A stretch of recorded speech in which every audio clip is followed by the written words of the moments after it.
Hello and welcome everyone. Hi, I'm glad to have you all here. My name is Till from Dungeon Fog, and with me is the beautiful Janet from World Anvil. Gosh, guys, we are so hyped for this weekend. This is absolutely the biggest streaming event we have ever done. We've got World Anvil, we've got Dungeon Fog, we've got Geora, we've got the great GM, and of course Nerdarchy will be with us as well. But Till, tell us properly what's going on this weekend. Okay, so you're now in day number 1, which means this Saturday we are having classes, starting with Guy Sklenders from How to Be a Great GM, who's going to talk to you about designing an adventure from scratch, followed up by none less than World Anvil, who will be doing Agile world building with you. Then we have our special guest, Nerdarchy, is going to join and do their out-of-the-box encounter building with you. And then I will follow up doing the ultimate map making with you, where we design a battle map. And then at the end, we all come together with Cows Gone Wild, where we all together do something with you. Not to forget about Geora, who is also drawing a battle map as a side stream, as a parallel stream to this event here, so don't forget to check him out as well. Absolutely. We will be jumping in and out with Geora. We will be seeing the progress of this battle map. And at the end of the stream today, in Cows Gone Wild, as Till just said, we will be doing a big, chaotic, wonderful world-building project, which we'll be inviting you guys to participate in as well. The classes today will be 1-hour sessions. We'll be having a Q&A at the end of each of those. So if you have questions during the stream, you can throw those into the chat, capital letters question, and they'll be gathered up and answered at the end. And yeah, what are we doing exactly in Cows Gone Wild, Till? Well, we're going to, we will see. I think the plan is that together with you, in watching and in the chat, we're going to design a little adventure that just comes from your feedback, and we're all parallelly working on that. But I think it's going to be utter case, and I'm looking forward to it. I think it's going to be amazing. Well, we've talked about everybody who's involved. We've talked about what's going to be going on. I think the last thing is to give you a little promo and show you. Right, show you who we are.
Hey everyone, my name is Geora. I'm a fantasy cartographer, and you can find all of my work on geora.com. Come and join me on Twitch/Geora, and we're going to make some region maps together. So, yeah, come join me. Go do it. Go!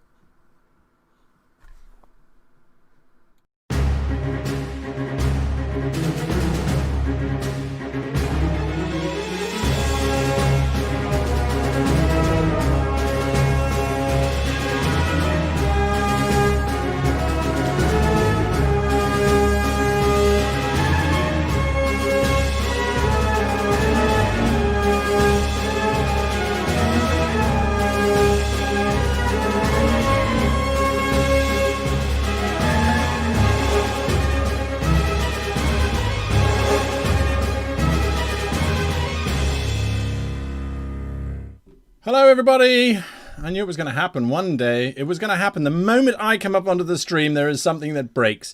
And I know why, because I was supposed to do that. Sorry, I apologize most profusely. Anyway, it wouldn't be a stream without me, would it, if it was working fine? Let's just get rid of that too. So, yes, welcome everybody. We have got so much cool stuff going on. There are 641 people currently in the stream. So, can you believe it? Oh, Jesus, that's a lot of people. That is a lot of people. It's awesome. It's awesome. So I hope that you guys are going to help each other out, because that's what this whole masterclass is about. Chat to each other in chat, talk, see what's going on. Now, there have been some questions that have popped up already, which I want to address very, very quickly before we get moving forward. Firstly, all of the content is streamed to all of the platforms. So wherever you are watching this, if you are on Great GM Twitch or on Dungeon Fog YouTube or World Anvil Twitch or wherever, you will see everything. It's all just going out to the different platforms that you can choose basically what group of people you want to hang out with. So if you want to do more world building stuff, go on over to Worldbuilders. If it's more map making stuff, go to the map makers channels and chat there with the other people who are more interested in the map making side of things. I think that's pretty much it. Till, what else are we doing? The goal of the whole event today is technically that we want to help you to improve on your game master skills, how to write your stories, how to write your worlds, how to prepare yourself for the game.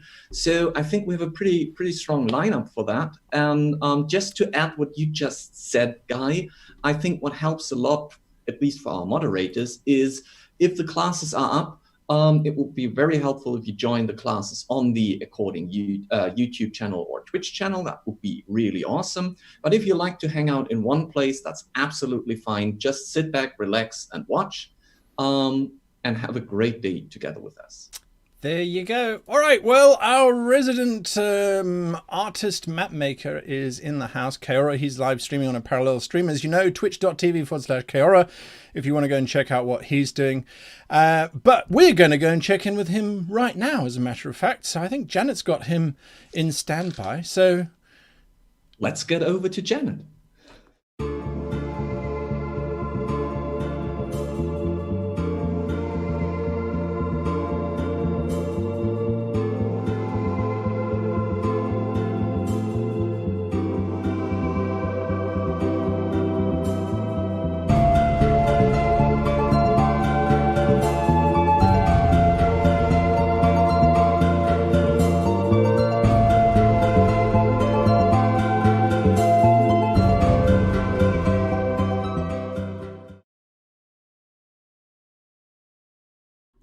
Okay, so Janet, apparently, not Janet, Kaora hasn't yet joined the stream because I think he's too busy drawing already. So whilst Janet's trying to get him into chat, one of the other things that you need to do when you are getting ready for this whole thing is don't stress. All the prep stuff, it's really just to help you. But don't worry about it. Don't worry about it. Okay, so they're here. Let's go to them now and let's see what's happening. Hello. Hello. Hello. Hello. Oh, I think we're live. Good God. Good Is God. this working? I believe the streaming machine is on. Kaora, what on earth are we looking at there? I have no idea. I don't know, Janet. Oh, you sweet bean. No, Okay, so everything's fine. Everything's going well. So this is the region map that I'm going to be drawing. This is the lovely sketch that has been provided to me by Dimmy, who, Janet and Dimmy, you've both been working on some of the world building behind the scenes. And Dimmy sent me this map and said, hey, make it pretty. And I was like, okay, I'm going to do that. So for the next few hours, I'm going to be trying to make this look nice and pretty. But we're going to keep the same shapes and the same sort of where the places are. We're just going to sort of redraw things and try and work things out from more sort of map-like kind of mapping. We're just going to do some mapping, Janet. wonderful, wonderful. What are the challenges when somebody hands you a sketch and says, make it beautiful, as a cartographer yourself and as an artist? Well, actually, I started the stream with this. Okay. So that's very empty. Yeah, and then in the last sort of 10-15 minutes, I was like, okay, we need some kind of background. So I was like, okay, let's put some texture on here, and then let's put a little border on there, and then let's put the sketch over it, and then let's put some text over it. So I guess that's my starting process, is just slowly building up some mappy kind of things that you would traditionally find on old-fashioned maps that make things just look a little bit more artistic. For me, it's a bit of texture and color. And then slowly I'm going to start working on the line art, so we make things look, more beautiful. Sure, absolutely. And are you going to keep roughly the same size of image, or are you going to sort of spread things out a little bit more? So this sketch here is basically the size I want to keep it.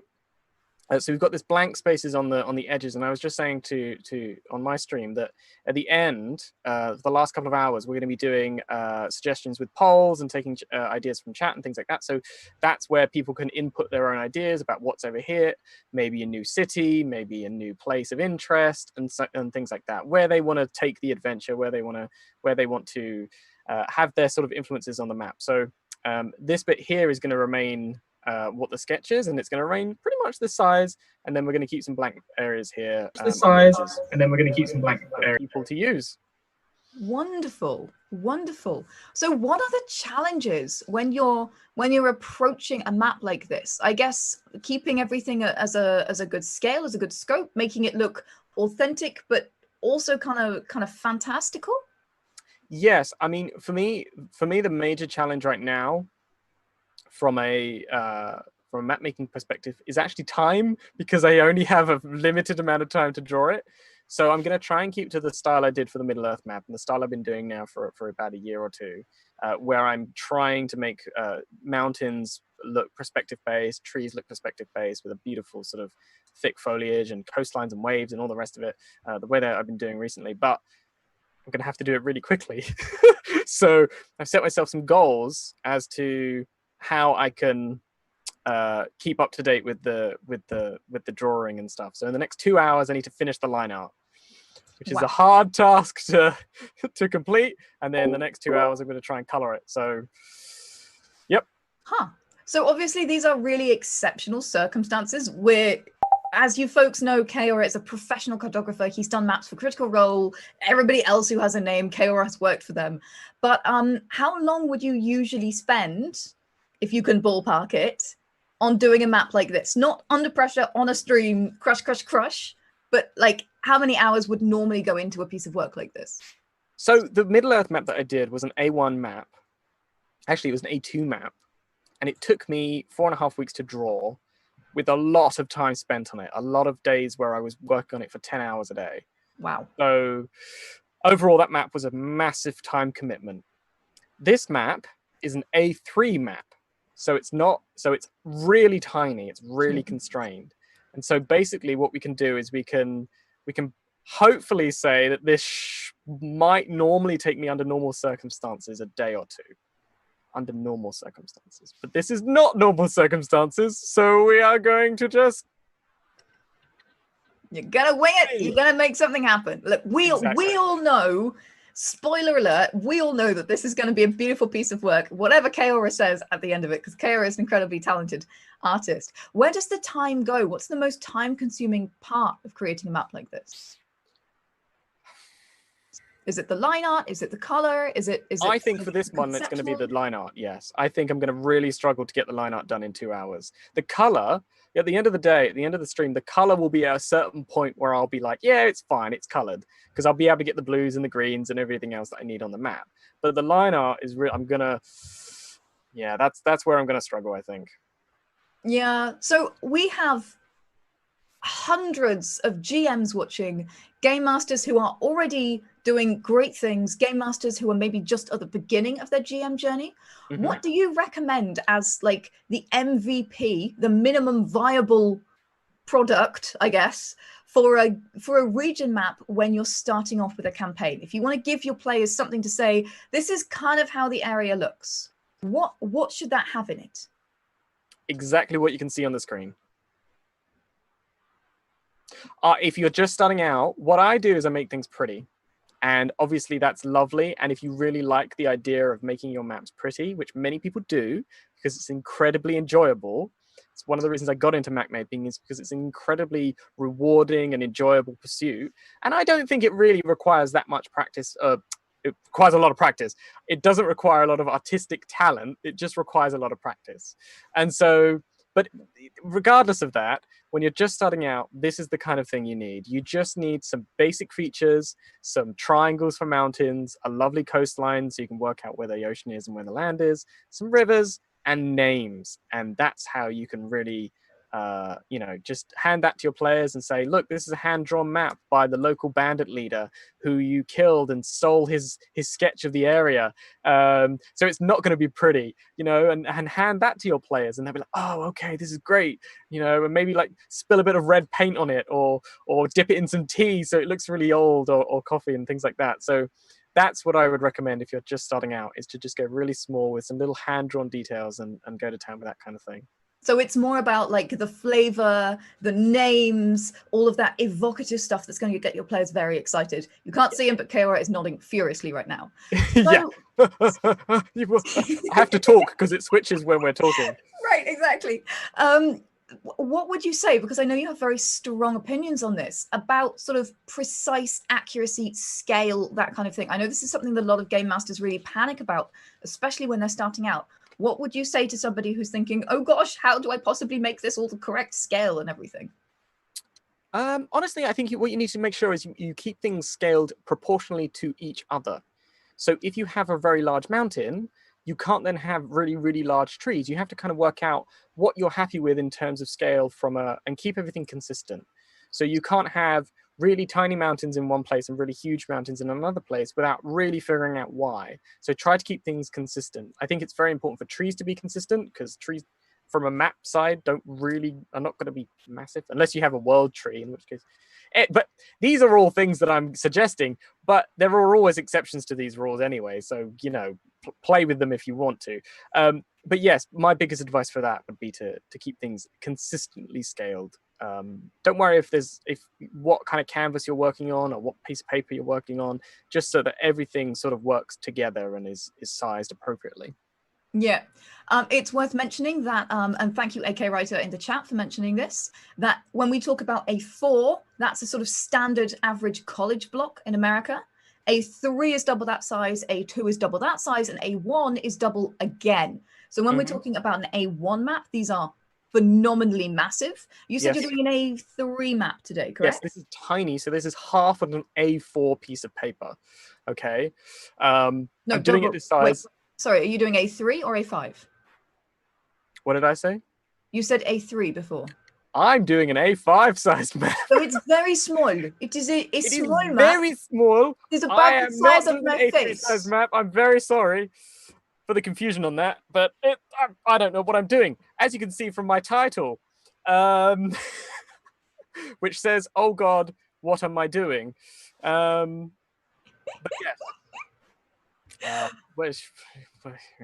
There was a question in chat there about map making in Photoshop.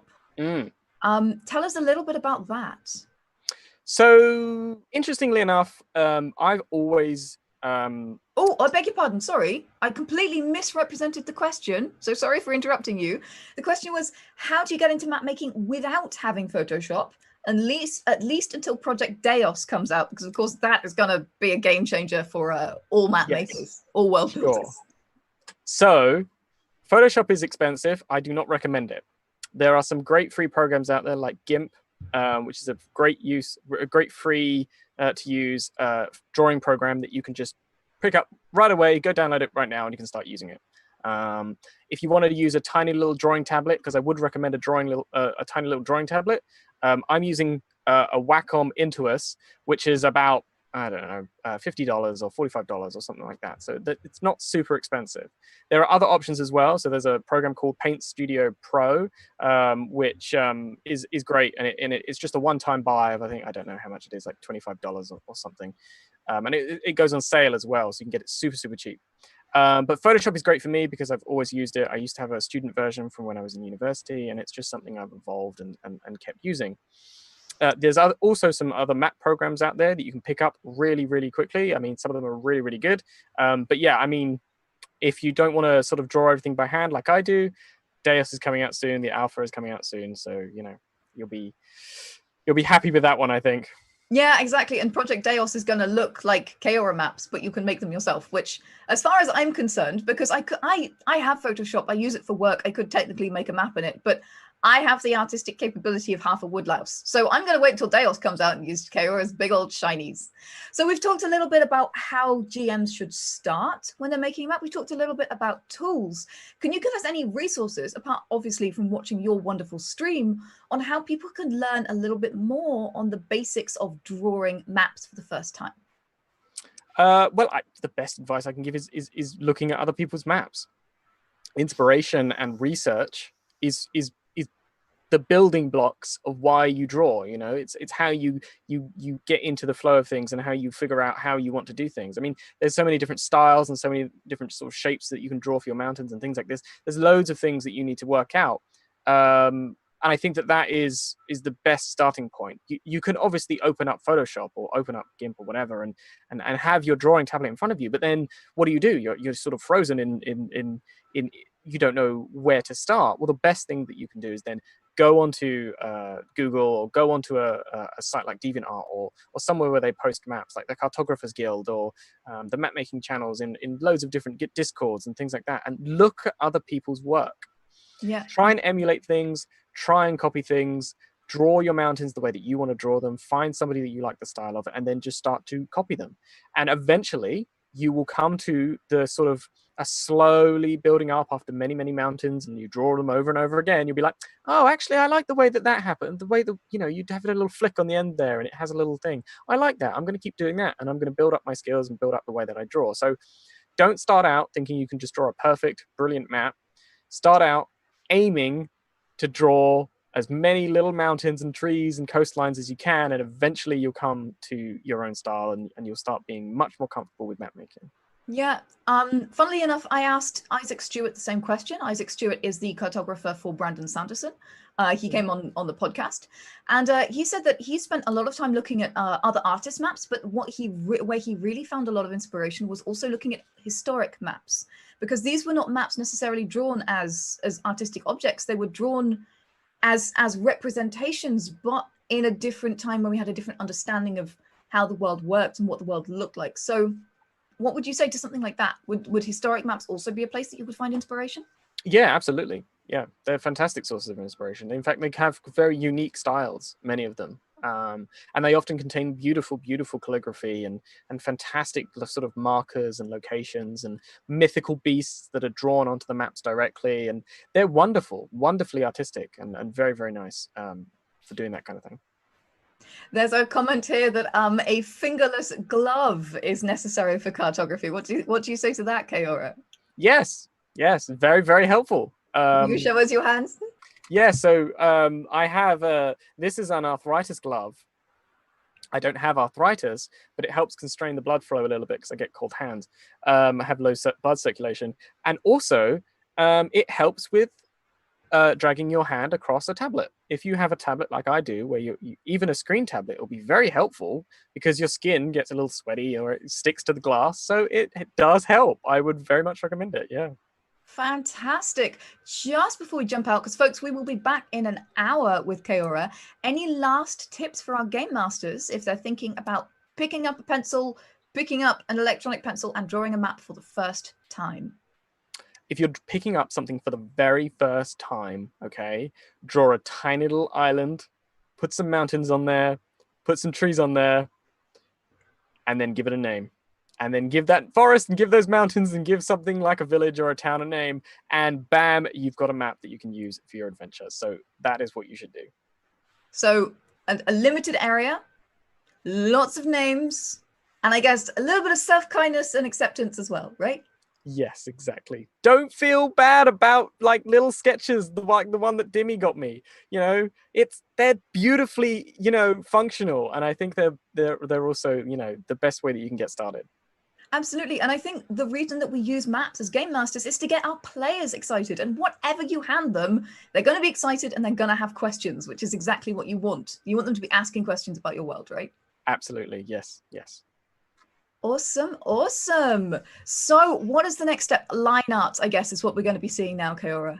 Yeah, I'm going to be starting with the coastline. I'm going to get straight into it. As soon as we finish this, I'm just going to, because when I've budgeted out my time, I haven't actually budgeted out the time that I'm going to be taking talking to you guys about progress. So half an hour's already gone, so I've got to get going on that coastline. Well, next time I will allow you to draw as we talk. Can you draw and Yes, talk? I will try. Aren't you? You're a streamer. Yeah, I can talk while I draw. That's what I do. I believe. Well, folks, we will be back with Kaora in 1 hour to check out the progress that he has made. I'm so excited to see where this is going to go. He's all talk, but actually he's super quick. He's super fantastic. Thank you so much for talking with us, Kaora. Thank you. And we will be jumping over right now to our very first masterclass. How to Be Great GM is going to go live with designing an adventure from scratch. He is, guys, if you don't know him, he is an award-winning game master. He is a pro screenwriter. He is all the goods. So stick around and learn from this absolutely amazing man. And I will be back with you very soon. Bye.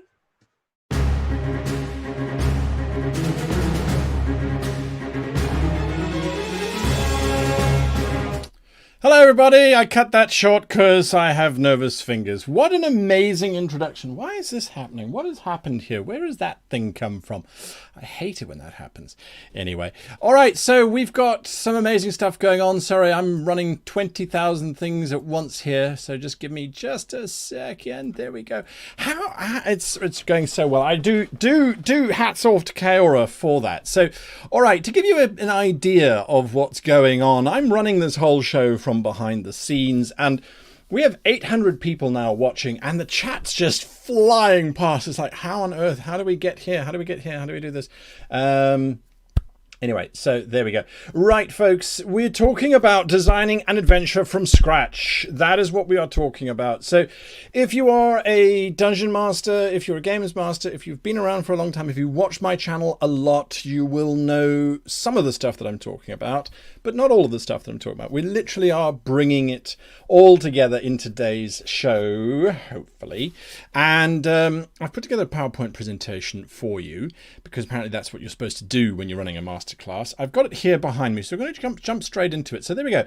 Designing an adventure from scratch. Now, this literally is designing an adventure from scratch. We will be using a few little tips and tricks and things. So here we go. If you're taking notes, now's the time to start writing. So where do we start? Where do we start? Well, we start at the very end. That's where we start. We need to know where to finish. We need to know what our end goal is. So that's where we start, is we need to start at the end. But we also need to know, what are our components, what are our limits and restrictions, and then we need to bring some freeform association into that. So when we are looking at this, it is oftentimes about sitting back and looking at what you have as resources.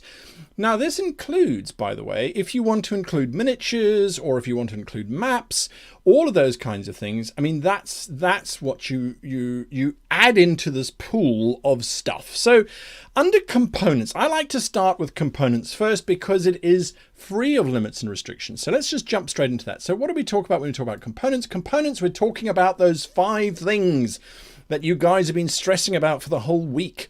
5 things, right? So we wanted to talk about PC death, we want to talk about monsters, we want to talk about traps, we want to talk about locations, we want to talk about magical items, all of these wonderful, wonderful things. These are 5 things that I choose, generally speaking, to include when I'm talking about components.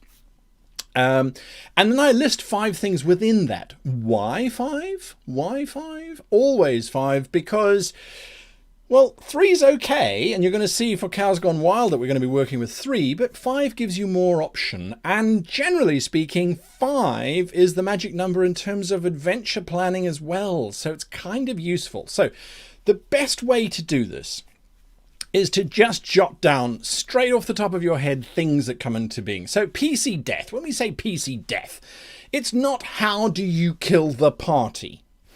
It is actually situations in which the party could die. So dramatic situations, life or death kind of stuff. And I mean, it doesn't have to be fighting on a bridge over Mount Doom's lava-filled volcano caldera thing. It could be a fight with aliens inside a supermarket, but then the supermarket should be exploding, or there should be a nuclear missile. But I mean, it's about raising the stakes. It's always about raising the stakes. Anyway, so 5 things under PC death. So I've listed eaten by a monster in a burning fire. I'm not going to read through the rest of them because you can all read, hopefully. So these are the 5 things that I have listed. A few of my favorite things, since someone was quoting Sound of Music in chat. I see you there. So yes. So PC deaths, monsters. Whatever the genre you're working in, whatever the world you're working in, just choose 5 monsters. I went troll, vampire, succubus, construct, and ogres. Boring as mud. I mean, let's look for some originality. No, not going to find that here, because we're going to get that later. And this is where a lot of people kind of grind to a halt. Oh, I'm not imaginative, I'm not creative, because I think of these mundane things. This is not mundane. You actually can't read the last 2 things, yes, because some fat idiot's sitting in the way. So there we go. Hit by a large or unusual object, and because one of them ate the moose. The moose. If anyone gets that reference, it was the moose. Where does the moose come from? You tell me, and that'll get you 500 experience points. The salmon moose. Preem time. Got it. Bingo. Straight off the bat. Look at that. It was the salmon moose. Okay, so anyway, don't try and be original at this point. We're going to make that happen later. It was absolutely Monty Python, The Meaning of Life, the salmon moose. Anyway, so we're going to list some stuff. Traps. Different types of traps. Why do we list traps? Maybe we don't need traps. Maybe your players hate traps. Maybe your players are old school and they still have a quarterstaff which they tap on the ground beforehand to make sure that there aren't any traps. It doesn't matter. If your players don't like traps and riddles and stuff, take them out. But generally, it's going to add a little bit of flavor to your adventure. Locations, yes, absolutely. We need some locations, and they can go from anywhere to anywhere. It's anything is a location if something can take place there. So inside a cupboard, an abandoned fort, a bridge, it's location. All right, so list some locations. Generally speaking, all right, you do kind of want to keep it. When you're brainstorming this, you want to be aware of your limits and restrictions so that you're listing stuff that fits within that. I mean, that's the important thing. And then magical items are always fun because sometimes we forget to give treasure. Sometimes these are treasure. Sometimes these are I mean, it's just good to have. Talking skull. You can never go wrong with a talking skull. It's always fun. So that is something to bear in mind. So those are our components. So I make a list of components when I'm trying to work quickly.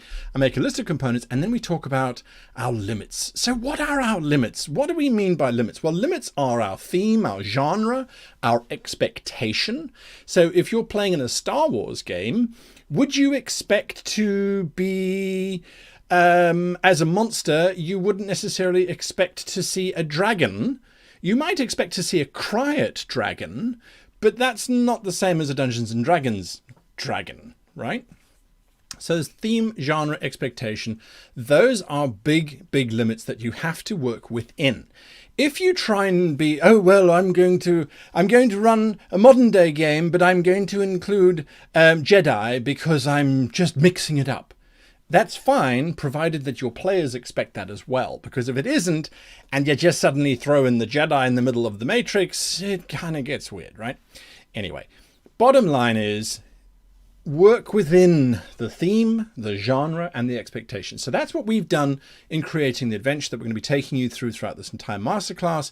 Is the theme and the genre. It's fantasy. Fantasy is the most popular genre out there in terms of role-playing. It really is the big one. You run a poll anywhere and then people will vote for fantasy first, and then usually it's sort of sci-fi or horror or something like those lines. The theme is noble dark, so something that's noble but with a dark twist, a dark background, something along those lines. So what are our expectations? Well, we'll come to that in a little bit. Now, another limit is the type of adventure that we are designing. So I've got several videos on the different types of adventures. I believe there are only 4, and that is thwarting, delivering, collecting, or discovering. And by having those 4, it allows you to create 4 different adventures out of the same material if you so chose, because it becomes part of the expectation. So when it's a thwarting adventure, we're trying to defeat something. When it's a delivering adventure, we're trying to take something somewhere and we're going to get stopped en route. If we're collecting something, it's about bringing it back. It's about getting to it and then getting back as well. And that's a different type of adventure. And if it's a discovering one, we're just going to have a look and see what we can find out there. So that's something to bear in mind. And then finally, another limit is our players. Our players might not want riddles. They might not want combat. They might not want politics. So we've got to take those into account before we can actually start designing the adventure. But these are all good things because it gives us a space in which to then work. And that's what we're really looking for. So that's where we're going. Okay, so what you then do is you take your 5 components and you combine it into sentences. Just randomly combine it. So here we have eaten by a monster, a troll, whilst the floor is collapsing on a bridge to get a potion of eternal life. I literally just glued these things together in a burning fire, fighting a vampire that is a false representation in a laboratory, whilst wearing a slave collar. I don't know. I mean, there's no rule here. There's no rule here. Hit by a large unusual object, a construct on a bridge, which has been animated by an ooze. The construct mimics something else. So there are lots and lots and lots of things that you can do. This is the freeform association. So you're taking those 5 things and you're saying, well, what if the monster in this location was killing the PCs by doing that, and then this would come in through there. So that's kind of how you then start to work. And you just jumble them around and you look and you go, well, that's okay. That's interesting. That's where our next limit's going to come in terms of, okay, these jumbled stories, which one kind of fits well with what we're looking for. So that's when we go to the noble dark, the theme, if you like. We expect the battle to be one of good versus evil, the nobles to triumph, or someone who is acting in a noble way to triumph. Usually that means that the nobles are hoity-toity and look down on the commoners, and it's the commoner who strives to do the right thing who comes through. So then you run the monsters that you've listed there, the monsters that you've listed. You run those monsters against what your theme is, your expectation is. And you go, well, vampires are traditionally, I am noble vampire, I will do what is noble and I will then suck your blood, but in a noble way, right? I mean, you know, vampires have a sort of a code of conduct, if you like. Trolls, can't say that trolls immediately jump to my mind as being noble. Terry Pratchett got close, but I wouldn't say they're noble. Incubus, succubus, it's dark, so it certainly fits within that noble dark space, but I don't know. I'm not sure. Maybe it's noble. There's a nobility in sexually molesting others. I don't know. Maybe not. Ogres, they are traditionally dumb, so maybe not. And then, of course, constructs. Are they? Can you have a noble castle? It was a noble castle. I don't know. Anyway, so the point is you work within your expectation. And we said, okay, vampires kind of fit the noble dark theme quite well. So that's where we kind of go. And then we can start playing against that and starting to build a story with that, building on the 5 things that we spoke about. And that allows us to come up to this. So we start at the end, remember? We start at the end, and that means our heroes are battling a vampire in a burning castle. The vampire is not what we thought and is a twisted version of the vampire, the noble gone wrong, because we want to subvert expectations. So it's like a vampire hybrid thing, or like an inverted vampire. They're fighting it in this castle. That's enough for us to begin with, because it gives us the basis from then to go, okay, how did they find the vampire in the castle? Why is the vampire in the castle? Why is the castle on fire? Why is the vampire a hybrid vampire? What makes it a hybrid? Who made it a hybrid? How did it become a hybrid? I'm not sure. There's so many questions that come out knowing how we are going to end our adventure that it becomes a lot easier to then write it. So then we get to the 5 W's and 1 H, and if ever there was something to tattoo onto yourself as a story writer, these are them. Who, what, where, when, why, and how. Learn that little phrase, because when you can answer every single one of those questions, your adventure is done. But until you can answer every single one of those questions, your adventure is not done, because it means your players will be going, hang on, I don't get where the vampire came from. I don't know. I don't know. So let's see. So you then, that would be a failing of your adventure. If you can answer it and say, well, actually, there's an old library which you completely skipped because you're a bunch of murder hobos. In the library, you'll read there's a thing. But we have to answer that. Okay? We have to answer that. So it's important for us to know behind the scenes what's going on, so that when our players then come in, they can destroy and wreck it and completely sidestep all of the prep that we've done anyway. It will happen, but that's fine. So what we now do is, now that we've got the end, okay, we've got this grand conclusion, we then run the scenario. The vampire, the PCs need to get to the vampire, right? So the vampire attacks the PCs. It then runs away. The PCs then run to the castle with the vampire, right? Something along those lines. It's very straightforward. It's very clean. It's very boring. And it's not yet an adventure. Okay, so we need to figure out the steps beforehand. But how do we do that? Well, this is where the other 5 come in. The 5 steps. It's actually 10 steps, but it's basically 5 steps. It's the introduction to the plot. There's a vampire that you will need to kill.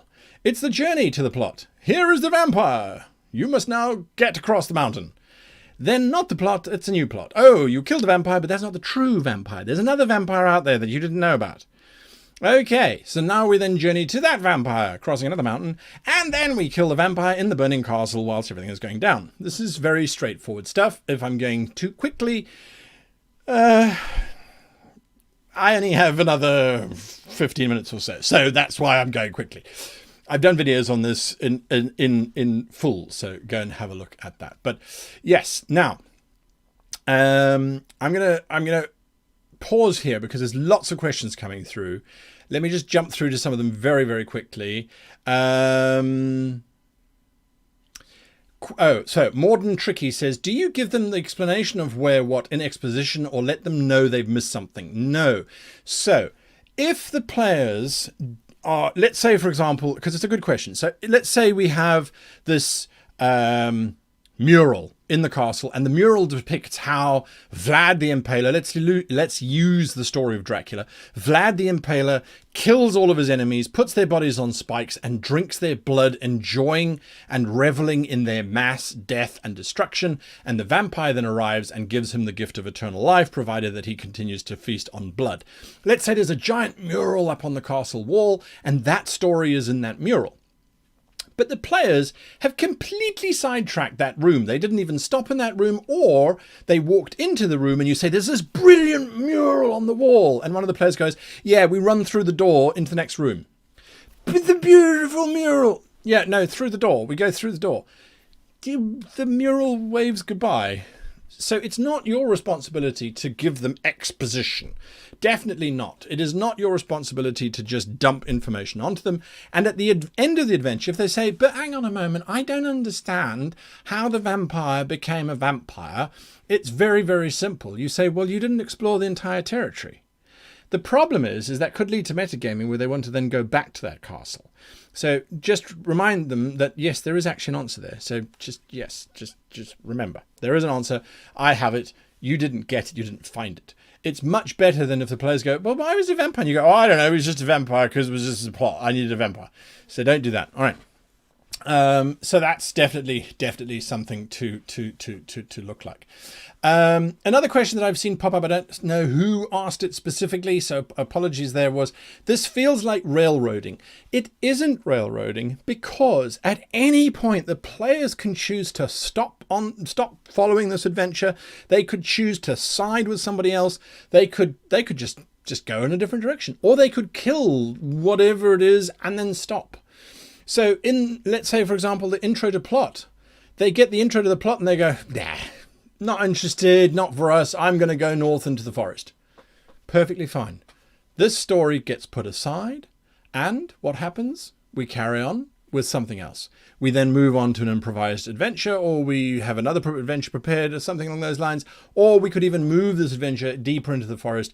Because if they come across the intro to this plot, we don't know what it is just yet. But if they come across the intro and they don't bite, let's reskin it and put it somewhere else and use it somewhere else. We are only human. We can't be expected to create hundreds of adventures for our players to pick and choose on their whim. So there you go. All right, let's carry on. So we're talking about the 5 steps. Now, if you... Oh, I should have had it prepared. I didn't have it prepared. Anyway. On the next 5 steps, this is the form. This is the template. So you might have heard some people saying, where do I find this template? And I'm busy typing the link into chat. I should have done that. So where do I find this template? Under the greatgamemaster.com website, you will see there's a section called the Great Library. In that, there's another section called the Bag of Holding. And in that is a folder called Circle of Worldbuilders. Click on that folder and you will find this PDF fillable form. Okay. Now, this form is our 5 steps. Each step has got a social encounter and a combat encounter, if you like. And this is going to help us. So we know the kill, plot, and win section is defeat the vampire hybrid in a castle that is on fire. That is our last point, the lower C, just down there, the last C, kill vampire in fire burning castle. Now we just work backwards, adding in the stuff. So that's pretty much what we do. But we've got our limitations again. So let's go back to those limitations. Let's just remind ourselves what they are. So the restrictions, the thwarting, the delivering, the collecting, or the discovering. How would that change it? If it's thwarting, they're killing the vampire because the vampire has done something horrific and needs to be put down. So maybe they are assassinating the vampire. Maybe they are just killing the vampire because he was mean and nasty and evil and was being destructive. Any kind of option will work for that. Delivering. Maybe they were delivering something to the castle. For example, the story of Dracula is effectively his soil gets delivered to England. That was part of the grand plot, but maybe the PCs had to deliver something to the castle and then found the vampire there. It's not particularly strong, but it is an option. Maybe they were trying to get the last remnants from a tomb that the vampire was protecting. That was their collection mission, and they did not get that. Perhaps there's just this ancient old tomb on the hill, and they decided to go and find that vampire. So, or they're just going to look and discover what's in that space. Oh, there's a vampire. So we narrow it down using that. We then narrowed it down even further. The players, do they like mystery, riddles, combats? We bring it down, we rework it, we rework it. And so eventually we go, okay, cool. The entire thing now starts to build itself because we say, okay, we want to change up their expectations. Like, for example, we're going to use a laboratory as our starting location because we've got those 5 locations, so we might as well use them. So Burning Castle, there we go, location number 1 sorted. Where should we start? We should start preferably in the opposite space. The castle is not burning. It's not really opposite, but let's say rather that we're starting somewhere else. Well, we've got the laboratory. That's pretty cool. What lives in a laboratory? What starts in a laboratory? Vampire is our main monster, so we don't need to use the rest of them necessarily, or we could if we liked. What lives in a laboratory? Well, you go, okay, well, we got the scientists. So let's link a scientist to a vampire. And that's then when you get this. You link the scientist, you say, well, the scientist uses the laboratory to make the hybrid vampire. Ha! So that is where the hybrid vampire comes from. Okay, cool. How do the PCs find out about this hybrid vampire and the alchemist? Because scientist is a modern term. Alchemist maybe might be a better term for a fantasy setting. Okay, cool. So we have our alchemist who is making new vampires. Okay, so it's, yeah, Victor Frankenstein as a sort of example. Is it stitching? Is it necromancy?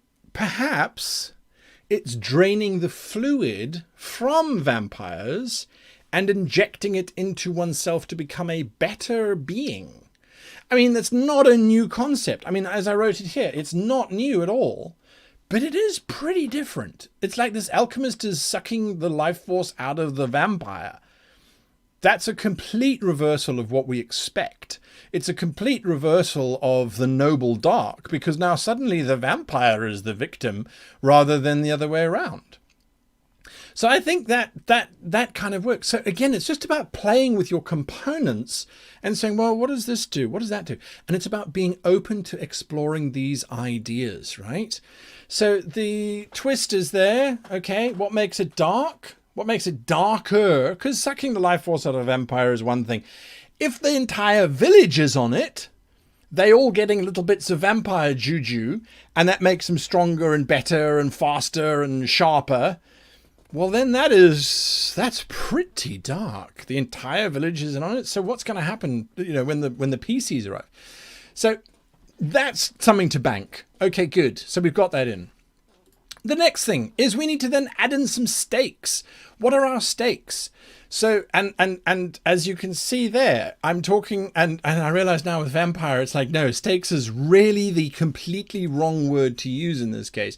But the point I'm trying to make, oh my God, put me down now, is what is at stake? The village need to keep a vampire alive in order to drain the vampire of his fluid, right? And so if they lose the vampire, they lose their happy potion, their juju. The alchemist loses his income and loses his control over the village, because he would have a lot of control over that village if he's the only one who's able to supply them with the vampire juju. So they have a vampire. He can't escape. Why can't he escape? Because he's got a silver collar. Because we listed as an item a collar of control. So we can now use that collar of control on the vampire. We know it has to be silver because rumor says that vampires are affected by silver. And so that's really, really, really, really cool. So he then can't hurt the townsfolk. Brilliant. Okay, that works. The villagers, will they kill for this potion? No. No, they won't kill for it because they're just villagers, right? They're not going to if it was Hollywood, they would. Okay, but they're not. They're not willing to kill for it. They think it's okay because the vampire is evil. So it's fine he is evil, so it's okay for us to drain from him. It's kind of like our revenge. But we need to keep him alive, right? So that means we need to give him blood. Okay, so there we are. The alchemist will kill, though, because he loses control of the town, he loses control of his income. And what if he has become addicted to the vampire juice? Because that's the ultimate irony, isn't it? Vampires have to feed on blood, so now the alchemist has to feed on the vampire stuff, so that's how it's going to work around. So there are stakes aplenty for us to use. So when we then say, okay, arrive at plot, how do we get the characters into this plot? Now, if this is the first adventure, it's relatively easy. If it's the end of another adventure and we're gonna go into this one, then we need to massage it a little bit. Yes, we do, but it's not a problem. So how do we get them into the plot? We need to introduce our PCs into this particular plot. So for that, we need to fill in the blanks. So what must the PCs know? What do they have to know? It's very, very simple. They need to know that there is an alchemist in the village, okay, and he sells potions. They need to know that the village is super healthy, and the village has lots of slaves, because the vampire has to be fed blood, so they kind of have to use slaves in order to keep the vampire alive, in order for them to basically get their juju, right? So we're going to add in some slaves. Village has lots of slaves. Let me get out of the way. What are the triggers? So in other words, what will trigger the PCs to get involved? Because just saying, hey, you arrive in a village, there's an alchemist, there's a village of happy people, and there's lots of slaves around. Wow, what a great plot hook. PCs are going to be going, oh, can't wait to start this adventure. No, seriously, I can't wait for the adventure to start, because it certainly can't. Anyway, so we need some triggers. Something needs to happen in order to make it work, and best way to get a PC involved in an adventure, as far as I'm concerned, is to make it personal. So have the old vampire attack them. Have the vampire attack them, and then they will go, do you know that there's a vampire running around? And the villagers will go, oh, really? I didn't know that there was a vampire running around. No vampires here. We're all happy here. Are you local? So the villagers won't want the vampire killed, and the PCs hopefully will go, what? You don't want us to kill the vampire? No, he's a friend, it's weird, right? So that should get them involved in a little way. Then we'll add in, well, we need a slaver. Because the slaver will show us that the village is buying lots of slaves. Hang on a moment. Why the hell is the village buying lots of slaves? It's a village of 20 or 30 or 40 people, and yet they're buying 50 slaves. And the slaver, our NPC, is giving us, our players, a little bit of exposition. Oh, I sell slaves to this village every month. I bring about 30 or 40 slaves. It's a very good business, huh? Yeah. It's great, except now I was attacked by a vampire en route. If you could find the vampire and kill him, I'd be very grateful, because he just cost me a lot of money. So the villagers have said, don't go on a vampire hunt, and now the slaver is saying go on a vampire hunt. If they don't go on a vampire hunt, I'll be very surprised. So make it personal, get the vampire to attack them, get the slaver to give them that, and you're just driving home. There's a vampire in the village. Their village people are being weird. The alchemist is being smooth and slimy. We can figure out some more details there, and then we can sort of drive it from that.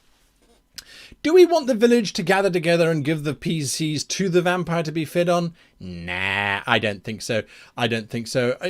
They don't have to. They're not willing to die for it. Remember, we've established that on the stakes. They're not willing to die for it. They've got slaves that are coming in. It doesn't cost them anything. Well, it costs them a little bit of coin, but they're making profit off of selling their juju stuff or being super productive. So they don't need to worry about that. They don't need to fight. So no, they're just going to hopefully let them go away, and then we'll be, everything will be fine. So yeah, that is how you then hook it in. So you figure out, what do they need to know? So the intro to the plot, we now know. There it is. The actual details of it, we'll come back to it later on, but we don't have to worry about that for now. Okay, so then we get journey to plot. So now the PCs have indicated to us that, yeah, all right, we'll go and have a look. The slaver might say, oh, I think the vampire came from the old fort on the road.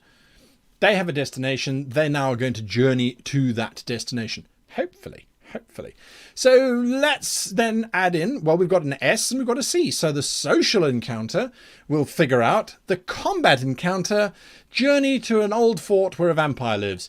We expect to find vampire spawn or zombies or undead or something along those lines. And so that's exactly what we give them. Is we give them, something along those lines. So who's going to try and stop them whilst they're trying to get there? It's not the alchemist. He's not going to stop them. He's not going to be an idiot. He's not going to reveal his link to the vampire. He's a smart man. He worked out how to make this formula. So there's definitely that. Is the vampire himself going to try and stop them? I don't think he wants to die. I think he wants to get revenge on the village. And I think that if he realizes that the PCs might be able to help him, it could be a nice twist. So that could be our social encounter where the vampire is saying, I understand I am evil, but I am not as evil as that bastard who lives in the village who's been sucking me dry for 20 years. Phrasing. But that's not the point. He is very evil, and so is everybody else, right? So, yes. Let's do that from that perspective. Let's get some husks in there, because the vampire has to eat the slaves. We need to sew the slaves. So the slaves should have some kind of tattoo on them, something that is very specific to the slave trade that we have established beforehand. We're just making notes. We're bouncing backwards and forwards. Okay, so the slaves have to have a red mark or a tattoo, so that then these husks can attack the PCs. So we go, hang on a moment. The slaver brings the PCs to the village, but the vampire is eating all of the slaves? How is he getting the slaves, and why are the villagers still buying it? I mean, it just raises more and more and more and more questions. So we're getting to a very interesting space, I think anyway, where the players are going to be going, well, this is not just a straight up adventure. This is not just kill the vampire. There is much more going on here. Right? So where is the vampire? He's in an old fort, rotting floorboards. Could there be a riddle? Something about chocolate mousse? No, that's too far. That's another constraint, is do we want to make it Monty Python-like, where it's chocolate mousse, or maybe it's a real mousse, something like, I don't know. Anyway. Yes, the whole idea is working with what we have. Okay, so that's the journey to the plot. They're going to talk to the vampire. The vampire might convince them to go and help get rid of the alchemist and stop this evil. He'll pledge never again to feast upon the living. They probably will just kill the vampire if they're like most parties. And then, they'll move on from there. So we now get to the discovery that it's not the actual plot, which is where the vampire is saying, look, it's not me, I'm innocent, look, I wear nice fancy clothing, it is, I surrender, I will help you. Okay?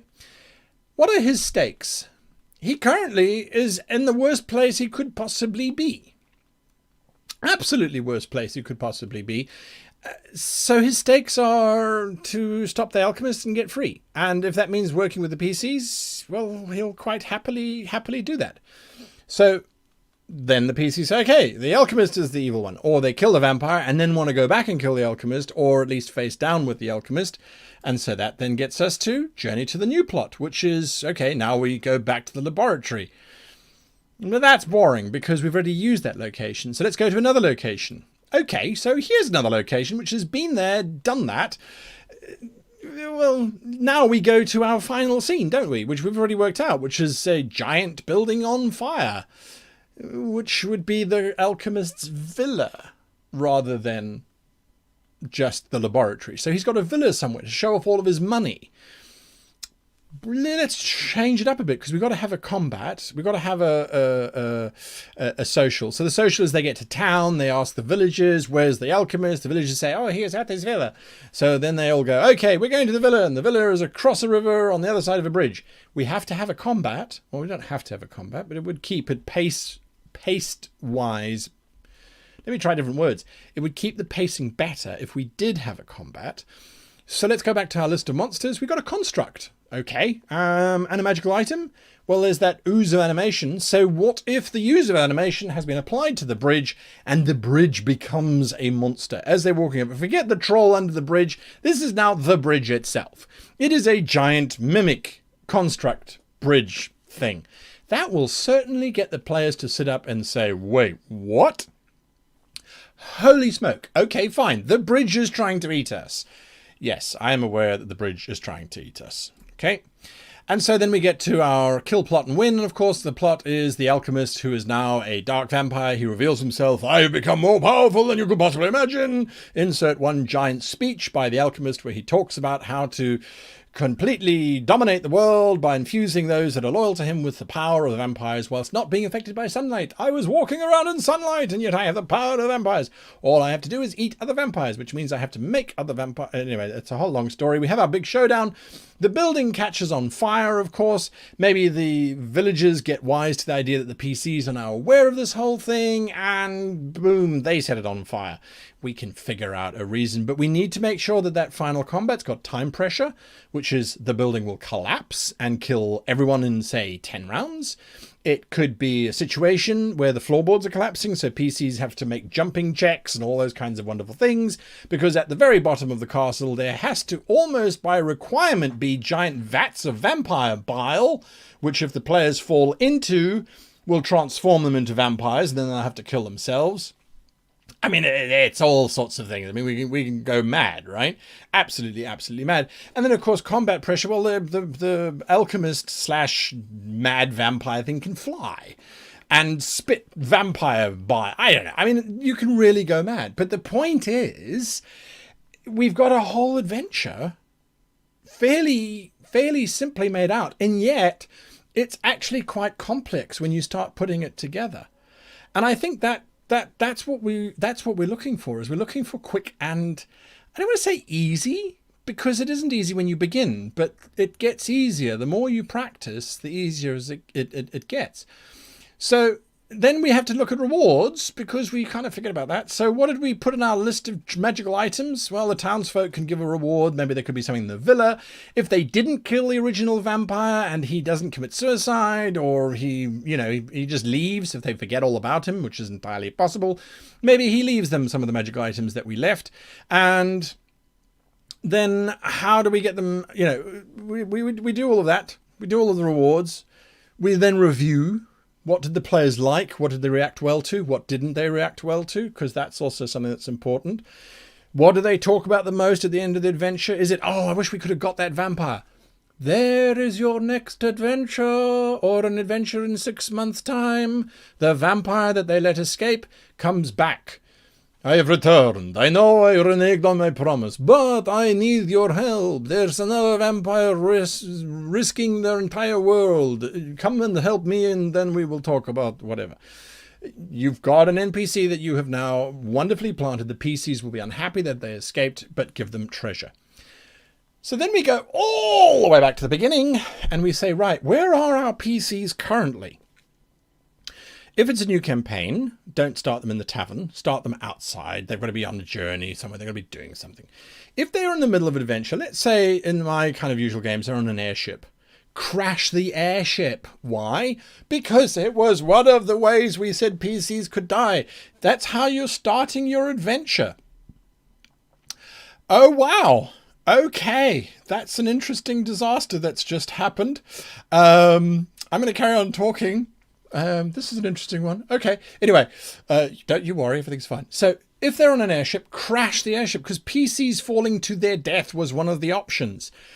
They're on an airship. The airship gets hit by a ballista from the forest, or something strikes the airship and it crashes next to a little village. You wander in the village to then go and get help to repair your airship, and then they discover the alchemist and the vampire and the whole long story. Okay. So look at the ways of PC death and bring it in. The most emphatic point that I can make: do not try to kill your PCs. It is a fun situation to get them into the adventure, to get their blood going. It's not just you're in a city, you're in a village, and you walk through the village, and you want to get them in there, get them going, and generally it shouldn't have anything to do with that particular adventure. It should lead to another adventure. Why? Because it drags and pads out your entire campaign. I don't want to say drag. Drag is the wrong word. It extends your campaign and it makes it feel more organic. Our airship crashed, and side quest, we had to go and defeat this crazy vampire hybrid alchemist thing. What was up with that? Mind blown. And then they go and, repair their airship. Now, I say repair their airship because that's what you're going to be helping us with Cows Gone Mad. And we're going to talk about that in a little bit later on. But that's pretty much where we are at. This is then what you will be doing later on if you want to submit. But generally speaking, this form I have found is going to help you to just plot out all of this stuff and just structure it so that you get a great sense of timing, a great sense of pacing, and that you are answering the who, what, where, when, how, and why questions, because that's important. That's really, really, really, really, really important. So, right, that's me done in a nutshell. Your questions now, and for that I can go back here. The questions have been coming through fast, thick and fast, and I need to drink something. Okay, so I wanted to give you an example, by the way, of what I did more of, I should say, whilst I look at your questions. So here is that plot. I called it the Fangen Flask. The PCs fall off a burning wreckage of an airship into a small town. And so this is how I have filled it out. So it's not point form. It's just some little bits of description. It's, yeah, just filling in stuff. The bridge is the monster. Strange liquid has been poured over it, causing it to animate and all that kind of stuff. So that is basic stuff. Random NPC names, always useful. Did you seed anything? That's only for after the adventure, right? So this is how I filled it in. Then, in order for this to work, I wrote it out as a little story. There it is. It's one page. It's one page where I just elaborated on that process. So it really is quite simple, and I think it just helps the process. It's just one of the many processes that I use. Okay, so to your questions, let me just check here on how we're doing for time. I have got 7 minutes. I have got 7 minutes before we are going to go and harass Kaora.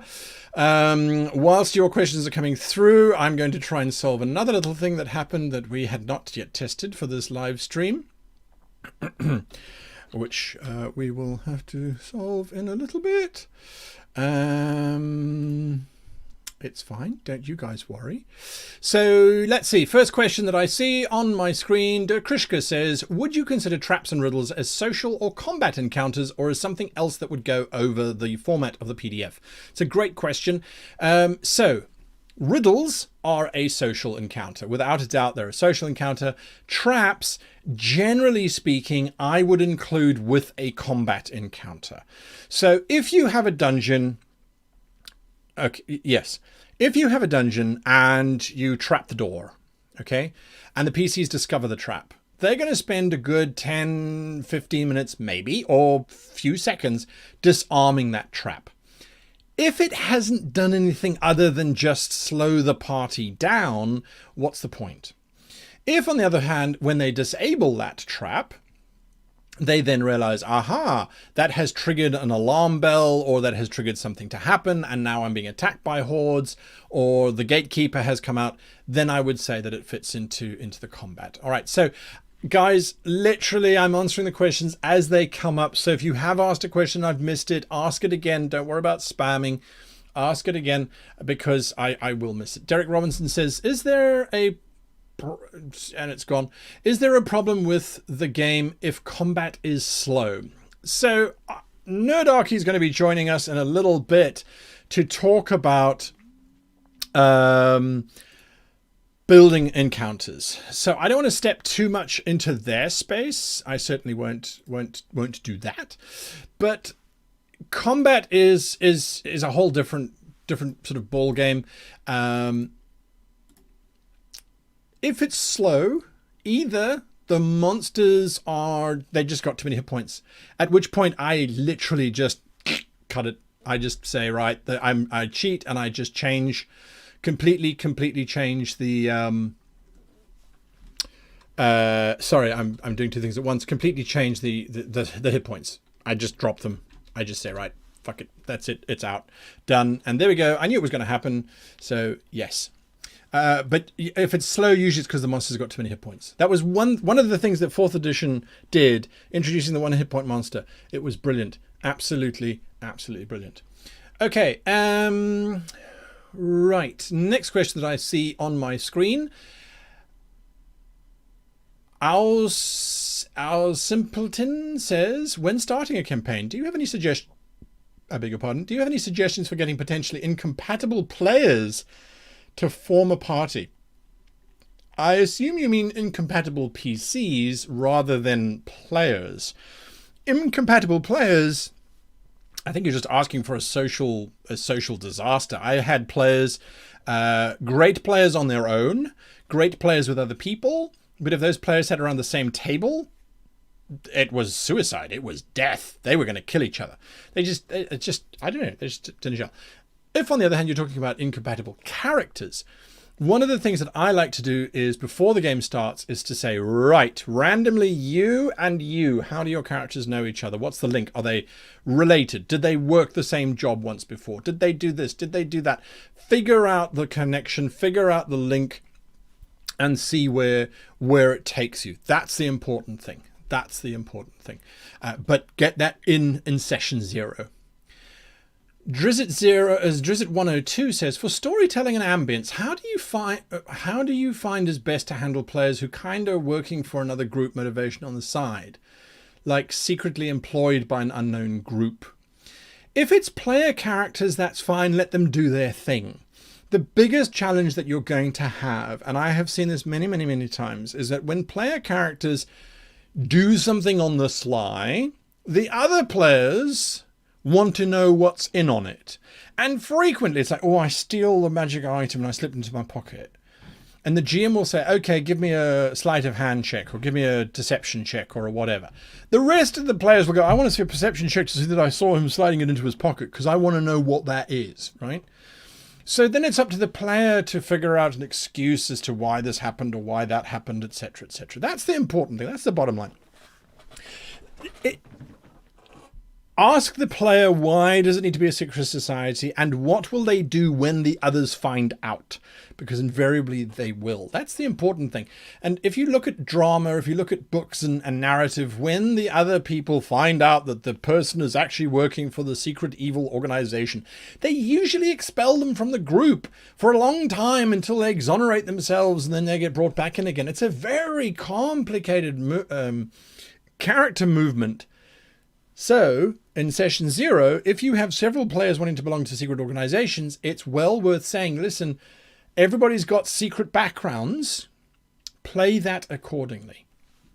So remember to do that. I am out of time. Thank you all for tuning in for my masterclass. I am not going to be telling you what's coming up next. I'm going to be hoping that we see Janet and Kaora next, as a matter of fact, because we're going to catch up on poor old Kaora to see what he's doing. Now, he has taken the adventure, the Fang and the Flask, and he has built a region map around that adventure. So we're going to see what he's added in to this whole thing, and we'll take it from there. So thank you all, and I'm just going to see where I'm going. That's where I'm going. I will see you all around a little later. Until then, however, happy gaming.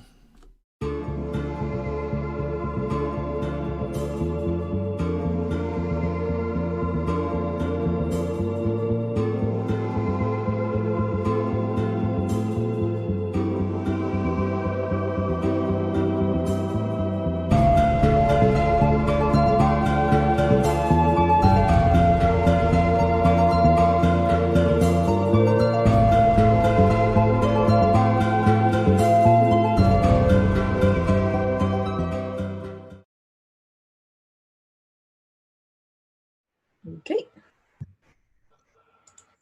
And I am live. I was expecting to have a special mappy guest. Folks who are listening to both streams, why don't you let Kaora know that we're expecting him? Because I, for one, cannot wait to know what is going on with this freaking map. I think the Master of Maps has arrived. Kaora, how is it going? You are 1 minute early. Ah! Oh, my sweet bean, I'm so sorry. Yeah, it's been a big old adventure choreographing this all and trying to get sort of lots of different bits all together. But yeah, pretty exciting stuff. So tell us, Kaora, what have you been busy with? How does it look? Can you give us like an overall view of what's been going on? Yes, we can. So far, I have finished the coastline and I finished the stuff for the mountains. So the general outlines for all the mountains that are going to be on the map so far. Plus, right now, what I'm doing is shading all of those mountains. So, Yep, we're fine. Everything's fine. Oh, it's looking great. It's incredible. I mean, how long have you been working that? An hour and 20 minutes. That's how long this has been going on so far. Before then, it was just a sketch. Is that correct? Yep. So if we take away all the stuff that I've been doing, I started the stream today with literally that. Oh my gosh. And it's incredible how much work you've already done. Is it, are you on like super speed today, or is this characteristic master of maps kind of tempo? No, I'm on super speed. So budgeting out exactly what I need to do for the amount of time that I have, it means that I have 40 minutes to finish the lineup for this map, which means that, yeah. I don't know what to do. Like on stream, guys. That's what math looks like on stream. So it's looking amazing. I love this this section you've done with the river, where it goes from being this tiny little river and then goes down that waterfall. That's beautiful. Yes. So what we have here is we have two mountain sort of ridge lines or two mountain ranges that are side by side. So you would find a lot of higher sort of elevation between them, I think. So somebody on chat was saying, how would you draw a waterfall? And I was like, well, I would do it like this. And I've just put a waterfall in between. And I think that makes perfect sense for the geography that we have. That's really awesome. And what I love about chatting with Kaora about map making and all of this stuff is that he's also trained in game design, and he is himself a game master. So what kind of game elements do you imagine when you put stuff like that on a map? Things like big geographical features like that? Well, for starters, you're not going to be able to get barges up this river. That's going to be a big one. I mean, traveling upriver is going to be infinitely more harder now. Especially when you consider the other terrain around here. It's going to be very rocky. There's going to be a big valley coming down here through these mountains. So from game terms, that's going to be a particularly difficult sort of stretch of the world. If it was just a river coming through here, it might be a sort of a tight sort of valley that came through here, but it would be a lot different to what we have now. I mean, this is going to be a big challenge to overcome for the players. Absolutely. And from a world building perspective, because of course that's what I'm always thinking about as a world builder, what you've created now is you've created cultural zoning, because you have spaces that are hard to cross, which means that you have a divide, which means that you can expect to find isolation. Again, in a D&D campaign or a tabletop campaign, that's the kind of place that you find encounters. That's the kind of place that you find monsters, because it's not like the civilized space that people have put it out. Yep. Yeah, I imagine that this would be a perfect place for a band of goblins or kobolds or things like that. Yeah, totally. And if you're not playing a magical world, because of course, one of the things that we as the Circle of World Builders do is we try and serve every genre, every setting, every system. So D&D is awesome. Don't get me wrong. I love me some D&D, but if you're playing a Game of Thrones campaign, for example, and there aren't any goblins, this could be a space that you find bandits, for example. Yep, absolutely. Yeah. I mean, I was saying just earlier that this is the map that we're going to be using to create the adventure. But this is also inspiration or something that you could use if you want to create your own region map. You can take this and you can start changing what's here, and you can change the name. So this is going to be available for people to use if they want to use this as a baseline. And yeah, you can change things around and do whatever you want with it if you have your own ideas. Absolutely. And the beautiful thing about maps like this is once you strip the names off, you can really retheme them as anything you want. You know, like it's just geography. It can have any sort of cultural additions to it that you want to, basically. I mean, that's true in one sense. I mean, Dimmy was in the chat saying, don't forget about the mushroom trees. And it's like, oh yes, I've got to remember the mushroom trees. So as soon as I finish shading these, I'm going to have to find a way of drawing some nice unique trees for the sort of setting and geography that you guys have in mind for the adventure. So that's going to be a little bit more specific, but things like mountains, things like coastlines, these are universal constants for the most part when it comes to map making. Yeah, absolutely. And again, even if you have mushroom trees, that doesn't mean that it can't be a science fiction campaign. Mushroom trees could potentially exist. That is something that if you had the right amount of oxygen, the right amount of sort of nitrates in the soil, all sorts of other aspects, you could potentially grow enormous mushrooms. That it's not insane as long as the hyphae, that's the sort of cell strings, they had enough rigidity in them. Yeah, that's legit. You can make that happen. You can certainly hand wavium it enough for a science fantasy campaign, for example. Yeah, absolutely. Yeah. In fact, this can be used for a lot of different purposes. Just the line art. and you would be really fun in order to just say to people, hey, like take this and then just do some recolors or change the names, and you've got like a completely different, map and setting and adventure. Yeah. Have there been any big challenges that have come up so far? Anything that you had to sort of scrub out and try again, or anything that's been tricky? Not so far. No. I'm pretty happy with exactly how everything's come together. Yeah. Well, to be fair, this is not your first rodeo, is it? I mean, like, you've drawn a lot of these maps before, you've drawn a lot of these items before, so I'm guessing that it's all pretty sort of same old for you at this point. What are we expecting to see? Because we're going to be checking in with you in an hour. What can we expect to see in an hour according to your plan? Hopefully the line art's all done. I'll start to put names on it, and then we'll do some color. So yeah. Very, very exciting. I cannot wait for that. I'm really, really excited to see where this is going to go, because as you folks know, we've all been sort of building this up together. Guy came up with the original concept. We did a lot of the world building, and then we sort of handed this sketch over to Kaora and said, now you need to make it beautiful. And such an amazing chap. He was like, yes, okay, I can do that with this slightly scratchy sketch. It was a sort of 30-second sketch from Dimitris. I love the sketch. It's fantastic. It's so nice. It's just like, okay, Corey, there's some mountains there, there's a forest there, there's a mansion there, there's a bridge there. Perfect. Yeah. Perfect. Absolutely. And as you said last time we spoke, sometimes that's all you need. Sometimes you just need a little quick sketch to give a general impression of where things are. But this map is going to be a little bit more special than that. I get that feeling. Hopefully. Look. At the end of the day, what I'm trying to do is create a full map in 6 hours. Is it going to be perfect? No. Is it going to be somewhat pretty? Hopefully. Am I going to lose my brain? Yes. It's already happening. Kara, I believe in you. Folks in the chat, throw it out into the universe. We believe in Kaora. Well, I have to run upstairs because I am giving my talk on Agile world building next. That's all about how to world build without getting world builder's disease, without losing focus, without accidentally creating the entire history of elven shoes. And it's going to be a good time. So stick around for that. And we'll see Kaora again in an hour. I can't wait. Good luck, Janet. Have fun.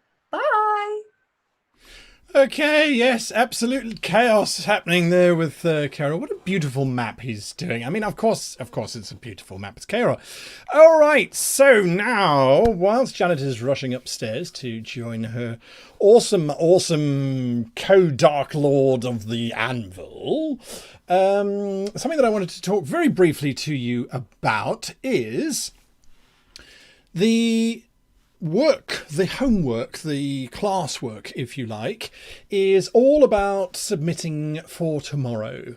The process that you need to follow is that you need to sign up to the circleofworldbuilders.com website, and I'll post in all of the social stuff that you need there. You need to register for that. Then at the end of tonight, an email will be sent to everybody who registered. Now that email will contain what you then need to do in terms of actual work assignment to then send to various things. So if you want to do the World Anvil Masterclass, you then send stuff to World Anvil. If you want to do my stuff, you send stuff to me. So there's different places you send stuff. That will be done between the end of tonight or today or this afternoon, wherever you are in the world, and tomorrow's stream. So there's some criterion on that. So if you are concerned, don't worry about it. Your 5 things that you've prepped and planned, you will be using those for the homework if you want to do it. Now we call it homework, but it's not really that. It's an exercise for you to do this stuff. And then potentially, if we get in, I mean, at the moment, let's see, at the moment we've got 897 people watching, and that excludes people who will watch the video sections of this before tonight, right? If we get in 80 submissions for each of the sections, that's a lot of submissions. So we won't be able to go through them all. So what we've done is each of the different companies, we've got our teams together, and we will just randomly draw out from the submissions the submissions that we're going to then review on the stream. And it's not about saying, well, this was a user submission here. Look, so-and-so said he's going to have 15 rabbits attack this or that. What rubbish? This is useless. It's not about that at all. It's about saying, okay, this person's decided that they want to have 15 rabbits. Where do the rabbits come from? How do the rabbits attack? How far can the rabbits jump? Do they have big fangs? What's the thing about the rabbits? That's the important thing. Anyway, so we're not roasting. We are learning and developing and advancing and saying, okay, well, we didn't get that from this submission, but this is what we could add, or this is what we could look at. So that's what that's all about. Anyway, enough from me. I'm a minute over. I see that World Anvil is ready to do some amazing stuff. And you guys are going to get blown away by their stuff. So here we go. World Anvil.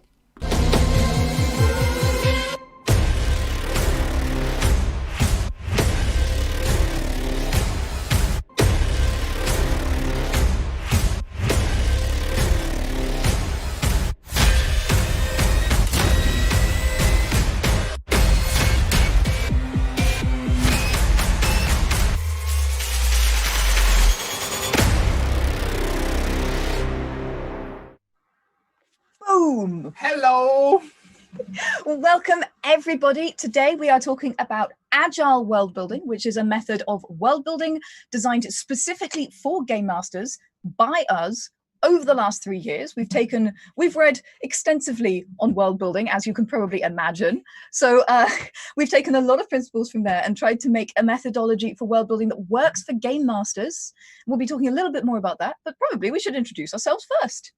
Well, hello, I'm Dimitris. I am a game master. I am the founder of World Anvil and a big World Anvil world building enthusiast and World Anvil enthusiast, but world building mostly. And I am Janet. I'm a writer, I'm a professional streamer, and I'm also a game master. And I'm a recent game master, which means a lot of those first steps are still fresh in my mind. I remember how hard it was to get started. And that's why we like to talk about Agile world building, because we think it's so important for game masters to get off on the right foot with world building. Absolutely. And not see it as a giant pain in the bum, but see it as an expression and a way to be really creative and get your players really engaged in your world without succumbing to the dreaded world builders disease. Oh dear. So let's just talk very quickly about why world building is so important. Did you know that Beowulf and Jaws, yes, that Jaws, are the same fundamental story? They're about overcoming a monster. That's the technical term for that kind of plot. A lot of the plot moments are the same. A lot of the sort of main character attributes are the same. And what's different is the world building. That's what brings in the genre. It's what brings in the tone. It's what makes the world feel so different. It's what makes it feel like a completely different book, a completely different movie. It's all about the world building, and that's where the magic can come from. It's not mechanic, it's creativity. So what's the problem with regular world building? Essentially, there are two methods that people favor. It's top down or it's bottom up. Now, top down world building, in a nutshell, is the world builder they start by thinking of a cosmology, so like a world mythos. How did the world come to be? They create some gods, they create some continents, they people those continents, they create more and more details about that, then they create the settlements, then they create the religion, then they create the culture.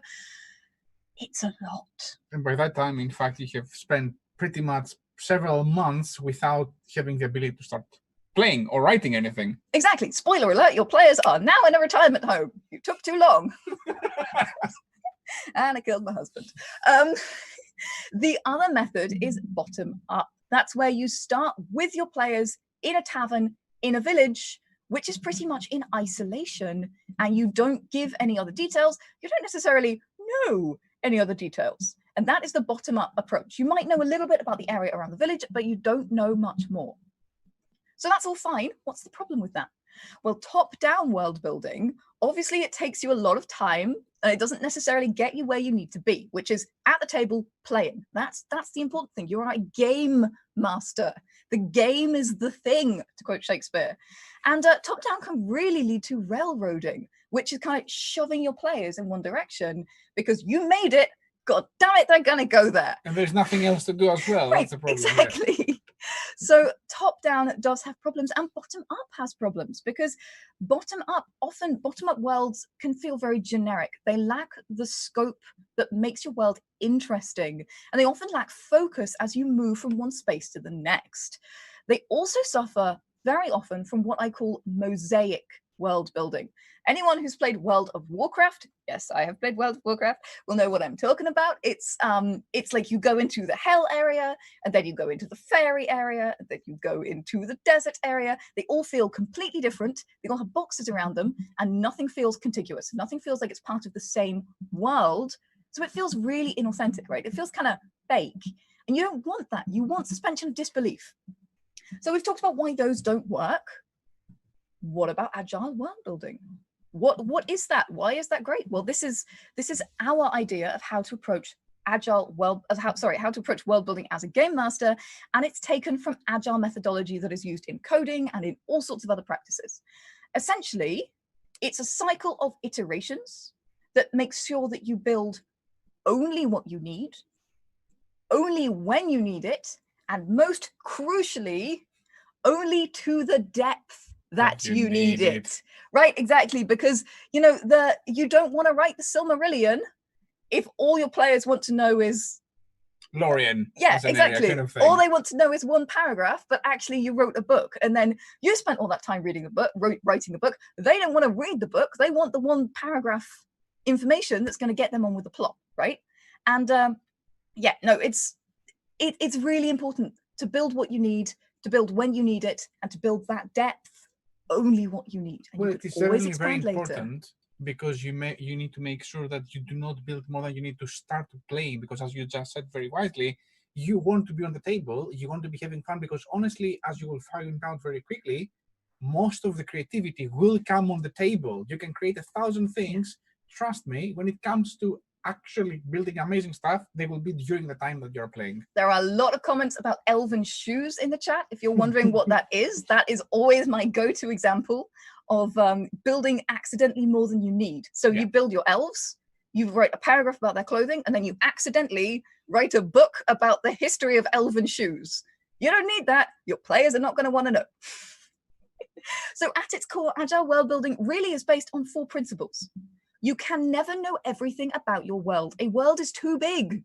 A world is massive and complex, but you don't need to know everything. You never will, and you don't need to.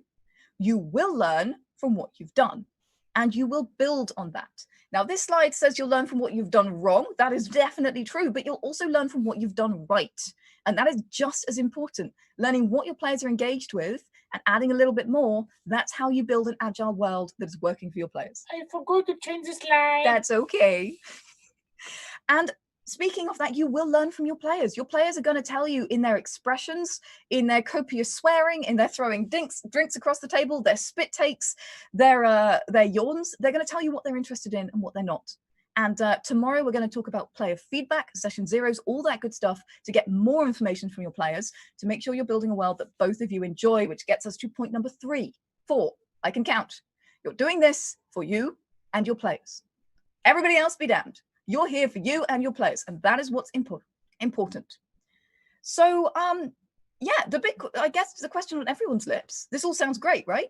What does this look like practically? Well, this is basically the agile world building cycle. At the start, you have the foundation and the scene. You do these only once. Let's just say this only once. No. You do these only once. This is the setup of your world. And once you have these first principles, you can use them to build again and again. You can use them as touchstones, but you don't need to keep adding to them. They are there for you. They will give you references. It's everything you need to know. So once you've built your foundation, your scene, which we're going to be doing today, you then go into the agile cycle. That is play your session, learn from your players and from yourself, dream and design what comes next, and finally build only in paragraphs and sentences. Okay? Paragraphs and sentences. I'm going to be saying that a lot today. Yep. Very, very important. So in our foundation scene, no, I've said all of that. Good, reading notes, blah, blah, blah. We will talk more tomorrow about session zeros. We will talk about how this cycle looks in practice from session 1 and on. Today, we are going to be unpacking the foundation how to start your world, which, by the way, is our #1 question on World Anvil. Oh my God, yes. How do I start building a world? Well, hopefully this will get you started, all in sentences and paragraphs. So I think that we start with the foundation. There it is. So there are a couple of questions I'm going to throw out. And if you want to get these, then make sure that you are signed up to the newsletter, because this is all in the homework assignment. We've included a link where you can see all of these questions and you'll be able to fill them in for yourself as well. Indeed. So scope is where we start. What is your motivation? As actors ask, so do world builders. Why are you building this world and what do you want out of it? This is more important than you think. This is not an exercise in self-realization. This is an exercise in making sure you're building something that you and your players will enjoy. If you're streaming, is it going to be engaging for your audience? If you are turning it into a podcast, is it going to be engaging for them? If you want to publish it, is it going to be popular with the zeitgeist? Or if it's just a home game, which is going to be for most of you, is this something that your players are going to be excited about?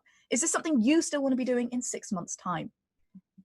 That is what you're answering when you're talking about your motivation. Next, what is your unique selling point, essentially?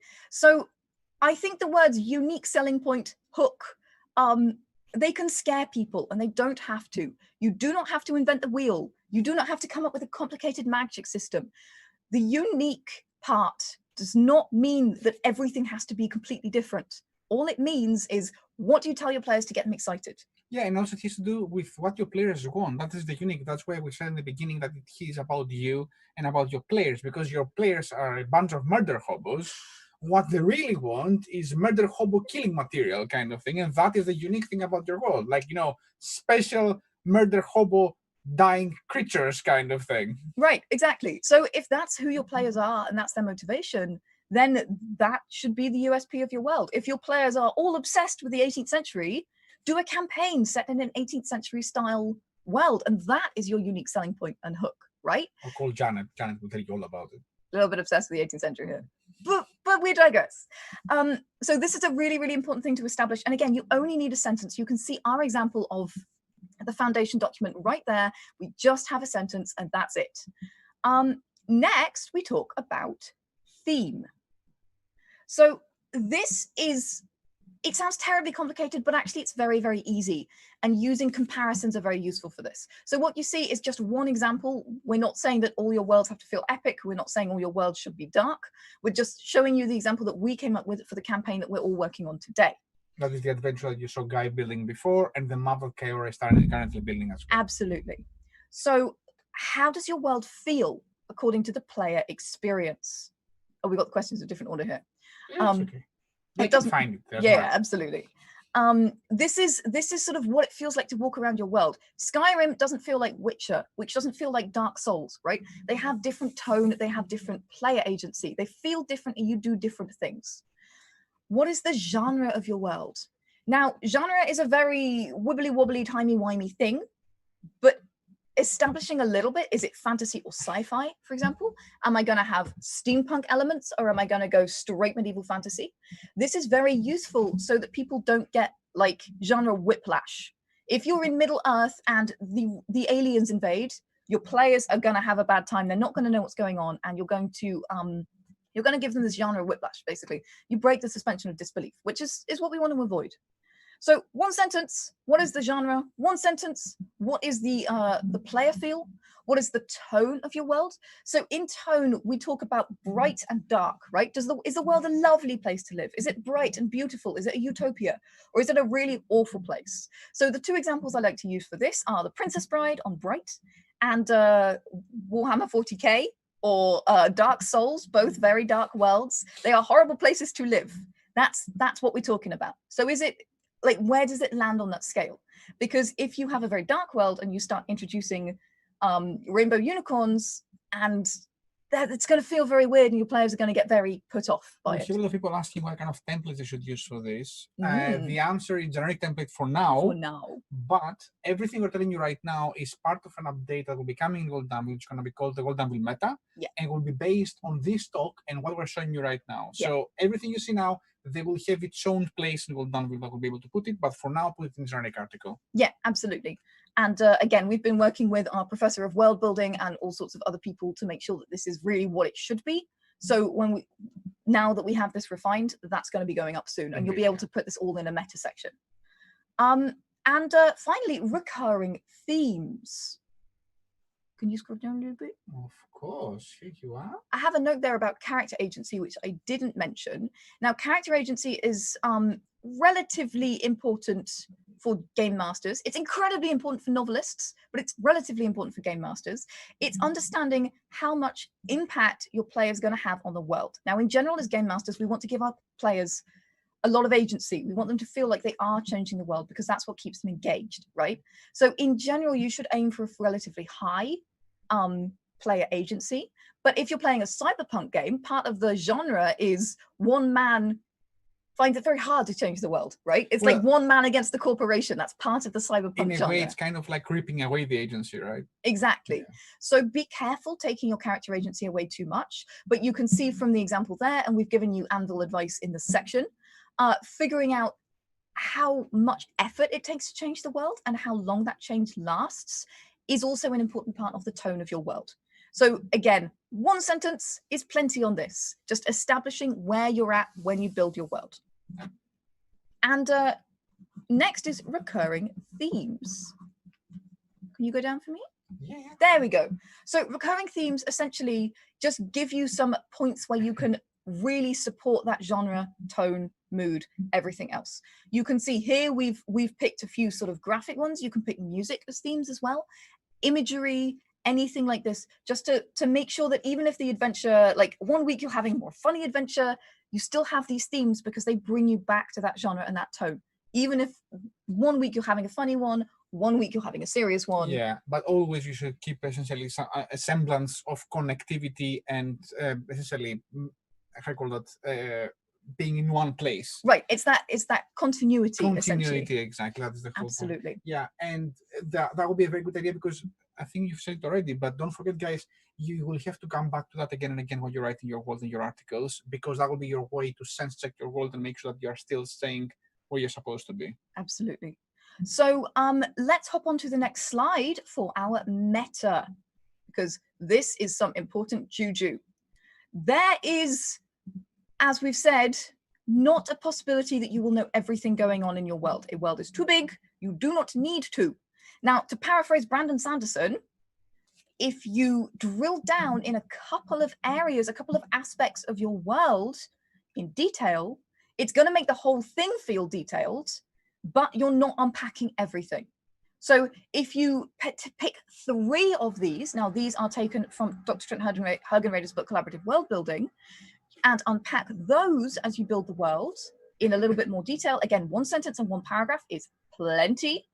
Then that's going to make your world feel much more detailed. It's going to make it feel like there's a lot going on without you completely disappearing down the rabbit warren and building out everything and losing a bunch of time. We don't want that. Remember, if something becomes important later, you can always build it out.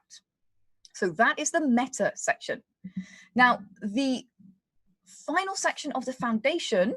Now, remember, we've been talking a bit, but this is, for you, this is just a sentence and a paragraph. That is all.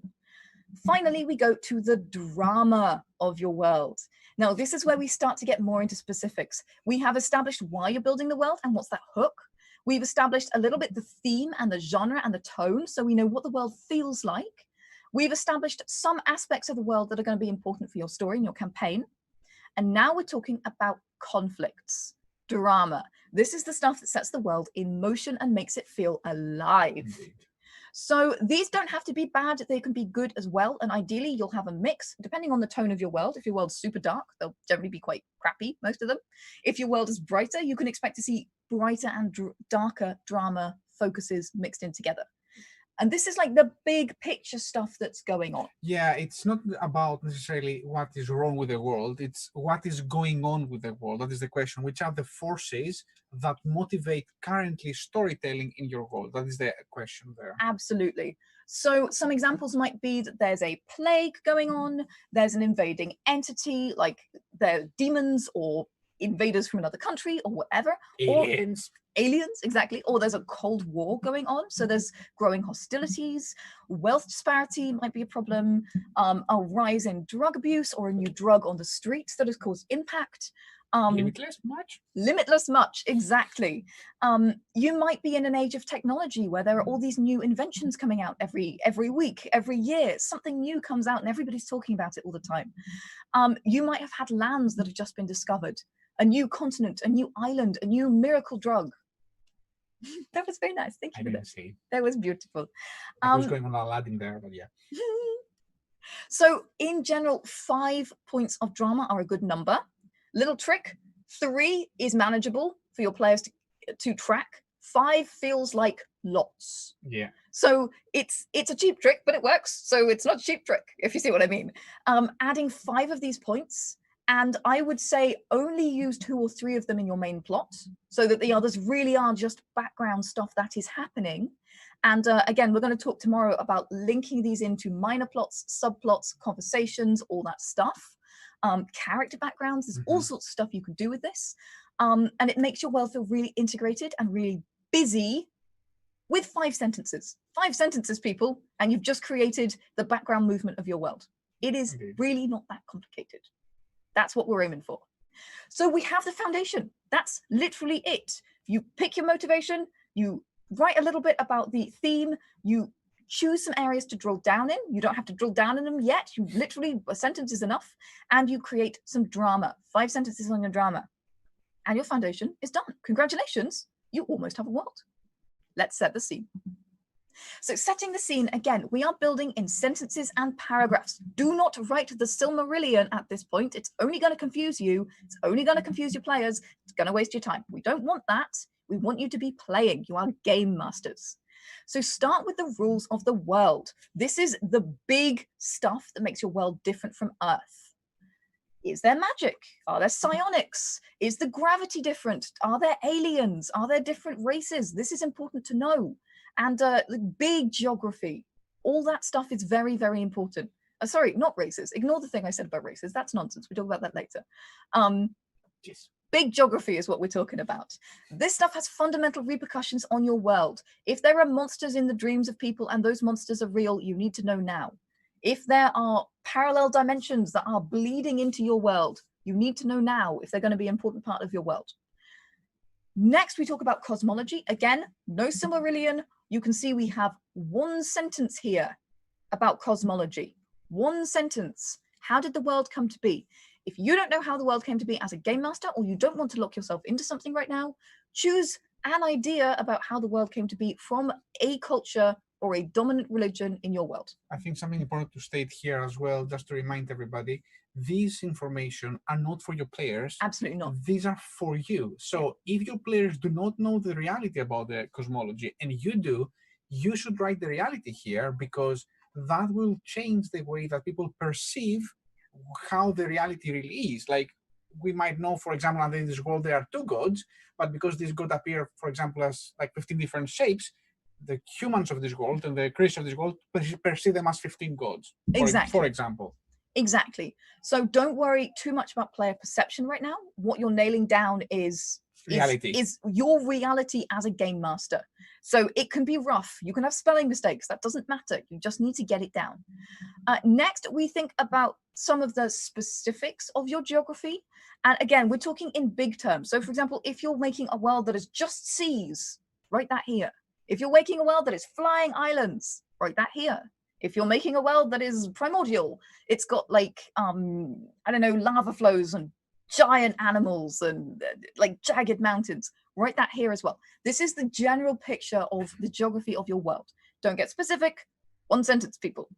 And then any special features. So some examples I have here are, for example, Game of Thrones, where you have those, like a summer can last years and a winter can last decades, right?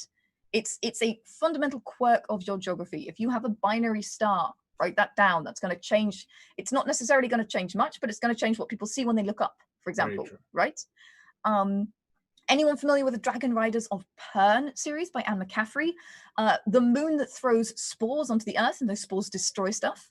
That's another sort of big fundamental special property of geography. Yeah, because that kind of stuff should be in as there. the moon comes closer, that's what triggers the sport to fall to the earth. Exactly. Right? And that's why it's a geography, right?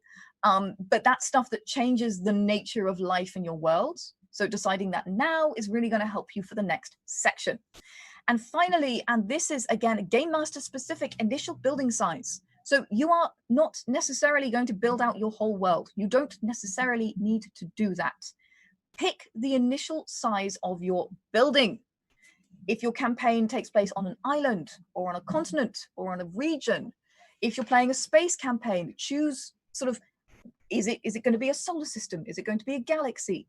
And that's going to help you understand how many specific points you're building of world building, and also where the line is, right? That doesn't mean that your players can't leave. That just means that you have a starting point, and then you can add a soft break. Indeed. So by soft break, for example, if you're on an island, maybe ocean-going ships only come by once a month. If you're in a dystopian waste town, maybe you need equipment to cross the wasteland and you need to buy or build or steal that equipment so that you can get out. This is really, really important because it's giving you that first area that you can build in detail, and it gives you a soft break so you can see when your players are getting close to the edge, right? It doesn't mean that you don't build outside the edge eventually. It doesn't mean that you keep them in there. It just gives you an understanding of where they are and what, on their way out. Before we continue, I would like to say Please. something because I've seen a lot of questions coming on that. Fantastic. First of all, I would like to say to everybody that all of this information will be given to you.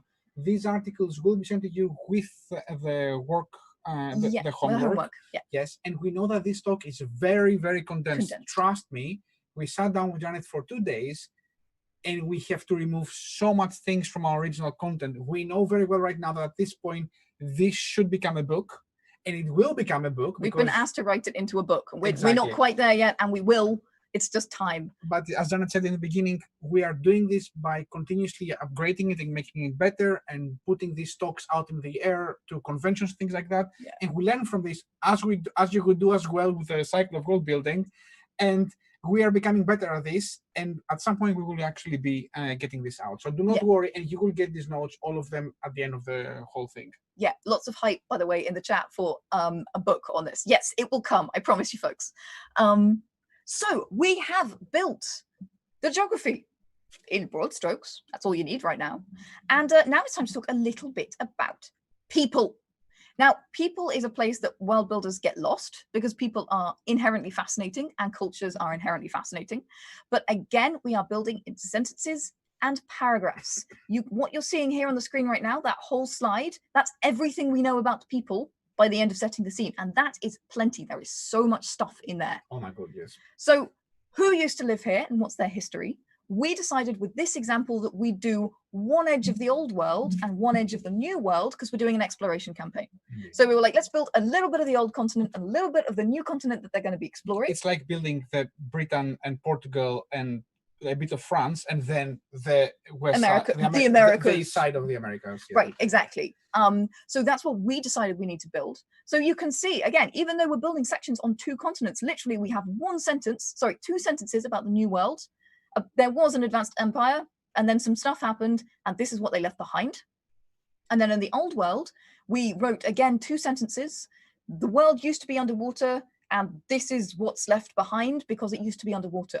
Yes. So but with those 4 sentences, which are, by the way, very short sentences, we've just created huge amounts of possibility without creating huge amounts of text. And that's the game here. To go back to what Kaiora is doing right now, Kaiora is building a map that will be very much inspired from this because she will have to put like the underwater monster bones there and seaweed-like trees there because this used to be underwater. So it developed in a completely different way than what you'd expect from something like that. Exactly. And you can see, we wrote, the land is littered with the bones of gargantuan dead sea creatures, abandoned merfolk cities, and calcified coral forests.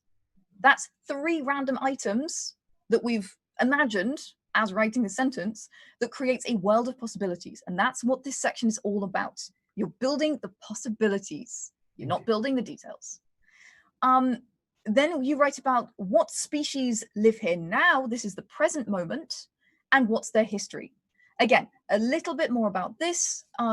Again, we've written, 2 sentences. The old world is peopled by 5 human empires, and then we write a little bit of detail, like literally a couple of fragments about each empire. And then we wrote about the New World. And again, we wrote 2 sentences.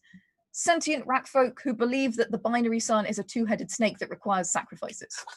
Exactly. Again, like that's very evocative, but it doesn't give you a lot of detail, and you don't need it now. The detail is for later.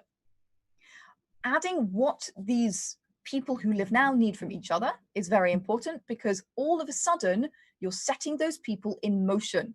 This is just like the drama section that we talked about before. You're giving your world direction, you're giving your world life simply by adding motivation. That's all you're doing here. You're saying, what does A need from B and what does B need from A? And honestly, that's it. That's how you set the scene. That's how you build the foundation of your world. I have talked for half an hour and explained all of those, but at its base, I think it's it would be 12 sentences. I think pretty much 12 sentences, and all of a sudden you have a spectacular world. You have people, you have geographic laws, you have your magic, you have your drama. It's all there, and it hasn't taken you more than half an hour. And that's what we're after, right? Because we are all about the game. So as we come into part 2 of this talk, at this point, you would write up a small amount about your world and go for session 0. But we can't send you off to your players now because you're hanging out with us, which is awesome. So tomorrow we'll be talking about implementing this cycle of play, think, design, build, this agile cycle that's going to take you through every session and help you build only what you need, only when you need it. And we're going to show you what a player primer looks like. And basically, we're going to tell you what to do when your players go completely off-piste, which, my God, they will sometimes. It's interesting okay. Question. It was just asked what happens. Yes. And yes, we'll be responding to that tomorrow because we know the issue and we know how to fix it. I've been a player. I know players do weird stuff. Yep. I do it all the time. I was a storyteller. I know how far. So we'll be talking about what to do when your players do something that you don't expect. And again, with this agile world building, not building a ton of stuff, it's actually very easy to adapt, right? So that's what we're going to be talking about as well. And what to learn from your players when they do stuff like that, because that's equally important. But for now, we're going to show you a little bit about what this agile world building looks like as world building. So we've built the foundation of our world. We've shown you what that looks like. We've shown you the scene setting.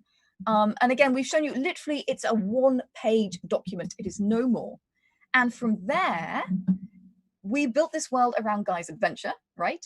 And we're going to show you a little bit what we've done, literally sentences and paragraphs to build out this world so that your players can play there. Take us in. Ta-da! So this is the world of Azria. We have built it together. How long did it take us? Like 3 hours? Less than that. Less than that, exactly. So we would like to show you pretty much what we're working on at this point. I think that we're going to discuss first, in fact, the codex of the world. Yeah, right? so again, one of the questions we get asked a lot is, how do I organize my world? And this is what we wanted to show you here very, very quickly. These are categories and articles. Those of you who aren't familiar with World Anvil, go make an account. It's free, by the way. You create categories, you put your articles in categories, and they show up on your world codex. It's that simple. Exactly. And I wanted to show a little bit, guys, how we design it to make it accessible to everyone. So first of all, at this point, on purpose, everything in this world is public because we want you to see it. But I will explain to you which of those would have been public and which of those would have not been public. So we have a folder here called the world, and within there we have the Bellinger Bay, which is the extended area that right now Kaiora is building. And then we have Bellinger Bay Landing, which is the village, which is going to be in Bellinger Bay, and we'll show you very soon.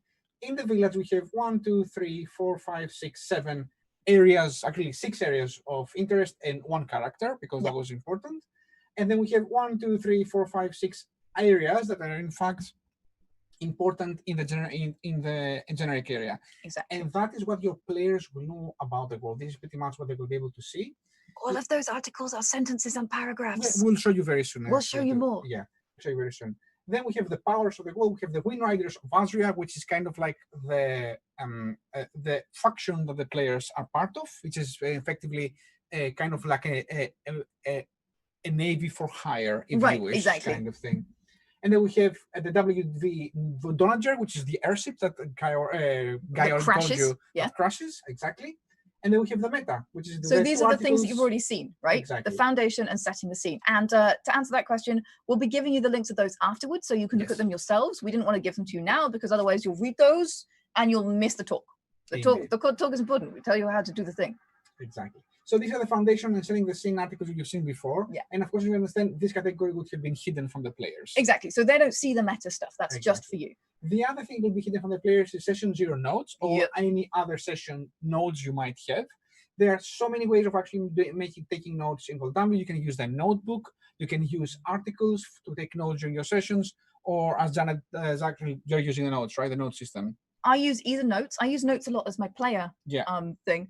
I tend to use the stream. So we have a digital Game Master stream where you can sort of create NPCs in 5 seconds and write a stream of consciousness of your notes and then turn that into a session report later because it's all there for you. Exactly. And I tend to write that because I write stuff in very like bitty notes. And then what we have here is in fact the article that Guy would have written. Yeah, exactly. So the plot. The plot, exactly. And of course, you understand this, and this would have been completely hidden from your players. And the players will only have access to these parts of these articles. Right. They only see the world building. Exactly. And they only see the bits of that world building that you want to show them. And we'll go more into that in a minute as well. Excellent. But let's show them the map. Of course, we'll show you one of the 2 maps. This is the map again built from CoW. This is the village that will be in CoW's map. This is the village of Bellinger Landing. Yeah, and what we've done here, essentially, that we want to show you, desperately looking for my notes, there we go, is we have created articles, either, if it's something where that's important, with 1 allowed, 1 sentence and 1 paragraph maximum, or if they're not that important, we've literally not added an article at all. We've just added a pop-up, a little text in the pop-up, and that's enough. That is more than enough. Like in the stables, that we knew that there would be nothing necessarily important at this point when it becomes... Right, exactly. And if the players ask thousands of questions about the stables and get really obsessed with it, well, you go away. Again, this is the Agile world building cycle. You go away and add 1 paragraph, and you just see what happens. So Janet here put a little bit of an allowed, effectively something that you'll be narrating to your players while you're playing, or the players can actually read themselves to get the idea of what's happening there during the articles. And here, because this is the wreck of the airship, we didn't add a sentence and a paragraph. We can make assumptions about that. The players won't want to know a ton of detail about it, but we added an allowed to set the scene and make it very clear it's going nowhere. That's the end of the allowed. That's the crucial bit. Indeed. They're not going anywhere. They need to engage with the area that they're in. On the other hand, when it comes to the Ship and Wolf Inn, that we had a little bit more information, we know that there will be action happening there. We know that there'll be interactions. We know that they will stay there, right? So they're going to be spending time there. So what we've... Sorry. You continue, please. So what I've included here is an allowed. Again, this is a little bit of flavor text. Going back to Guy's theme, it's a dark world. You want them to feel like something is a little bit wrong with this village, although everything on the surface is super nice. So when you go in, there's a single fiddle playing in the corner. As you open the door is slanted. Everything in the Wolf and Sheep is lopsided. It's just to show the theme a little bit, actually, to the... Exactly, just to give that taste of the theme. But the guy seems nice, and the beer is cheap, and the beds are cheap. And what I've done is I've also created very, very quickly, again, this took me, 2 minutes, I think, to create a list of things that they can pay for. And in that list, I've included Ogre's Wake, which links into the name of the bridge, which is called Ogre's Rest. I've included Bellinger's Chest, which links into a local legend. Again, I created 1 sentence about a local legend, and that links into that. So if people ask more details, that's a gateway to giving them a little bit more. Again, Glasshaker's Health. Glassshaker is the name of the alchemist. There's a little story behind that as well. He adds a secret ingredient to the whiskey, and it tastes really great. And we all know what that secret ingredient might be if we've watched Guy's stream. Indeed. So this is the point. This is the idea. With very, very little actual world building, you're adding a ton of hooks and suggestion and foreshadowing, right? It's literally, it's evocative. And you as a game master, you don't need to create everything up front. You can improvise that. You can build that when the players are interested, mark down those seeds and develop them later. And that's also what we're going to be talking about tomorrow. And the same thing happened here when it comes to the Emerald Knocks, which is the location that Dr. Theodore Glassshaker, the alchemist, was talking about. Exactly. Links. And Janet gave a bit more detail here in the article as well. And also we have a bit of a map here as well, in case that something takes action. In fact, in that Right, location. exactly. And it's something that players always like, oh, what does it look like? What does it look like? They're always asking this. You can give them the link to the article. Again, there's nothing in here that they shouldn't know. If you can put secret GM's notes if you want to. Can you zoom out on the map in the sidebar? Yes. This is a little Chaora map. We just wanted to include this because it's awesome. So yeah, and here you can see we have the first floor and the second floor of the Alchemists, just to give them a taste of what it is. Again, it takes, what, 2 minutes to upload a map on World Anvil. It's not about spending huge amounts of time developing areas. It's about developing things that have a lot of flavor and give you that evocative space to jump off. Indeed. But sometimes you want to create something in a little bit more detail. Indeed. So all of these areas, there's not big encounters going on here. They're going to be interaction, but there's no actually. There's going to be social encounters, but it's not going to be a space that they're spending huge amounts of time in, neither in-game time or at table time. On the other hand, the forest is somewhere that they will be spending a bunch of time. So we did a little bit more detail on this. This is the Shade Forest. Again, following Guy's mood, we decided, okay, well, let's make it a mushroom forest because it's really like creepy.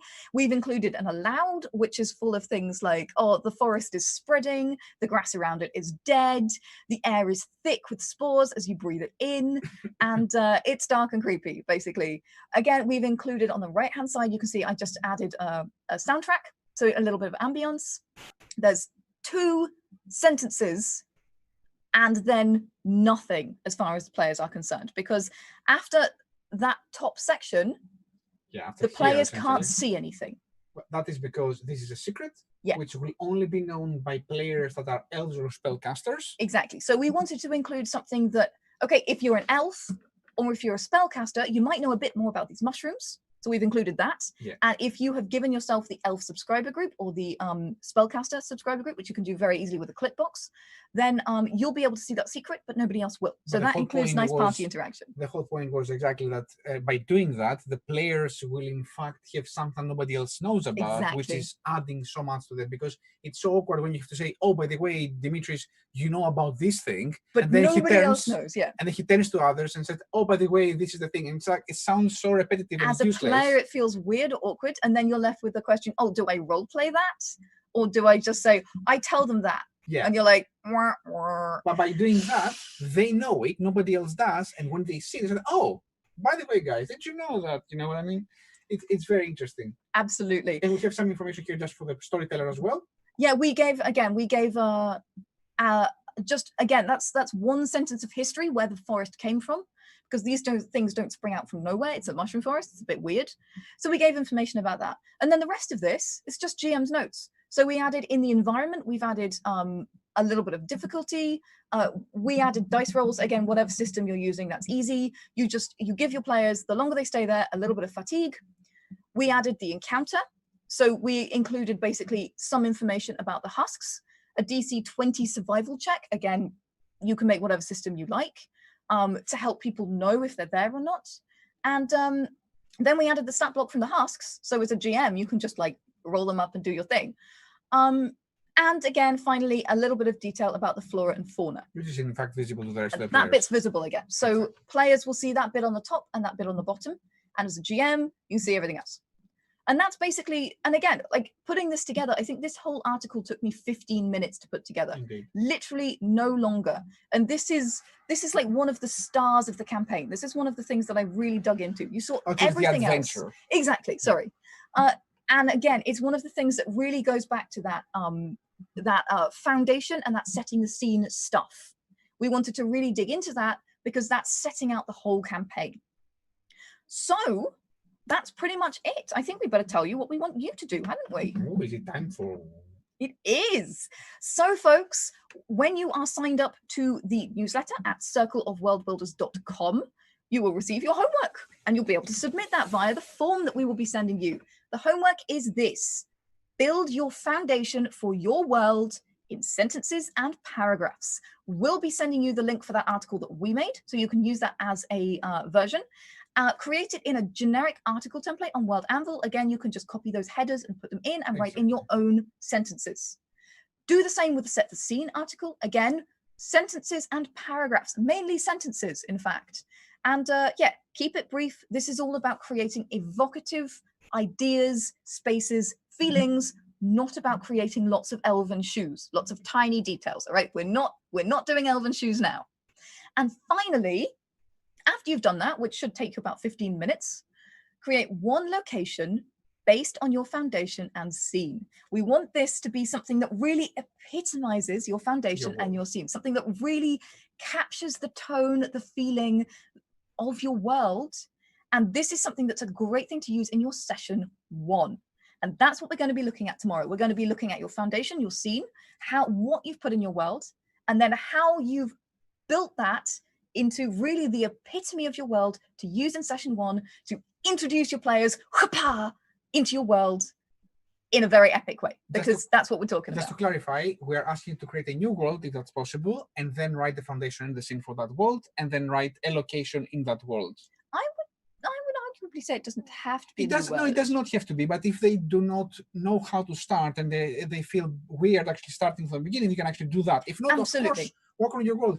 And also, to give you an example of the location, for example, if you're building Cyberpunk, it better be raining and it better be neon lines there. Right, exactly. We're talking about stuff that really epitomizes your foundation, your tone, all that good stuff. Well, we have a very short amount of time for questions. Folks, as we say, we'll be making this into a book. And if you have more questions, you can drop into our streams. We go live, 5 times a week on Twitch and YouTube. We're / World Anvil everywhere. But let's hop into some questions. Let's see what we have. Let's see what we have. The questions have not been copied across. Folks, if you want to ask questions, capital letters question would be the way to do that. In the meantime, it's one from Surian. Sometimes ideas like subterranean fungal forest occur independently to multiple creators. Do you have any tips on how to make your version unique? Do you want to answer it, or shall I answer? I can give my answer, and you can give your answer. Yeah. I would say that make sure that you're really digging into what is characteristic, the USP of your world. What is characteristic about your world? How's that going to change things? Because if psionics are a thing, you can have a mushroom forest where the mushrooms are psionic. You know, if your world, if the crucial thing about your world is that it's binary, you can have that it has binary star. Yeah. You can have mushroom forests that react when you get a solar eclipse from one star to the other, right? Dig into the USP of your world, dig into the original things in your world, and you could convert the most standard trope into something that feels completely new and refreshed. Yes, that's a very good point. It's a very, very good point indeed. Iris Mercury says a question: will you be able to connect with the other homework? Yes, that's the whole point. The items that you're bringing with your homework are meant to be connected into building one single thing. Yes. You want to say something? Nope. Okay. Nope. Good. We have another question. Does genre inform foundation, or does foundation inform genre? That's a very good question. That is a great question. It kind of depends on what you want. And I would say, again, genre is a very flexible thing. You know, fantasy is such a big space, for example. Yeah. Urban fantasy, if you take a subgenre of fantasy, is also a massively flexible space. So genre is really just a set of expectations. I would say that, yeah, I completely agree with you, but I would say that in many ways, genres we discussed already is part of your foundation. It will definitely affect it, but it can be a starting stone. Essentially, think about that. If your genre, for example, is post-apocalyptic or something like cyberpunk, of course, there are some tropes and some bases that you will be gathering from your genre, but that does not mean you start there, because this is what the foundation is all about. It's about you putting your personal touches and making it unique and making it your own. If, for example, I'll give you an example. Cyberpunk is both Judge Dredd, arguably, and also Total Recall can be considered almost cyberpunk, but also you can also have things like Blade Runner. I would argue that the recent Picard had a lot of cyberpunk influence, yes, for example. And they look very different. The reason for that is because they have focused in different locations in the world. Like Picard becomes very militaristic and it becomes like a lot about global locations, while Blade Runner is actually down dirty about personal relations, personal freedoms, that kind of stuff. So do you remember that big slide where we talked about the meta? They've dug into different parts of the meta, and they have a different USP. Exactly. And therefore, the genre is expressed in a totally different way. And that's why we want you to write these sentences, because that's what's going to make your world feel so unique. It's stacking these things one on top of the other, so you don't end up with another medieval fantasy, generic, hokey-cokey elves and dwarves world. you end up with something with a unique flavor that your players will enjoy, that will be really well fitting for you. I think we have time for one more question. Just one. We'll answer that one last. Okay. Is there a way to make parted maps visible as well as text? Yes, absolutely, Lewis. So you can make map pins, map layers, groups of map pins. All of these can be visible or not visible. If you go to our YouTube and check out our map tutorials, you will see everything that's possible. 20 minutes of your life and you'll know everything there is to know about interactive maps on World Anvil. And the final question, where did our maps come from this tutorial today, this lecture today? These are all maps of Keora. Yes, Keora, who's currently madly drawing a map over on his channel, who's going to be with Cows Gone Wild with us later. They're all Keora maps. So I think we have to go. I think I hear the voice of God in my ear. We have to go. We have to go. Folks, thank you so much for listening. This was a whistle-stop tour of Agile world building, just the foundation. And tomorrow we're going to be teaching you about session zeros, primers, getting your players involved, and even more about world building when your players go off in a weird direction, and world building without world builders disease. Thank you very much, guys. See you later. Bye.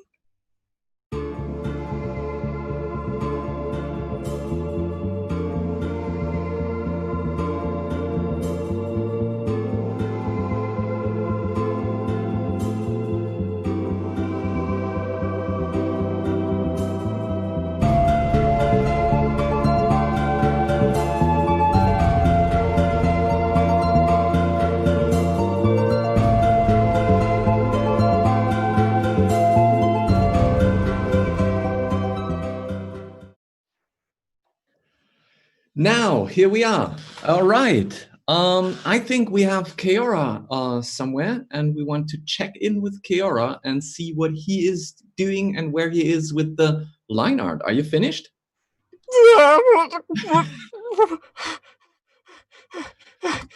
Yes, things are going well over here. Line art seems to be somewhat done. Onto the coloring stage. Wow, that looks impressive. That is really cool. Can you zoom in a little bit and show us what you've done for those who haven't been watching your stream?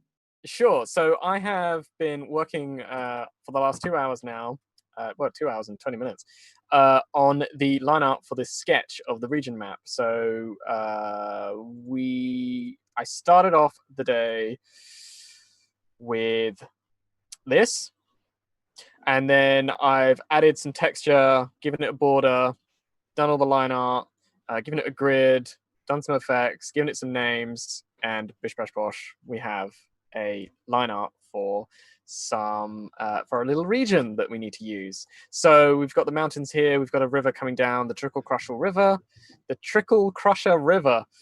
beautiful names. We have the little bridge here, we have the mansion that you are going to be building for us, Till. Yes. And then we have, I just finished off this little sea trade route that seems to be coming up from the ocean with the little brush there. So yeah, this has been super stressful. Yeah, that was my next question. I wanted to know, how are you feeling? Super stressed. Oh my god, the time is just going past like boom, boom, boom, boom, boom, boom. I'm just, wow, yeah. I saw a question that came across. I think you've answered it in your stream already. The question was for those who are very interested in the Photoshop files and how you build that. Would you be willing to share that? Yes, of course. Absolutely. Yes, I think that's a great idea. I think normally I don't because it seems to be messy and blah, blah, blah. But this is a great example of my chaos in motion, and also good for learning the different layers, and also, you know, putting your own stuff on there and sizes and things like that for making your own little region map. So yeah, definitely. Very cool. Another question I want to emphasize on, I think Laura Bone asked that, where are the Dead Sea creatures? They're not in yet. They're going to be added later when I get more time. I'm going to have 2 hours at the end, so I'm going to slowly add more stuff in at the end. But right now I need to make sure that I get the color down. So that's my next step. On the next hour and a half, I need to color this map. So how do you usually start coloring? Like you now have finished the line art and you might do some final adjustments, but what is your first step when you start coloring? I'm doing it right now while we're talking. I'm looking on Pinterest and I'm looking for a good color palette. So I'm trying to find some colors that I want to start with, something that really evokes the theme and what we're trying to go with here. So I need something that's relatively dark, but contains maybe a lot of blues and sort of reds and things like that. I've kind of got in the back of my head the concept art or the cover of The Curse of Strahd. So that kind of reds and blues and things like that as the colors for this. But I also need to work in a bit of green and a bit of blue for the oceans. So right now I'm trying to find a good concept art piece that fits all of those criteria. So that is usually how you approach. Like you pick some inspirational art where you say, okay, this has the colors, this has the mood.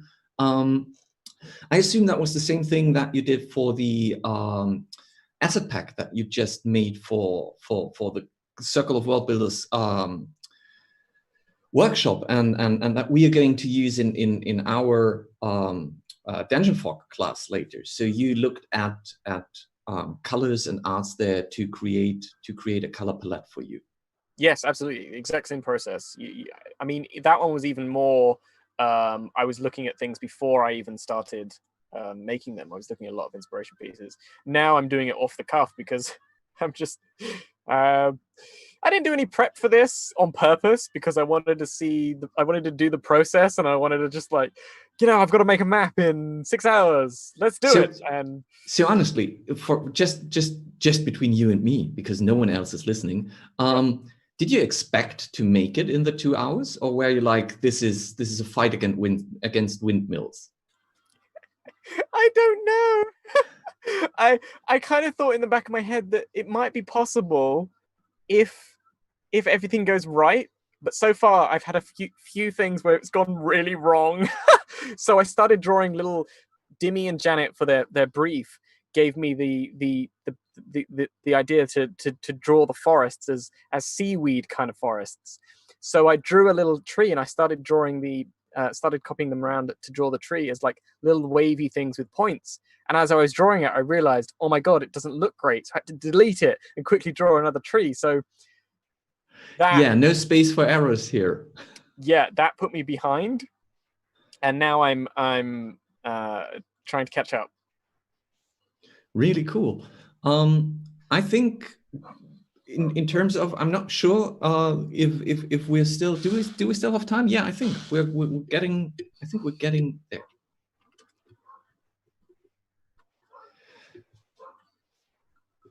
How long have we got on the thing? We've got no, but keep talking so people can see the artwork that you've picked. Sure, yeah. So the schedule seems to be that we've got a little time just to chat, but we've got. Oh, we gotta go. Bye. Well, we don't know what we're doing. Goodbye. Yeah, we don't know what we're doing. Well, we do exactly know what we're doing, and we are now going into the next segment, which I think Guy will introduce to you before we are heading over to Nerdicy. So stay tuned, and I think you will have a little bio break now. That's right. Thanks, Till. Thanks, Kaora. All right, everybody. Yes, it wasn't part of the programming, so everything is moving by 10 minutes. So you have 10 minutes for a bio break before Nerdarchy comes and shows us how to make awesome encounters out of the box based on what we've been talking about so far today. I hope you're all having fun. I'm desperately trying to put everything into place and keep track of questions and all kinds of things. I mean, wasn't World Anvil stuff amazing? And Kaora stuff, as people are saying, we couldn't do this in 2 hours using normal software. So for him to be hand drawing is absolutely crazy. Anyway, you've got 10 minutes. Nothing is going to happen for 10 minutes. I promise you, cross my heart as a GM and hope not to double cross you later in the third act. So bio break, off you go, grab something, get something, and we will be back shortly.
Hello and welcome. We are Nerdarchy. I'm Nerdarchist Dave, and joining me is Nerdarchist Ted, for Nerds by Nerds.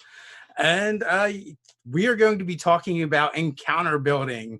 So we have some cool slides that were made for us by Nerdator Doug for this presentation, and we're going to share that once the host has enabled screen sharing.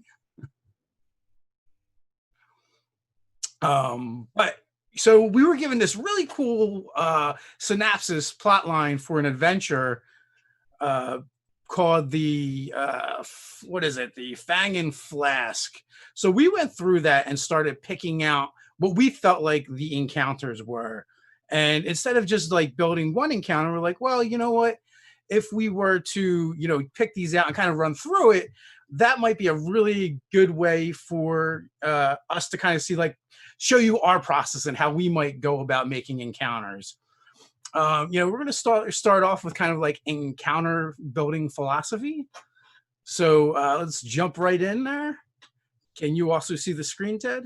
I can. So we obviously know, anytime you're talking about, story building and that kind of stuff, the 5 W's of, who, what, when, where, why, are always super important. And honestly, as dungeon masters, we need to look at those kinds of things, because if we don't, that cheesy line of what's my motivation for this scene, like as corny as that sounds, it honestly should be something that we look at. So as you are making encounters, whether the beast is going out for hunger, or whether the villain has got his machinations moving to serve a purpose, you need to know why things are going on. You need to look into more than just, hey, this is a really cool encounter that I want to put together, without anything more built into it besides that.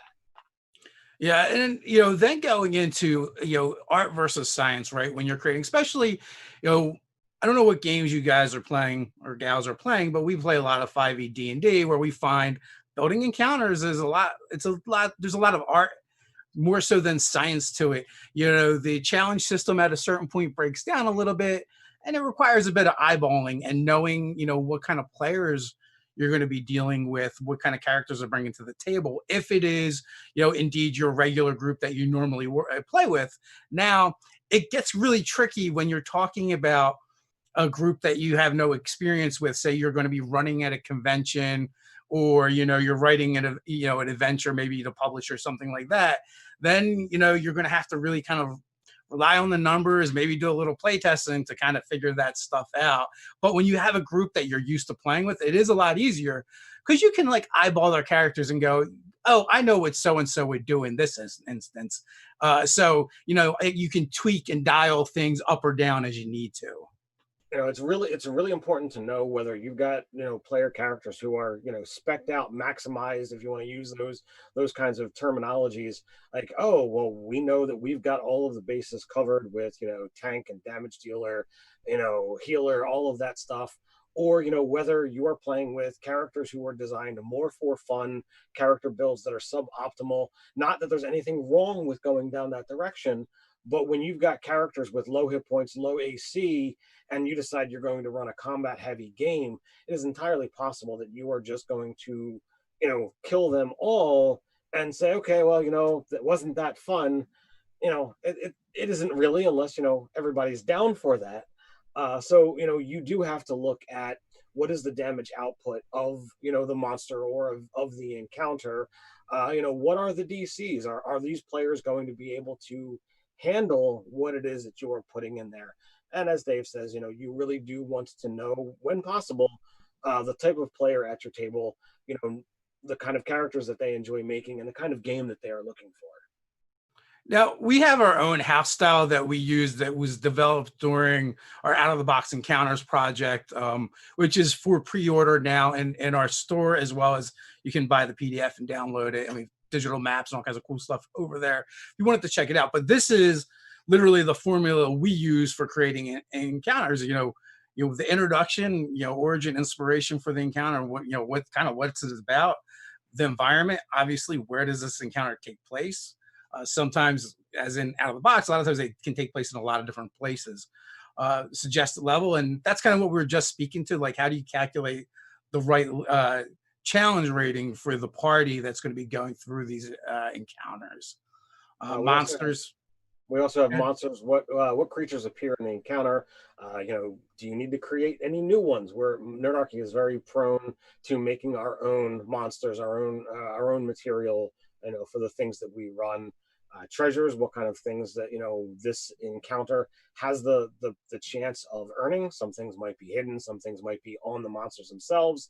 The description, this goes into the dynamic elements, any new mechanics, puzzles, obstacles, any kind of important information that you really need to know to actually run that. And then finally, any kind of complications, things that are going to come up that you might not really be expecting, whether the creatures that are punching above their weight class, any extreme dangers, alerts for characters that might be doing something different, or potential catastrophes if the dice go poorly or if tactics go poorly.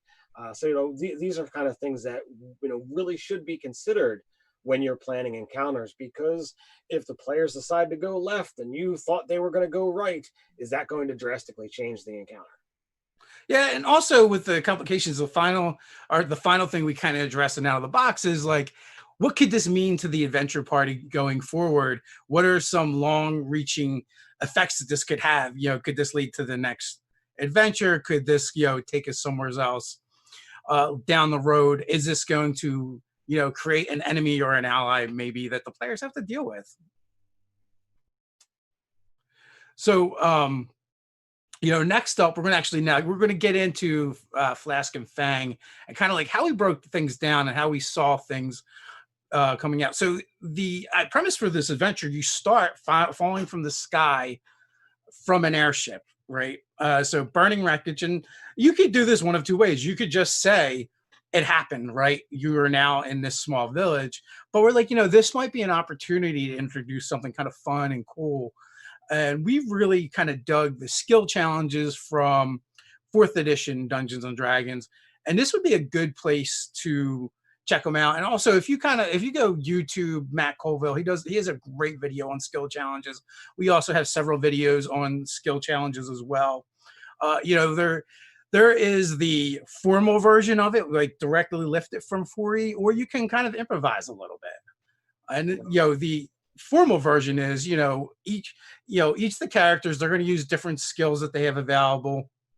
You don't want the same character using the same skill twice. You have to accumulate a certain amount of X's, or not X's, accumulate a certain amount of successes before failures. And we're kind of thinking that this could be a gradated success and failure. So when they finally get to the ground, they're gonna have to deal with the consequences of how they went through it.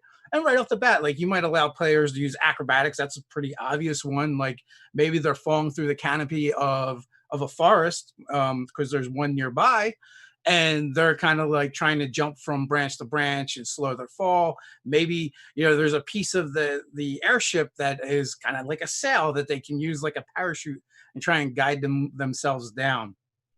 The idea with these kinds of things is to allow the players to use their imagination, and you too, as the DM, reward those kinds of things. Skill challenges typically are going to have a set DC for an expected, these skills will work. So whenever you're designing them, you can always plan, okay, athletics, acrobatics, I see that, not having a problem, but hey, how can I use history for this? All right, well, that's going to be a reach. So if someone comes up with a creative idea, you can allow them to do something like that. But for a non-set, skill, you would want to say, well, I'm going to increase the DC.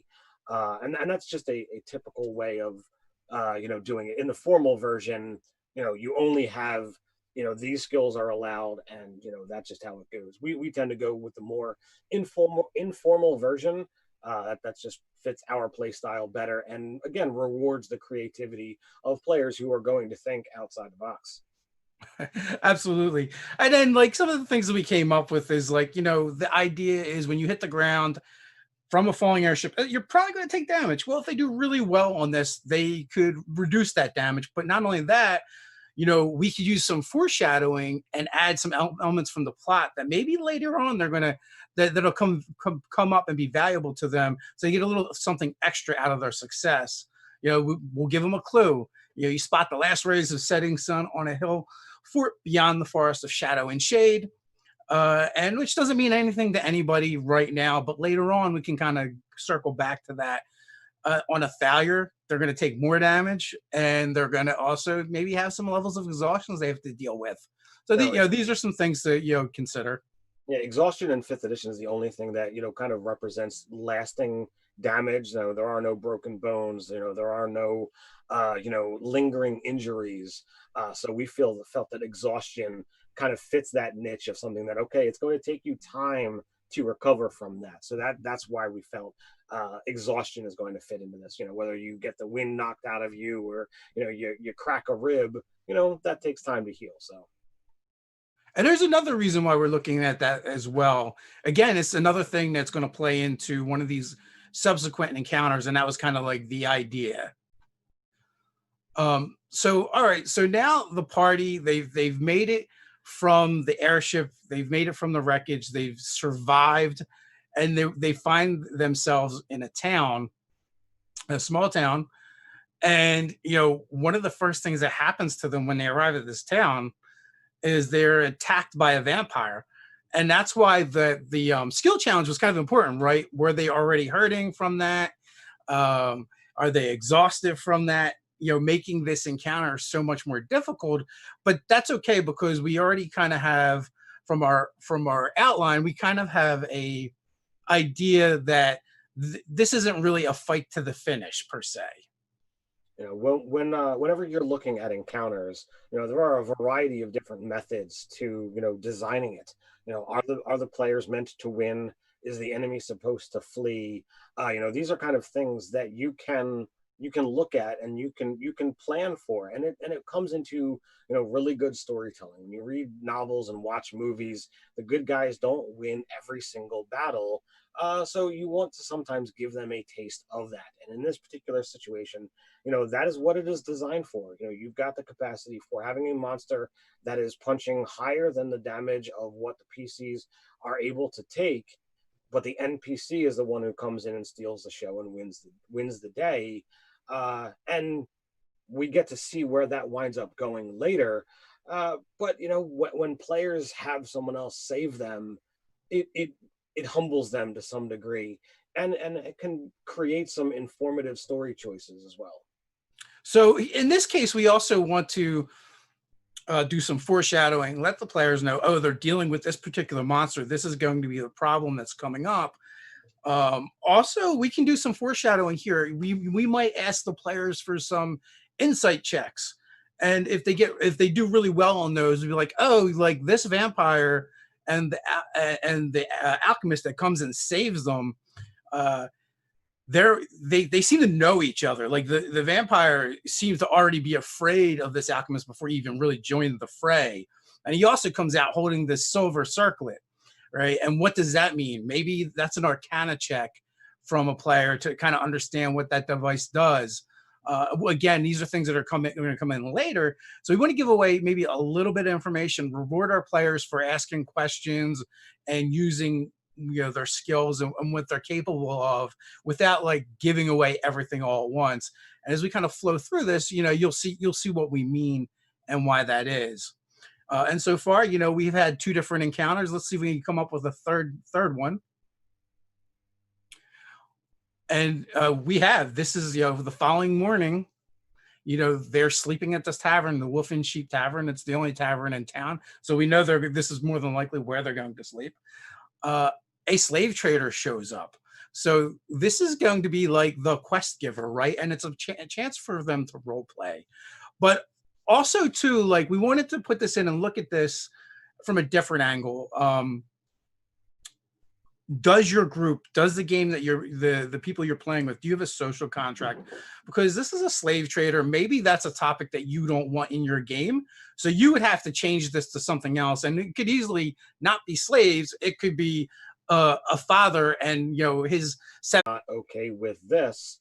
And, you know, these are all things that are great to do so that everybody is, you know, acceptable and, you know, it can enjoy the game that is being run. So, you know, these are kind of things of, you know, the moral quandary, both in game and out of game of, you know, dealing with this. You know, is a slave trader an acceptable quest giver? You know, or, you know, is that something that if you've got a, you know, pre-written material and that's what's presented, you can change it to be something else and just have to, you know, tweak the story a little bit. Also, too, like your players might be like, oh, we're absolutely going to rescue those slaves.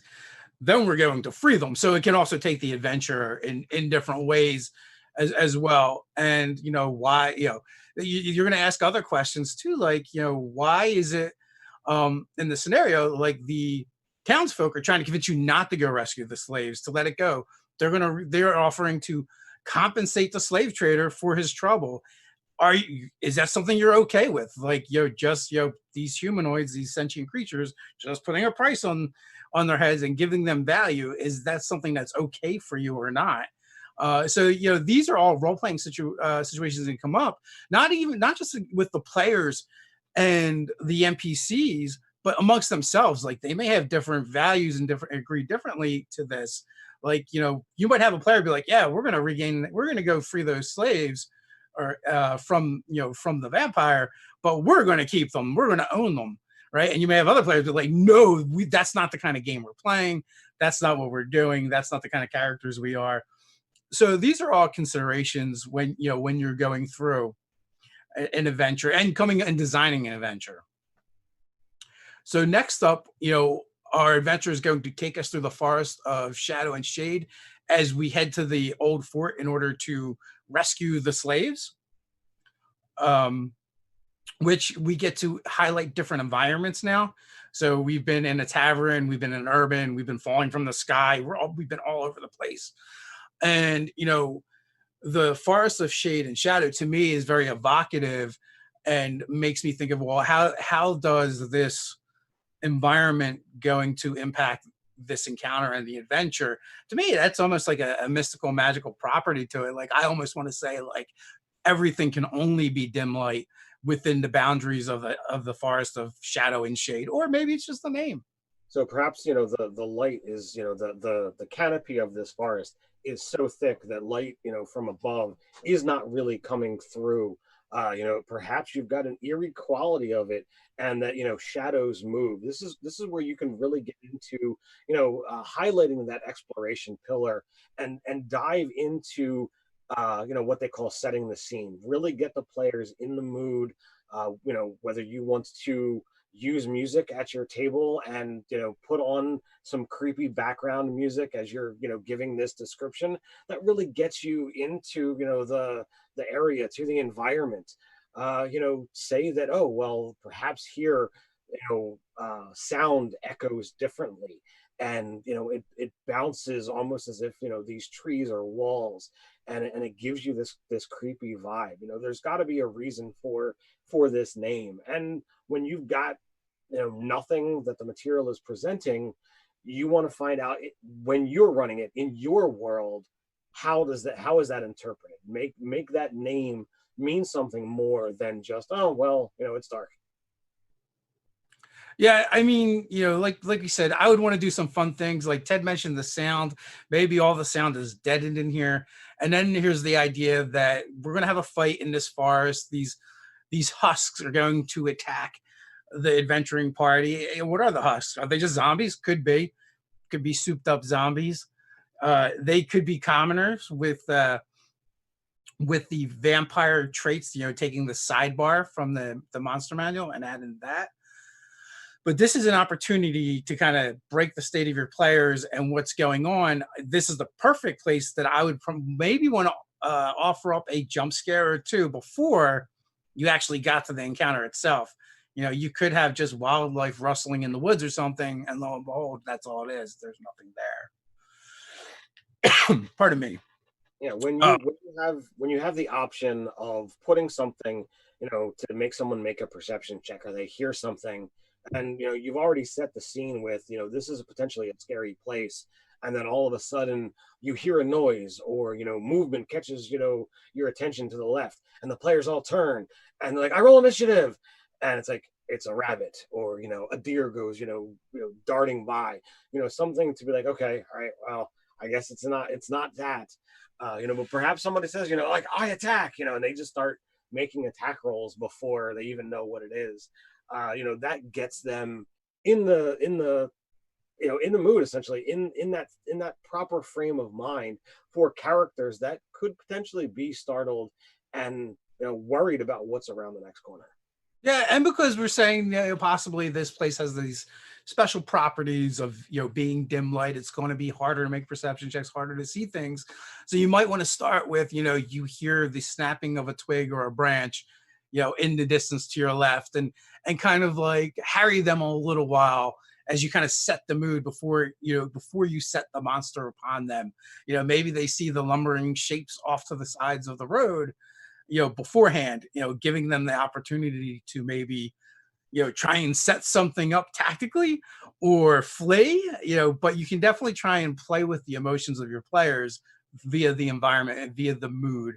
So that can be a very important, and I definitely love Ted's idea of, you know, this would probably be a great place to break out some spooky music, maybe dim the lights if you have that capability when you're running the adventure and this encounter in particular. And then, you know, you've also got it changes. Yeah. You also got the when you're talking about exploration, you've got opportunities for, you know, dealing with what is the rigors of travel, you know, dealing with, you know, problems of, okay, well, how long have we been going, you know, how many levels of exhaustion did the players get yesterday before they left, you know, and you can highlight those particular examples. Yeah, I mean, also too, like something we've done in our own games is we will invite player agency for them to kind of tell us maybe something they see or something they're experiencing, their characters are, and if it's reasonable, allow them to enter it in the game. And this might be a cool place to do it. If you're like, hey, this is a spooky forest, you might ask them, well, what does that mean to you as a player or as a character? And they could give you some feedback, and maybe you incorporate some of that in, or maybe you don't. But it does give you more information. For us, we do kind of like to take that information that the players do and weave it back in. So next up, you know, when they get to the fort, there's an ancient locked door, and there's a riddle to it. So when we got to this part, we're like trying to figure out like what would be a good riddle. We Googled and, you know, found the riddle that we thought was decent. And then we were also like, well, what is something that could be interesting to do to kind of tie into the plot line for foreshadowing? Remember we talked about during that skill challenge. Well, that light, now the players realize the light, the last rays of sunshine they seen shining down and reflecting. They actually think it was reflecting from this area and possibly even off of this very door, because, you know, it's etched in silver, the writing. You know, and that's what they saw reflecting or glittering in the distance. So now that earlier encounter kind of comes into play and gives you a chance to, you know, reward them for doing really well on a skill challenge. So, I mean, you have a simple riddle of, you know, never resting, never still, moving silent from hill to hill, never walk, run, or trot. All is cold where I am not. And it's you know, that one's been around for a long time. You know, as we use the hint earlier of, you know, the sunlight hitting, you know, potentially the door or this fortress, you know, the answer is the sun, you know, and that gets the little bit of joke and foreshadowing of dealing with a vampire and having sun be the answer to the riddle. You know, it bespeaks of, okay, well, you know, did this, you know, fortress belong to somebody who was a servant to a sun god like Pelor or what have you, and then the vampire take this place over specifically to rid this place of someone of that kind of power. So Like, now let's like circle back a little bit to riddles themselves. They've been in the game for a very long time, since the beginning of D&D, but they're also a little problematic because riddles and puzzles do not test the characters, they test the players, which can be really difficult if the players are playing characters that are maybe not that smart. You know, a puzzle or something that they're doing actually works against their stats, or the puzzle actually works against the players themselves. They're not familiar with this kind of stuff. They're not good at puzzles and riddles. So it can be kind of punishing.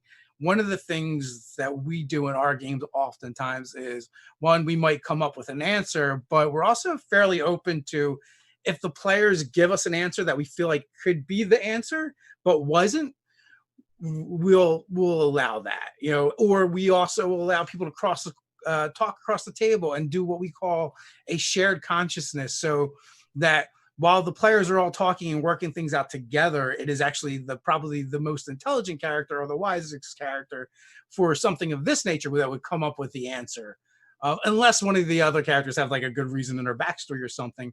But you're not going to role play a 20 intelligence. You're not all of a sudden going to be a genius if you're not. But the collective of the group could make up for that, for sure. And if you're looking to do riddles, and I think that they are fun and great if you can find ideal moments to put them in your game. It's not something I would want to do every single session. That would get rather tedious. But at times when I try to run them, even when I think, oh, this is an easy one, sometimes people are having off days. I guarantee you there have been many sessions where I've come to the table and my brain has not been thinking. I've made bad decisions and not seen something that seemed like a very obvious choice. So, within the setting of whatever system that you're using, it is always good to come up with ways to give players, a couple of hints. So, for this one, they could make maybe an Arcana check or a Nature check and, reveal something akin to that and, guide them along the path without directly giving them the answer.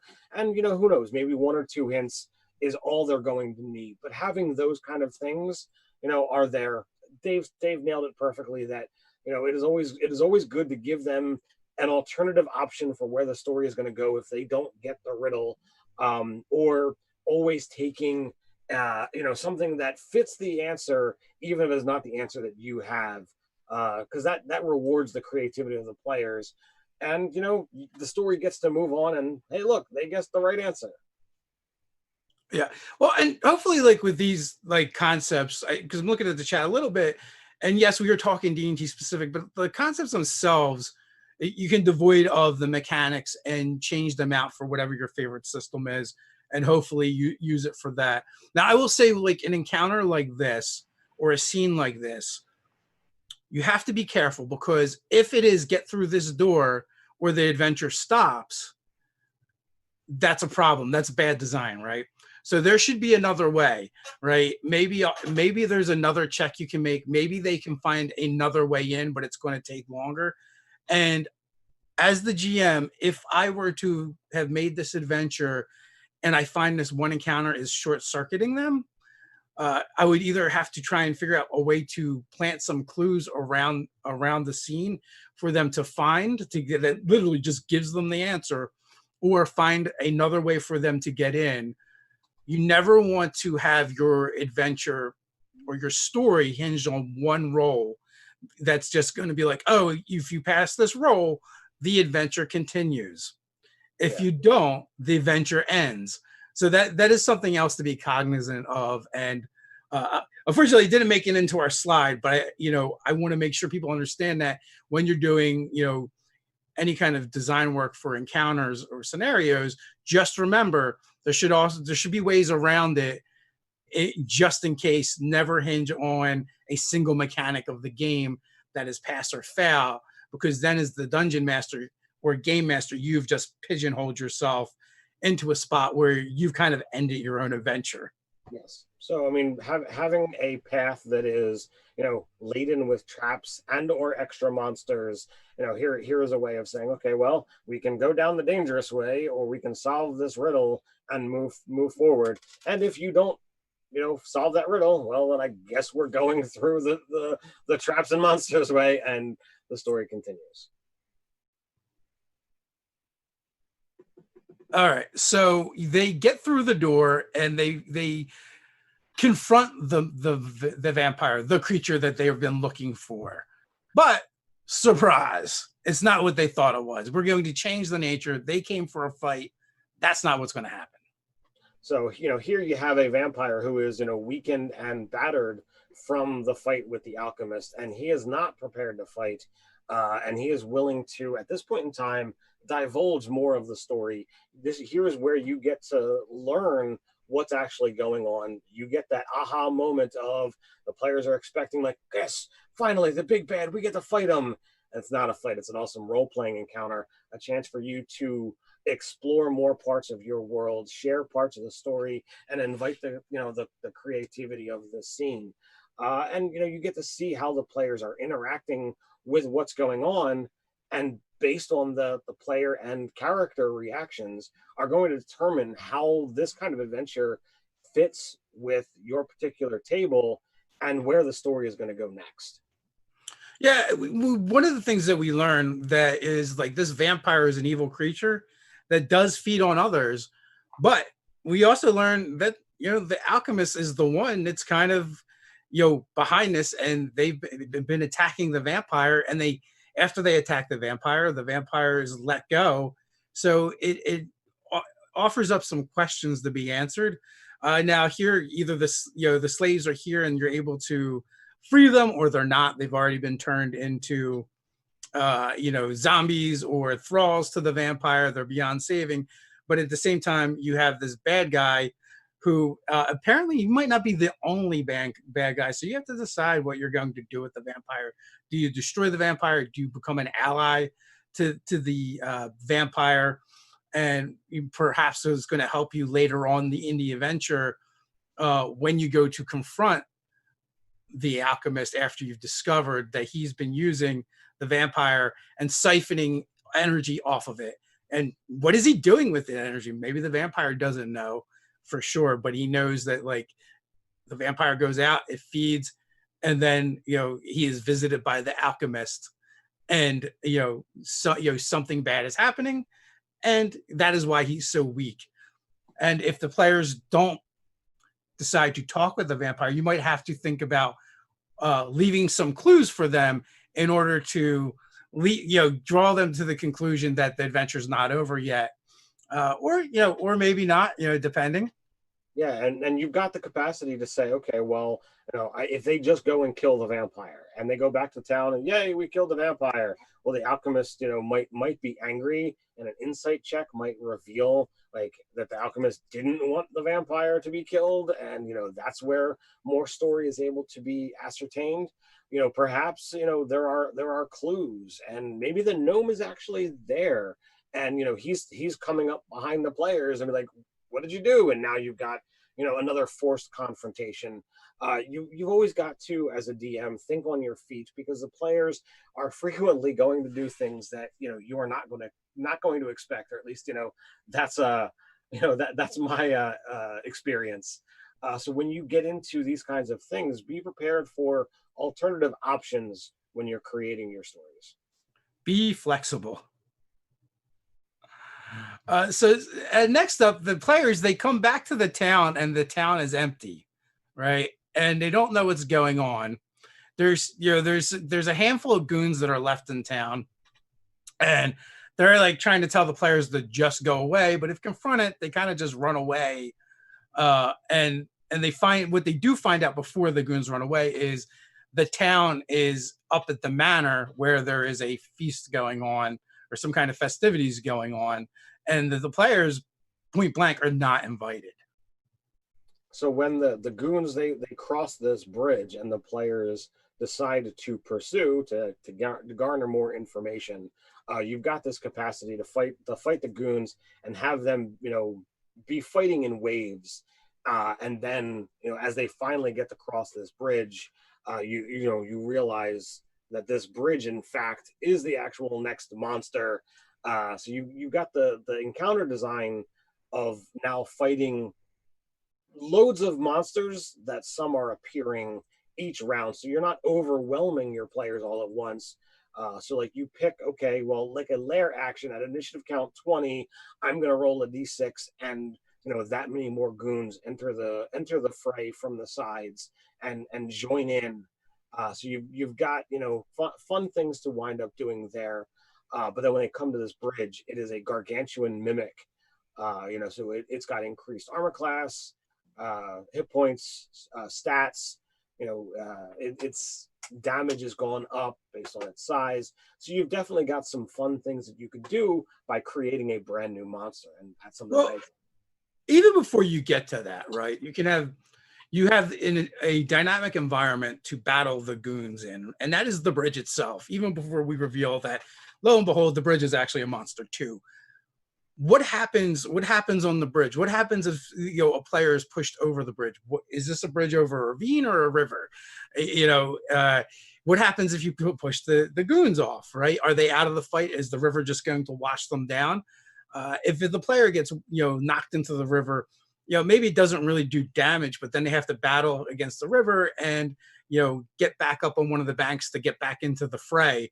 And depending on what kind of rolls, saving throws, checks, I mean, every system has their way of doing it, so you can use this no matter what you're doing. So it can knock them out of the fight temporarily. And like Ted said, you can determine how many of these goons you want to use, and maybe they don't all show up at the same time, or they kind of like form lines and ranks and kind of attack it in that way. But then you finally get done with it, and the last one, before dying, breaks a flask of liquid over top of this bridge, and the bridge begins rumbling and moving and glowing, and pseudopods start popping out of it as it kind of gets up to attack the players, and it gives you just a way to surprise them with this encounter and do something maybe they weren't expecting. So now we're getting towards the end, the climax. And that is when the players can confront the alchemist and go, hey, actually, we talked to the vampire and he's a bad guy, but is he really a bad guy? He actually points out that you're kind of a bad guy. And this is another opportunity for us to introduce a new monster and do some fun things. And the idea that was introduced is this is a giant vampire hybrid, and he has alchemical swarms of bats, whatever that means. But I like the idea, so we could kind of make up some cool things with it to introduce into our adventure. Like Ted said, we like any chance we get to kind of change monsters that already exist in the monster manual or make up new ones to kind of surprise our players, because oftentimes we play with players that are experienced and have been playing for a long time. And you can get this no matter what system you're playing in. Anyone that has a lot of expertise in it, they're going to kind of know the rules. And we can't help but like try and think about, well, what are these things? How are we going to defeat them? Maybe the alchemical bats, when they hit you, they stick. And the more bats you get stuck to you, one, maybe you're taking damage because they're biting you and trying to suck your blood, but also they just start becoming a hindrance and they hinder you. Bless you. Thank you. So like, you've got the capacity to just generally use bats, wolves, and commoners, maybe with some tweaks. But as you apply this alchemical thing to them, you've got the capacity to take another stat block that you happen to like the ability that they have, and through whatever alchemical process this alchemist used, those powers fit. So you can take another stat block and just describe it as, well, it looks like a wolf, but when it breathes fire or grows spikes that you aren't expecting, okay, well, that's part and parcel. So we're very fond of reskinning an already existing stat block and just describing it differently, because those kinds of things are going to be more surprise moments, to those players. But when it comes to making, this big bad, you want him to stand out. He's got monsters that are able to appear. So again, we get that swarm mechanic, or that new monster coming in waves as a lair action. But the villain, the alchemist, could have other things. It could have other lair actions it could do instead, if they're not taking down the smaller things fast enough. Well, maybe there's other things. Does it have legendary actions? Giving legendary actions to your boss makes that thing stand out that much more, and makes it that much more challenging. So that's always something I like to look at when I'm planning something that I want it to be a memorable and fun encounter. Yeah. So, and there's some other things that are going on here too. When the players first arrive, like the townsfolk are here. What role do they play? Do the players have to try and figure out, if they are friendlies or just they are not involved? So do the players worry about whether or not, they could be collateral damage or not? Do they care about this? Should definitely be a consideration. Maybe you bring it up as the GM. Maybe some of them are scared or act scared. Maybe the slave trader is here and he is scared and terrified for real. Maybe he's the only one that doesn't really know what's going on. But these are just some other complications that you can kind of throw into the mix.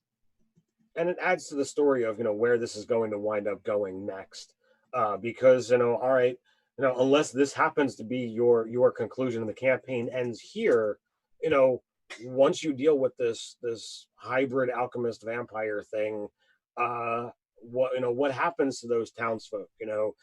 That's going to determine your player reaction and allow you to resolve the entire story, not just how do I deal with this bad guy.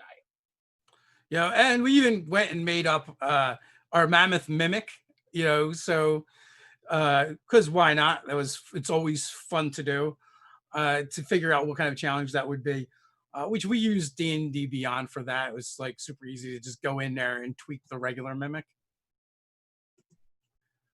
And if I could stop sharing my screen, I will. Okay. So now I think this is a part where we can take some questions. If you have questions, just throw a question at the in the chat there, and we can pull them out. And we can kind of like talk about the process, that we kind of went through. If you have anything specific you want to know. Sharon has the first question. Do you have much plotting for you in RPG? So how would you field that one, Dave? What was the question? Basically, I want to know like how we handle plotting. So I'm okay. I like when I'm not just running like an improv game and I'm improvising, I kind of like to do like flow charts, right? That to me, that is what makes sense. And I might have multiple decision points off of each one of my boxes. So like I'll have a plot point in a box, and then I might have like several different things depending on what I might think the players will do. So I'm very reactive as a DM. I might have an outline of where I expect things to go, but Dave and I are both very improv DMs. When we're running our home games, a lot of times it's going to be, all right, we come to the table with 2 or 3 sentences, plot and planned, and okay, we have to, we're just going to run with this and see how things go. We might have some monsters prepped, but if the players go in an alternate direction, we just tend to wing it. So next question is, any tips for players asking, why are we doing this with, but you're going to get money and XP out of it. So when I look at, motivation, if the players are saying, why are we doing this? They're probably not going to do it, and they're going to pick something else. So that comes down to, the motivations of your story and what exactly, should the players be getting out of the material that you have prepped. So if you don't think those players are going to make those choices, find alternate ways that would convince them, or put alternate plot lines out there and let them bite on something that they're going to choose, that they would want to choose. Yeah, so the baiting the hook is always the tricky part, right? And you're going to get those questions if you're baiting the hook with things that interest you as the GM, but maybe not the players or tied to their characters. Anytime you can find plot points that you can tie to a particular character in the story, one of the players, you're going to have a lot more success. If you're going to use an NPC, if you can use one they're familiar with and they like interacting with already, you're going to get more mileage out of that than introducing a new NPC. Like in the adventure that we kind of just outlined a little bit, and we'll see if we can get that someplace where you guys can get access to our notes and stuff. But you know, if you say the slave trader, right? What if you were to make that slave trader an NPC they've encountered in the past? Whether he was a slave trader before or not, like you can be like, oh, new line of work, whatever. But if you could then make that somebody that they've experienced before, they're more likely to want to help that person. Very true. You know, when it comes to statting new foes or statting new monsters, what do you say are the best starting points? What are hints to give players who are character DMs who are looking to make their own monsters? Okay, what do you want this monster to do? What is the purpose of this monster? Is there an existing monster that is close or similar? That's where I would start. Many of my monsters come from me taking 2-3 existing monsters and be like, oh, I like this ability and these mechanics, and I can redress it to make it do what I want. For instance, I did this like bug hunt adventure where they're inspired by Alien and, you know, the Zerg from StarCraft, right? So like you know, one of the things I did is I took ANKEGs and mashed them with different monsters and kind of described them because it kind of did what I wanted. Like my soldier-esque like Zerg creatures were just a combination of the knight and an ANKEG, right? And I just mixed and matched to get the effect that I kind of wanted and then describe them the way I wanted them, you know. And I used the knight's ability where they help each other to kind of like facilitate like their hive mind and how they work together. You know, the DMG, and I tried to grab the proper page number, and it wasn't what I remembered. But the DMG actually has a essentially a damage, armor class, you know, hit point level based on CR. There's a chart in there that you can follow. So if you're if you know, I want to plan, you know, and make a monster that's a challenge 7. Okay, well, that should be what you're looking at. And there's a lot of stuff in the monster manual that falls outside of what they have, you know, listed in that chart. But it's a great starting point. So as Dave says, you know, pick a monster that's close, or pick a monster that is an appropriate challenge rating and has some similar abilities, and build from there. I almost always start with a pre-existing stat block when I make something. It might be vastly different. You know, I might make something that's strength heavy, become a dex heavy monster. But if I want to make a spellcaster, I'm going to grab one of the numerous spellcasters that are already there and then build off of that. If I'm going to build a tank monster, well, I'm going to start with a monster that's already, you know, tank like. You know, this is a great set because those things are already out there, and you can build off of those. Yeah, the only final thought would be on that is sometimes I don't make a new monster. Sometimes I just take an existing monster and describe them different and reskin them. And, you know, you can even tailor their abilities to work a little bit different. And most of the times your players won't know. And it's like the fastest, easiest way to get new monsters without doing a ton of work. So when making monsters, you know, how do we make sure they're not overpowered? It is always willing to scale down and you know, keep the challenge the same. Where if you scale up, you know, that doesn't necessarily work as much unless you're willing to say, well, I'm going to bump it, you know, to the next challenge rating. If you're wind up dealing with, you know, an XP pool, if you're just saying, well, I'm going to keep it within that damage threshold, and I'm just awarding milestone or, you know, levels when I feel it's appropriate, you know, then you don't have to worry about, you know, the actual XP distribution. Yeah, so there's two things. One, lean on the DMG for the challenge and go by that. If this is for a, you know, adventure you're writing, then you might have to do some play testing. or if it is for a convention adventure, again, playtesting, find your friends, run them through it, see what happens. If this is for your home group, it's going to matter less because you're going to know your players better. You're going to know what their characters can do. You can kind of eyeball it, right? You still might want to use the DMG to come up with, well, if I was running this someplace else, what would this be? But like, you know that you have that certain player that's going to do that thing, and it's going to do like an amazing amount of damage every time because that's what they do. So like you can take that into account and be like, well, it's going to need more hit points, or it's going to, need more resistances or a way to get away from that damage or be more mobile. So you're just gonna have to take that stuff into your thoughts when you're creating it. So I guess we have time for one more question.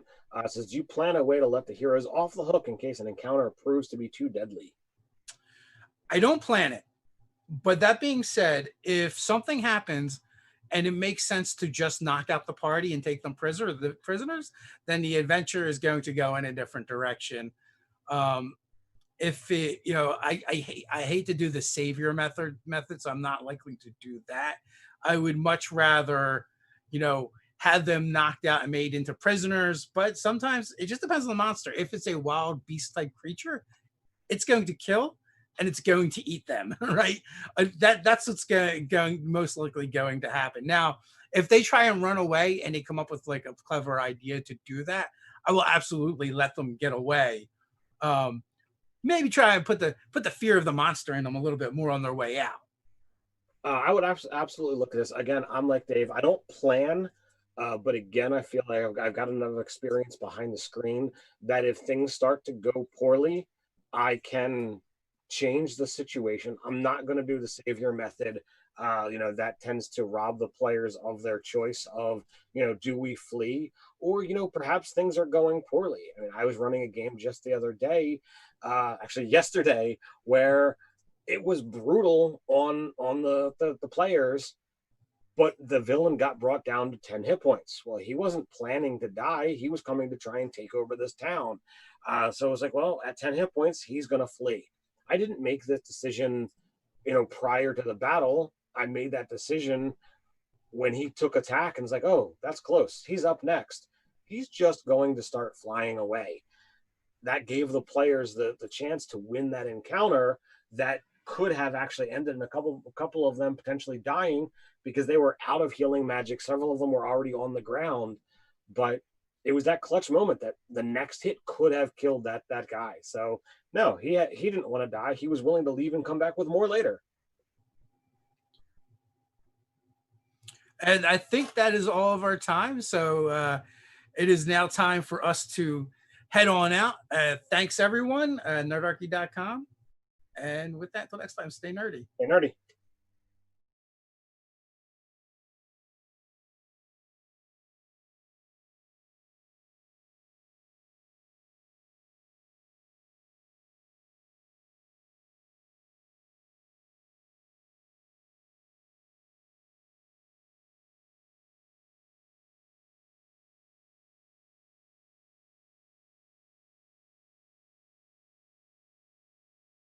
I'm on mute. I'm on mute. Of course I'm on mute. There we go. Look at that. 780 people shouting at me. I'm on mute and I didn't hear anyone. Oh. Okay, so let me start that again. Thank you, Nerdarchy. What a great presentation. I love the statting. I mean, the mimic, and there was so many great questions coming through as well. There's just not enough time. There's not enough time. Anyway. All right, so we're going to jump straight in to Dungeon Fog as they bring us the next presentation. Why aren't we going to Kaora, you might ask? Well, that's because we want to keep it secret and safe. Anyway, let us hand over now to Dungeon Fog.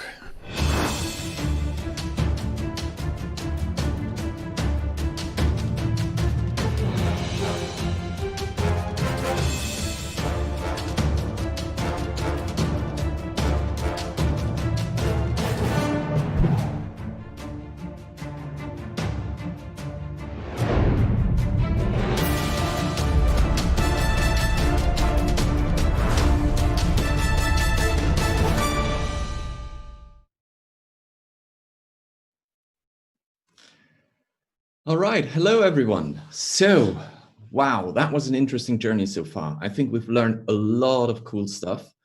And I'm really excited now to add in with the dungeon map part, where we now are going to start and build an encounter map for the final showdown.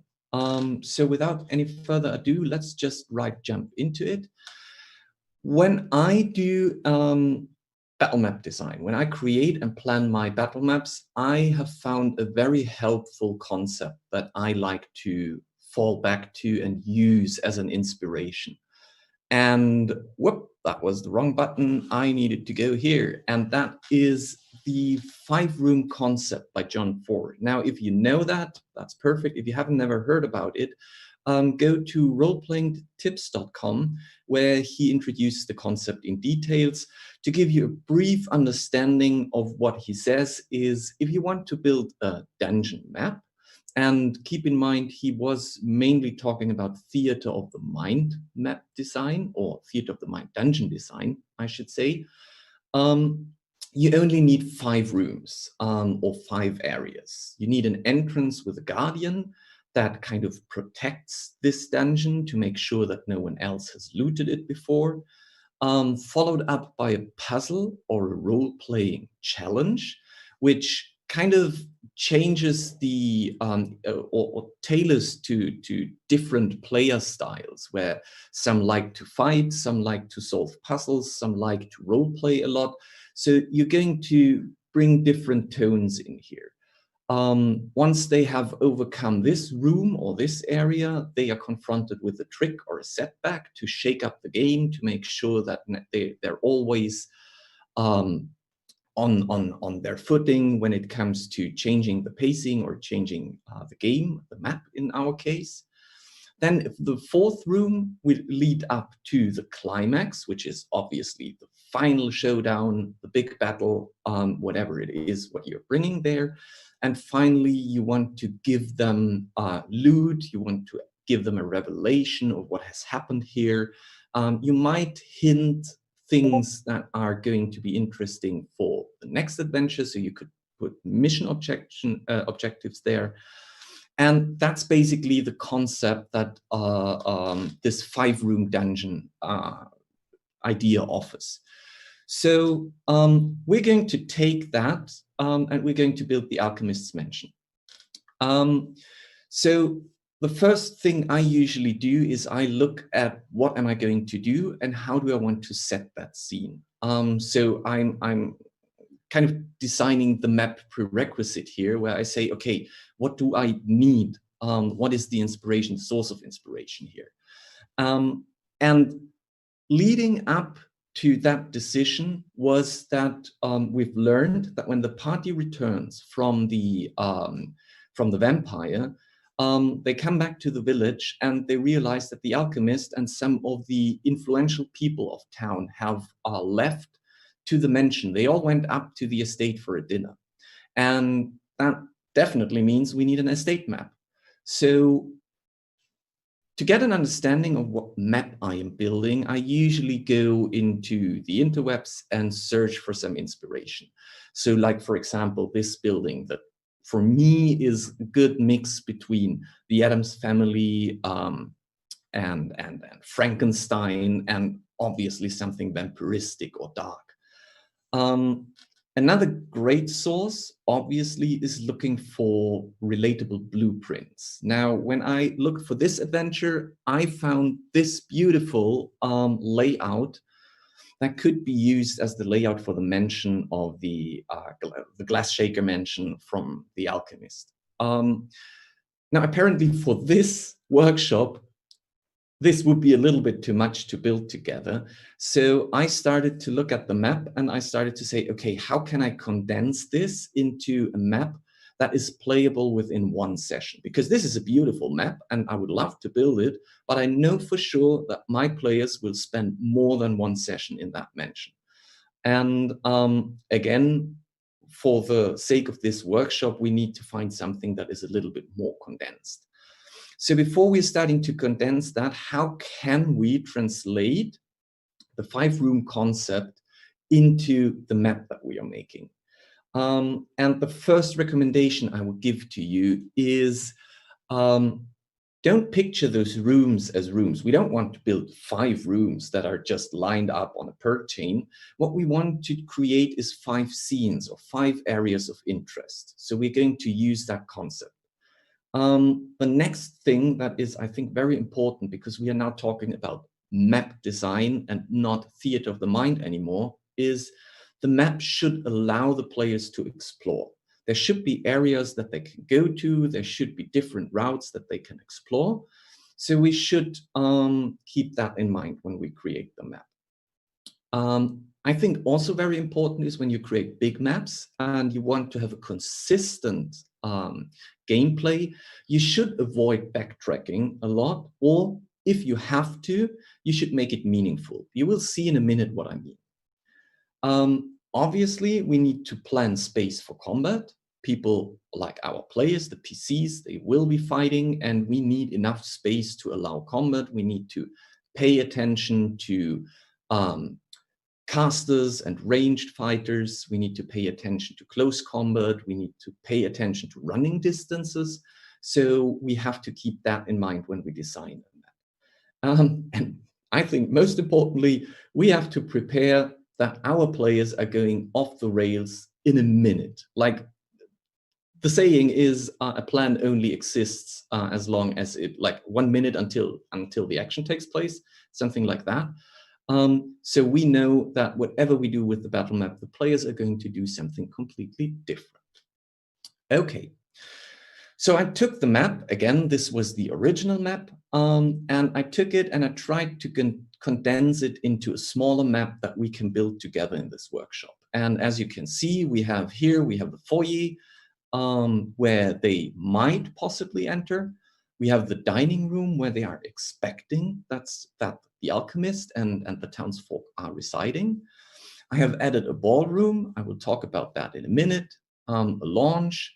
And then we have something like the living area where the master's bedroom is and the study, whereas also we have a kitchen for the servants and the servant access that leads into the ballroom, because you don't want to have servants who carry dirty dishes directly through the guests in your ballroom. So that is the basic concept that we have here. And now we need to understand how we can work those 5 concepts into this map. So the first we know is the guardian. So when the PCs arrive, we need a guardian scene. Now we've already learned that the bridge suddenly comes alive and is a mammoth mimic, thanks to Nerdicky here, which means that we have our perfect guardian. What else can you do than say, okay, here's the bridge, here's the mansion, you're approaching it, and you are suddenly fighting a giant bridge, which I think sounds really scary. So when I create the map, I factor in that I now need a river and a bridge, because that is part of the full encounter map. So number 1, we are placing here our guardian. Number 2 is if we haven't TPK'd our party with that giant mammoth mimic, what a word, then they are going to approach the mansion. So step number 2, we've already learned, should be a puzzle or a role-playing challenge. I think there's a very clever and easy way to do that. The second they approach the mansion, a servant opens the door and says, "Do you have a dinner invitation?" And suddenly they are confronted with an RP challenge, because they cannot get access to that mansion if they cannot role play them inside it. Now, if I would play this map with my players, I'm pretty sure that after they have battled that giant bridge, they will not just walk up front to the mansion and enter it. I am pretty sure that they will try to sneak around the house and find a back entrance. So we have a perfect opportunity here to combine this into an RP challenge and the puzzle in the same space, where we say, if they are very role-play heavy, they will try to gain access either by talking to this servant or either by convincing some servants that are having I don't know, smoke at the back entrance, or they will try to find a way to sneakily get into that building.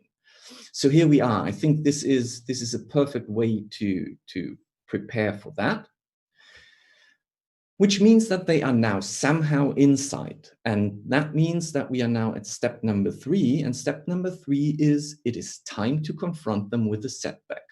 So the idea behind the setback is that your players they have overcome the Guardian, they have solved the puzzle, they are inside the mansion.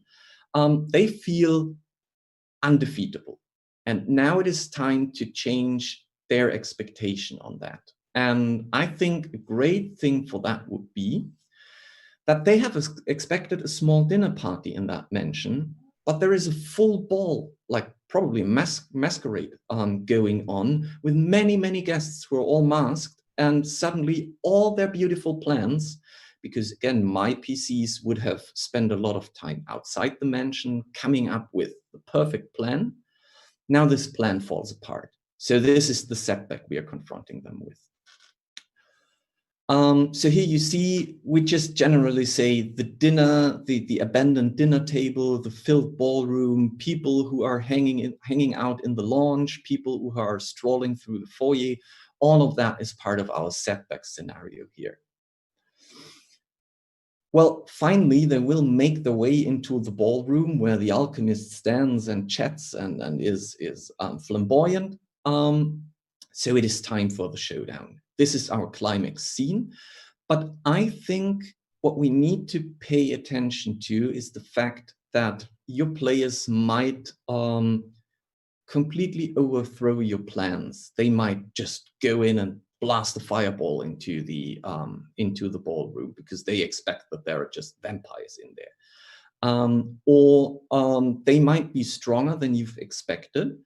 So a great way to work something in here that also allows some meaningful backtracking is, sorry, that's already the next, is that when the alchemist gets in trouble, he flees. So he tries to get away to his secret chamber, and he's definitely going to use the servant access for that, which means that if the full mansion has layer actions, they would be perfect to hinder your players from just jumping in and defeating him in an instant.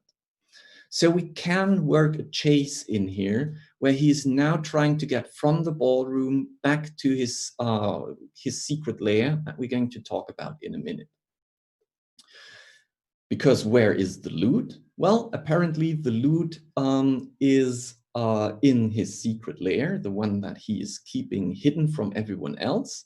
And by now he has either lured the players effectively there because he could escape and retreat to his secret lair, and now we have the final battle there, or because your party was just really efficient and they just killed him right away.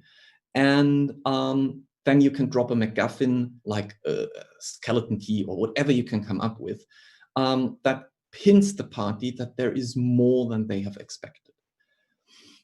So the secret chamber is then the revelation where it is revealed that he has those pools of blood where he siphons the vampires, where he probably keeps his private little vampire slave that he drains whenever he needs a midnight snack. And this is how we are going to approach the map. Now, keep in mind that if we build it like that, we will definitely want to add something like a secret door or hidden access that leads down into the secret chamber. Okay, to sum this up very briefly, we pay attention to the areas of interest, we allow exploration, we create ways for meaningful backtracking, we keep enough space for combat, and we are prepared for the chaos. Right, so if you would like to follow me, for those of you who have created a free Dungeon Fork account, for those of you who already have a Dungeon Fork account, you can now open your Dungeon Fork website, log in there. By now, we should have already, yes, thank you, Thomas. We should have already posted on several channels, I think in our Discord, as well as in the chat. we should have posted a blueprint for you, the map that I've just shown you, so you can use that as a reference. And we will, where is my, I have no idea, where is my Dungeon Fog screen? There it is. Right. So if you follow me, again, if you want to, we can work accordingly with each other. I will show you what to do. You can follow me there, or you just lean back and watch. So the first thing we are going to do is we are going to create a new map. I have already prepped that a little bit. So it has already a name, it has a brief description, it has some tags.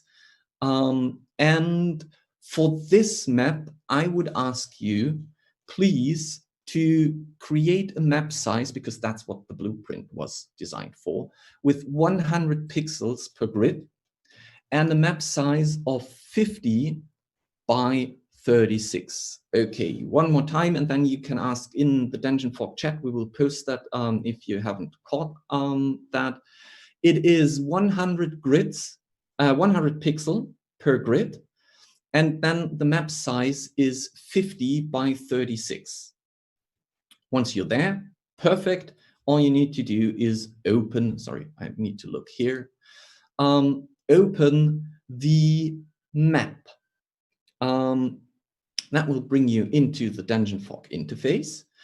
And since you should by now have received the blueprint, you can download it from the links, you can download it in our Discord. You can add this blueprint by activating, like when you click on the stage, you can activate Show Blueprint and then click to add one, and then just simply upload the image and add this blueprint. As you can see, it is already optimized for the map that we are working with. Oh, there's a table here. Let me just quickly adjust my camera a little bit. There you go. And click on Apply. And that will add this blueprint as a backdrop to the map that you're working with. Now, the first thing I want to do is I just want to reduce the transparency or increase the transparency so it's not as disturbing. And the next thing I'm going to do for now is I'm going to scale to fit. Let's bring that back for a second. So this is the blueprint that we have been looking at, and this is the map that we are going to design. The second thing I want to point out is, thanks to CoW, we have now over 100 asset pack. So that's 100 assets, a bit more, I think, that are from CoW himself, and they are available for free. So free users and premium users alike can access that, and you can find that in several instances. Let's just briefly name that ground level. When you click on the floor texture, for example, it will bring up your texture interface. And there you can find CoW, Dark Lord. And here we have the textures that CoW has created for us. Now, for the map, I will pick the dark blue grass here. By the way, the grid is really disturbing. I will turn this into a black grid and reduce the transparency a little bit so we don't have that terrible grid. And just to go back at 100%, you will see that if you just apply the texture like this, it is very tiled. So what we can do is we increase the scaling of the texture. So instead of 100%, we put here 1000%. And now the texture is scaled at 1000%, but it works perfectly fine for this map because now it is very detailed. Okay. So the next thing I would like to do is I would like to show you how we can draw the river. So for that, I'm going to use the room tool. And let me just quickly save this room settings. I'm going to need them later.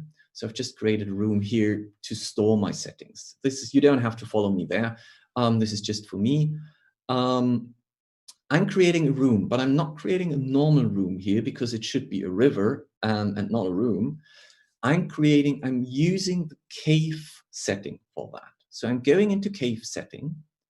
I'm now picking the color for the water, which I think for the sake of this here is the dark purple grass is really cool for that.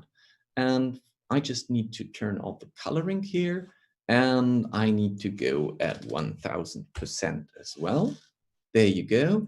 And we want the walls to be exactly the same as the ground texture. So we're going to set the walls as dark blue grass with 1000 scaling percentage. And I need to turn off the change colors because I have that preset. So now what I can do is I can start to draw that. And here's a little trick. When you hold down the Shift key in Dungeon Fog, you are not bound to the grid anymore. So I can just hold down the Shift key and start tracing my blueprint, which I don't have to follow exactly. It's just a blueprint, but it gives me a good understanding of where the river should be. And let's scroll down here a little bit. And there you go. Okay, so let's trace. We know that there's going to be the bridge.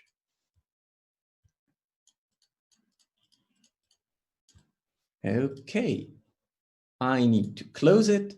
And now we have a river here. And again, I will zoom in a little bit so that you can see what we have here.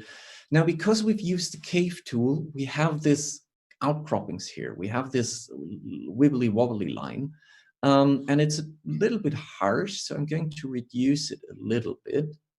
And now it kind of looks like a river, and we can definitely refine that later.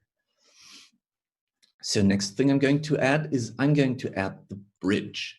Now, that is one of the reasons why I've saved the, wait, this is annoying here. One of the reasons why I've saved this was because now I can pick up the settings.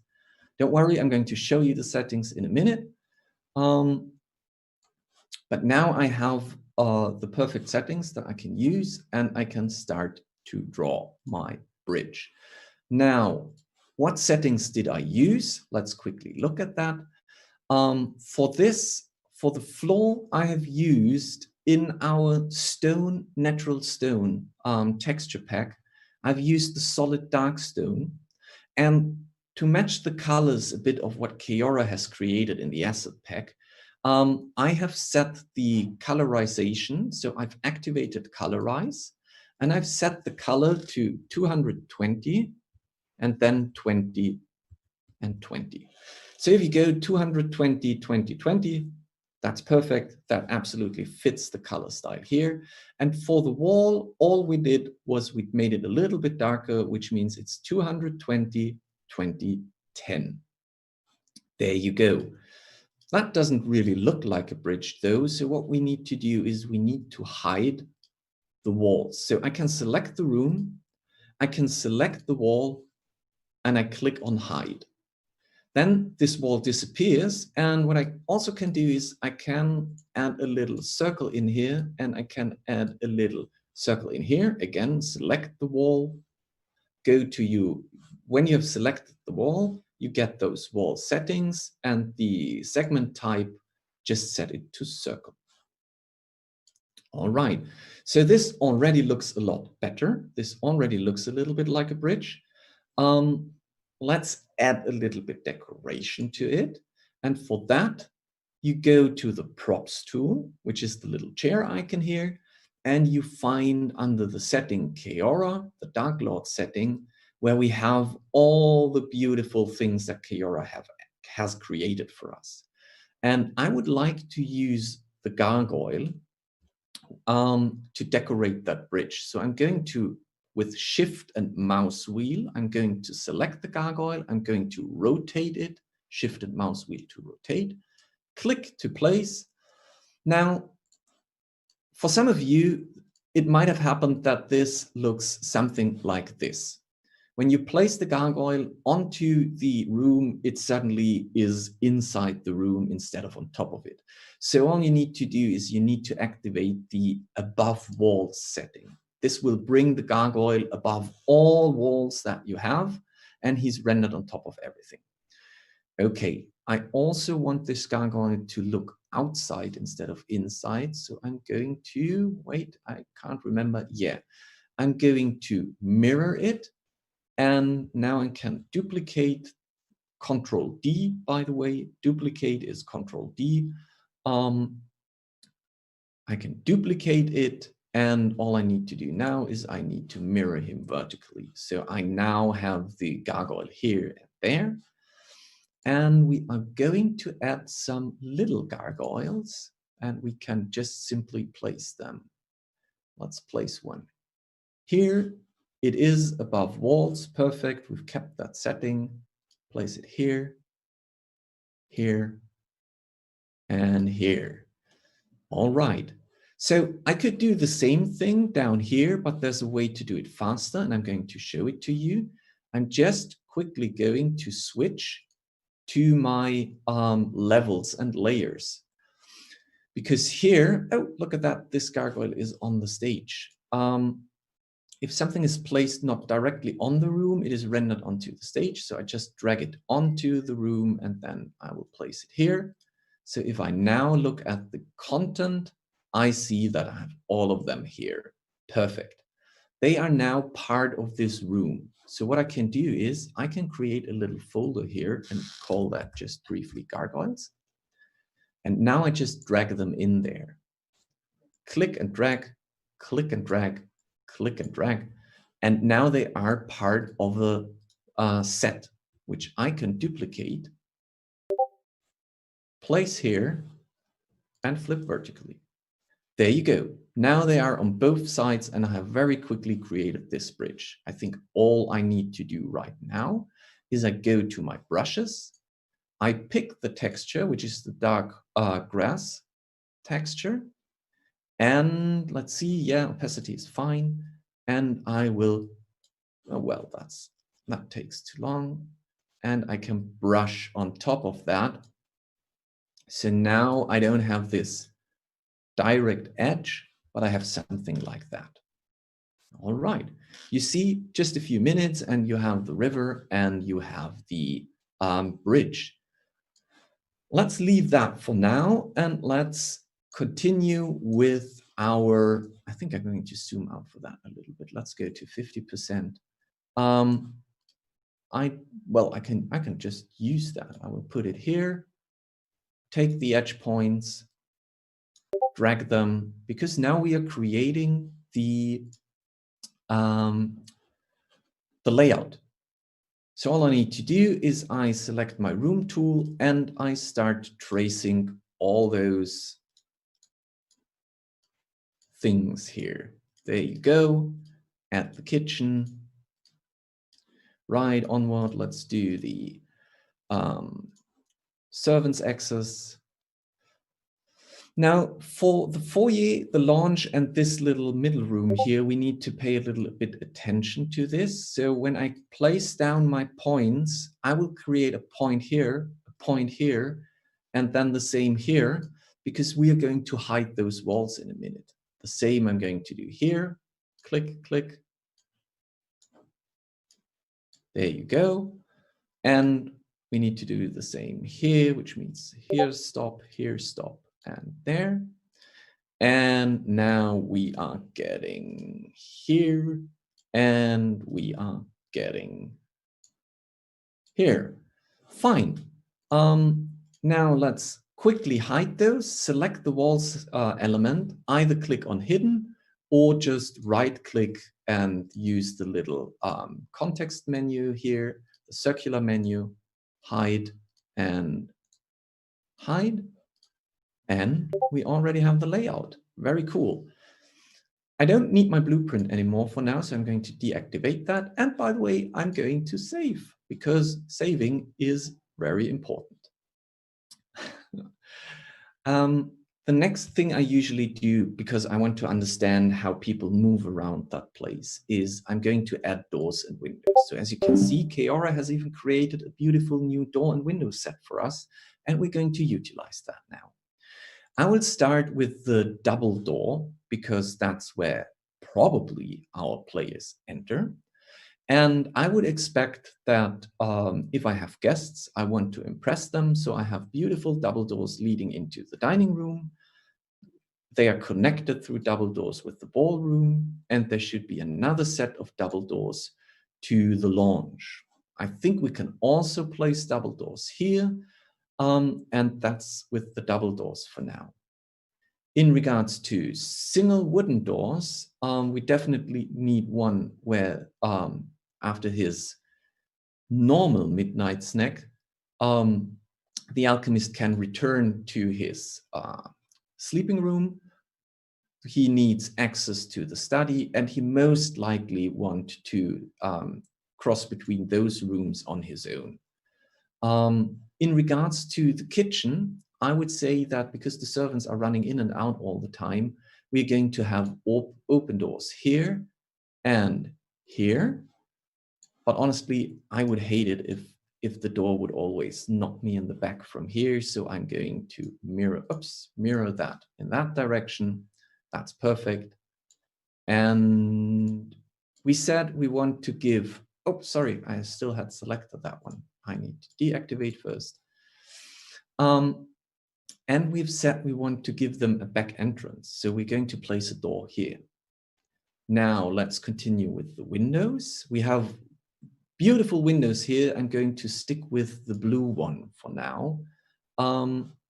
So we're going to have, this is his bedroom, and he would like to have a little bit of light in here. This is his study. This is very zoomed out. I will go in a little bit, that will help me. This is the study, which means he will definitely want to have more light in here. So he's going to have 3 windows in here. Let's assume that you can look outside of the foyer a little bit. This is just a room without windows. And if I activate snap to grid, I will be a lot faster here because it's always snapping to the grid. So the dining room is very well lit through windows. For this one, this is the ballroom. CoW has created beautiful long stained windows, which we can use here. I think I might need to rearrange them. Yeah, I need to. Okay, so let's try to move you a little bit here. Perfect. And now let's try to make you a little bit more centered. There you go. We can live with that. We can always fine adjust later. And as far as I'm concerned, nope, I want to have, I think this is going to be very dark. If you don't have any windows in here, this is going to be terrible. Also, so let's put a window. Let's put one here. That casts a lot of light in here. And I think if you're working in the kitchen, you would really like to have a window. So let's put a window in here as well. Right. Okay. Let's go back out a little bit again. So in terms of our layout, I think we are almost there. Now what we need to do, or the next step I usually do, is I start to colorize or change the textures of the floors because I want to have them different. So I'm going to select this one and I'm going to change the floor texture to this wooden floor. Now, again, I still have the colorize option on, so I need to turn that off first. And if we're looking at that at 100%, apologies, I need to scroll. I think the tiling is really big in terms of, if that is 5 squares, then that is a really big floor, or the floor tiles are really big. So I would like to reduce them, and let's put them down to 150%, which is absolutely fine.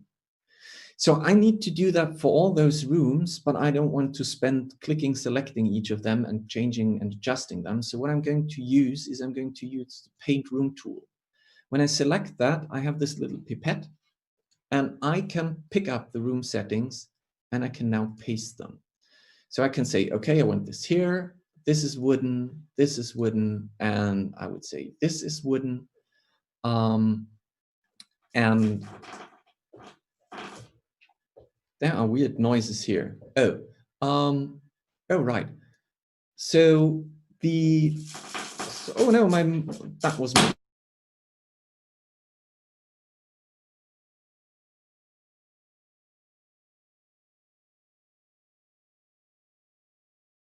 We'll wait for Till to come back. That sounded catastrophic, didn't it? He just went, oh no, it's my... And that was it. I'm not muted. I'm not muted. I'm not muted. I know, I was muted just for a little bit. Just for a little bit. He's like, oh no, that's my... I have no idea what's happened to Till. Well, there you go, guys. I see in chat that there's so much stuff that he's taking us through. It's absolutely amazing just to watch him go through it. He's so calm. It's like click, click, click, click, click. And I'm watching the time going, well, he's got 20 minutes left. How's he going to finish this? But I think he actually is going to finish it. So I hope you really are. I hope this is valuable to you. I hope it's valuable to you. I know that the text is not particularly clean, but I think if you watch it again, you will see a lot more, especially if you have that window open. So there we go. Yes. Who knew about regions, right? And that copy paste thing is absolutely amazing. I see that Till is back, so I'm going to let him pick up again. So here we go. Back to Till. So all I need to do now is I need to change my layout a little bit, because do you know what happened? My monitor just went, it's smoking in here. My monitor just, well, had a power surge and went offline, and it flipped the power in the whole office. Exactly what you want to have while you're doing a talk. Okay. So picking up again, I need to, again, I think I need to switch my layout a little bit. I'm sorry, I apologize. This will just take a few seconds. And let's do this one, which I need the laptop screen now. No, okay. Let's not try to get overly complicated. So let's move in here. And let's move that a little bit down. There you go. So where was I? Right, I was just showing you how to copy paste that stuff. And now we want to adjust. First of all, I would like to adjust this color a little bit. I think we need to spice it up a little bit. So I'm going to colorize this. I hope Keora will forgive me. To something like that. So we have a different color, which kind of is, this is the servant area, this is a little bit worn out, and this is the master's room, which is better. So let's pick that up and paint it here. All right, there we go.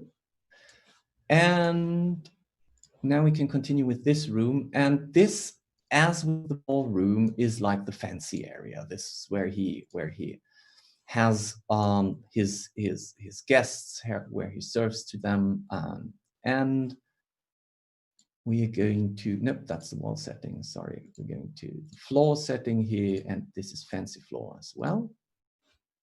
Here you are. So by now we have, I will go to 80% here, that gives me a better view. By now we have colorized our floors. I forgot the kitchen, look at that. We use a kitchen floor here that is very dark, although I like this. I will just probably increase the lightness a little bit. So now we have the kitchen as well. All right, now we have this weird transition here between the room, the lounge and the foyer. And what we can do is we can play with that. So I'm switching to the draw shape tool here, and I'm going to make this also fancy floor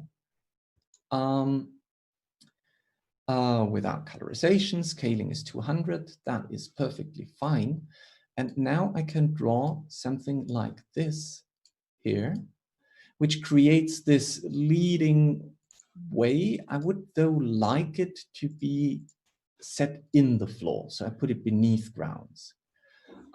Which means that I think there could be small stairs leading up here, which I can also do briefly with the shape tool. So I again take the shape tool and I'm drawing something like a stair here, which we're going to make with Control-Shift a little bit smaller and move it here. And by Control-D, I duplicate that, make it again a little bit smaller and place it here. And suddenly we have the stairs. So if we look at that room, we now have the entrance that is leading up here, up the stairs into that. I do see though that my door needs a little bit of adjustment here.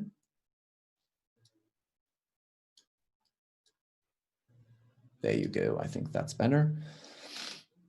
All right. Now, I think it's highly unlikely that the whole mansion has just one floor. I think there should be a second floor, something upstairs. Although we are not going to pay attention to the upstairs room in this session, I think it would be nice to show you how you can create beautiful stairs. So if you go to the room section, to the room tool, and we are creating now something like this, so a little triangle here. When we select that and we make it circular and we flip the circle to the outside, we now have this little niche here. And if we go into the advanced mode of the drawing tool and we change the floor texture also to the same natural stone that we have for the other one and colorize it in the same color, all we need to do is we need to hide the inner wall segment, like the inner wall shadow and the inner wall outline of our advanced settings here. And we suddenly have something like that. Now that is not a stair, obviously, but that is what we need to create our stair. Because now we're going to do the same thing and we're going to create a room that goes like 2 squares from here, 2 squares down, 2 squares down, and is closing back up again. Because by utilizing the circle, our circle is not properly drawn here. We need to ramp that up a little bit. And a circle here that is also going to the outside.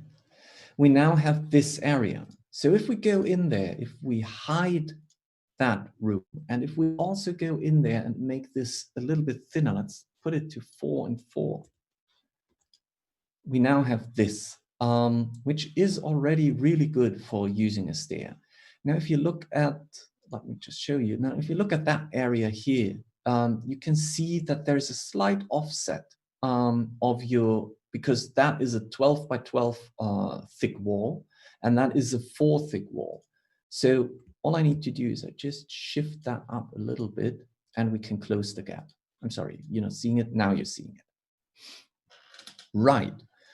So last but not least, let's put some stairs in there. So I go into my prop tool, I type stair, and we have those round stairs here, which I can now, wait, they should not be above walls, otherwise something weird happens. And I can scale them up and place them here. And now we have this entrance area with the stairs leading up. Right, we can now go on and decorate more and more in details, but I would like to now start adding props. And let's start with the study, because I think that is an interesting thing to show you. So first of all, tomorrow I'm going to talk way more in detail about lighting and shadow systems, dynamic shadows and all that stuff, because we are kind of running out of time and I would like to show you at least some prop placement before I will hopefully find the screen where all the questions are and answer them. So let's go into prop placement here. And if you select, let's go, for example, I know that we have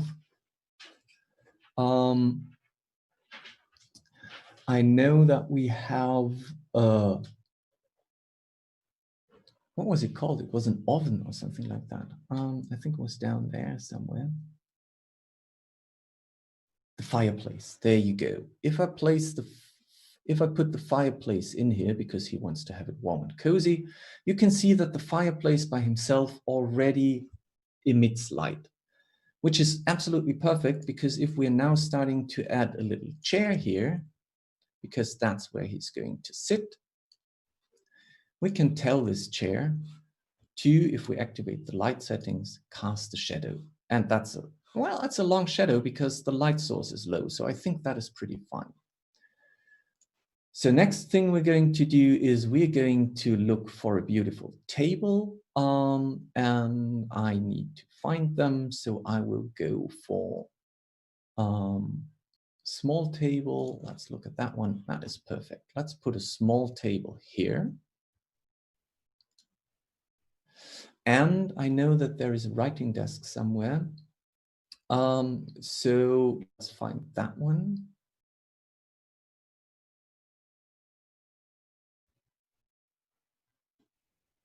Lectern, that's fine as well. Let's put one here. And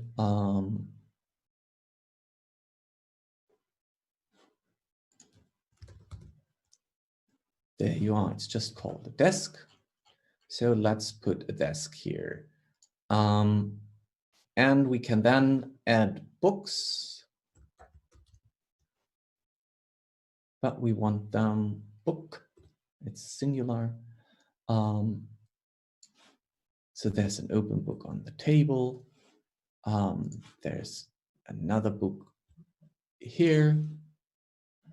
And there is an open book here. And was it sheet? Was it paper? I think it was paper. We can put some papers here. There's a paper, there's one on the floor. There's one on the desk. There's probably one, although that should not be biased on the fireplace. And we can then use some brushes to add a little bit of detail to the floor. So I will now go in and I will, let's use the wooden floor. We should use it at the same size, but we're going to darken it a little bit. So let's darken the floor texture here. And when we're now bringing that in, we can have little scratch marks here. We can even go in and try, although this is really experimental. Wood, worked wood, we have scratched wood. Let's see if the scratched wood, well, I think it will work. I will control set that, undo it, because I think the texture needs to be rotated by 90 degrees.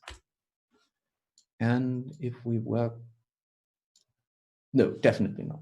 That is absolutely the wrong direction. It should not have been rotated by 90 degrees.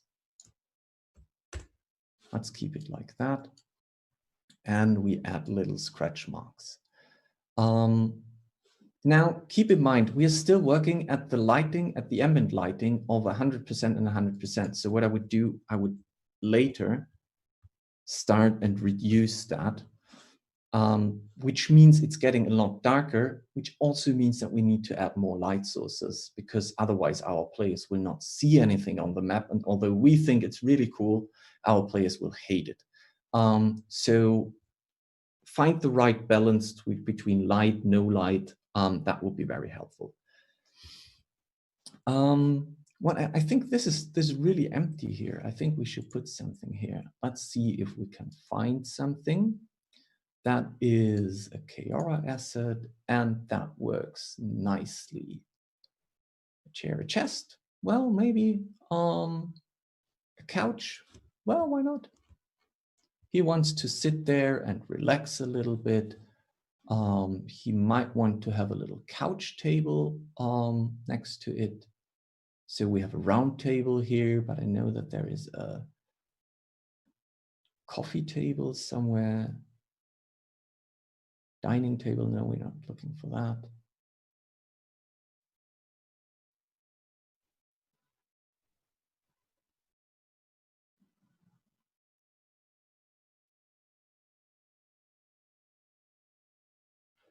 coffee table right above, blind as I am. So let's put a little coffee table here, and let's add some candles on that table.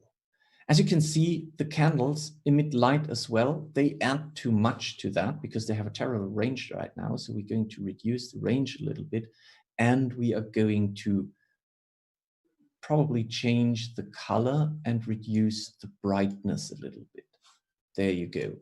Now the chair should also cast a shadow, and I think the table, nope, that's not going to work because he has candles on top of it. That one could cast a shadow, and the lectern could cast a shadow. All right. So, okay. I'm out of time, which means here we are. We're going to finish this map. Either you are going to finish this map as part of your homework, or we are going to pick up tomorrow, because if you submit your work, if you've worked on the map and you're submitting it, we will take that and review it together with Kayora in our workshop tomorrow. And then we will continue filling it with assets, adding brushes, refining it, where Kayora himself will add to this by telling me what to do while I'm trying to do it. No questions for now, but I have saved all the questions, which means I can address them tomorrow in the workshop, and I will come back to those, and I will take some time specifically to answer those questions for you. Apologies for the technical difficulties. It's still rather smelly in here because that computer monitor just breathed out his life, but we were back, and now I hand over to, I don't know who.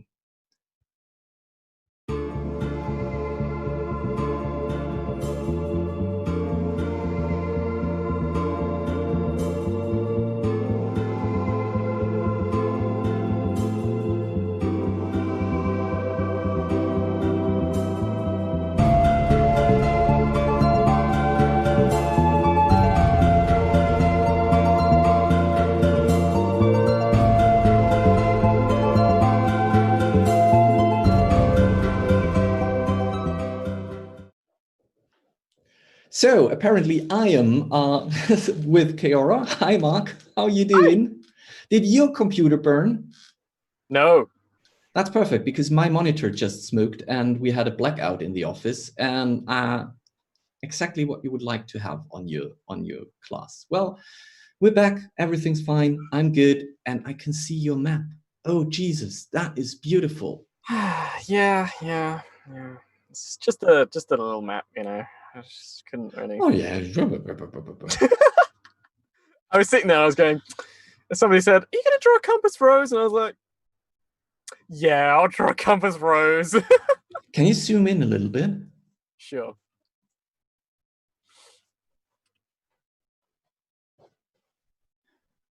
So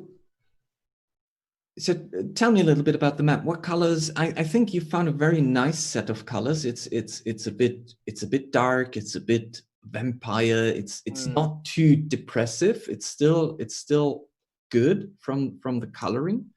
Yeah, I mean, I'm pretty happy with it overall. I think that the thing is that this was actually quite a hard color scheme for me to get right. I actually went back during the course of the stream and reworked a few areas. Originally, it was much more green, and then I added a lot more blues. There was none of that. This orange in the corner here, and this sort of brownish color. But I added that in to give a bit more contrast to the blue, which is over in the ocean. So, you know, this one was actually a really hard color scheme to get right, because just this area is the detailed area. There's nothing up here, there's nothing over here, and there's pretty much nothing in the ocean. So generally speaking, I was just really trying to focus on this area, but this meant that when you zoomed out, all of these areas looked really like, you know, barren and dry and bleh. And I can show you, because basically if you take off some of the contrast that I was doing like that, you can see that it was just looking a bit bland around the edges. So I added a lot more sort of darker areas, and that, I think that really helped. Yeah, a lot. Can you zoom in for the others? Can you zoom in on your beautiful compass rose? Sure, yeah. I just finished this literally just a few seconds ago. I actually want to desaturate it a little bit so it matches the rest of the map. So it apparently has the bat, the vampire. It is a bit royal. What was your thinking Would you process like to behind know it? that it is the exactly same thing that I made for the same asset that you can use in the tokens? Yeah. I haven't, like, again, my computer blacked out, so I wasn't able to place any coffins yet. But you and we are going to show that tomorrow in the other workshop. We are going to show all your beautiful assets, Yes. to the viewers. Yep. And I don't actually have a title for the map. So at the moment, it's literally just CoW region map. Oh God, what am I doing? Which, as it turns out, pretty well, you know. For 4.5 hours work, that's yeah. Well, I think if you want to stick to that map name, you will have to at least place a cow somewhere. just have a little cow going. Woo! Yeah, that has a little speech bubble says, "What the fuck am I doing? Oh my God." But yeah, no, it's I had points in this where I mean, don't get me wrong. For the last 4.5 hours, I have been more stressed making a map than I've ever been. But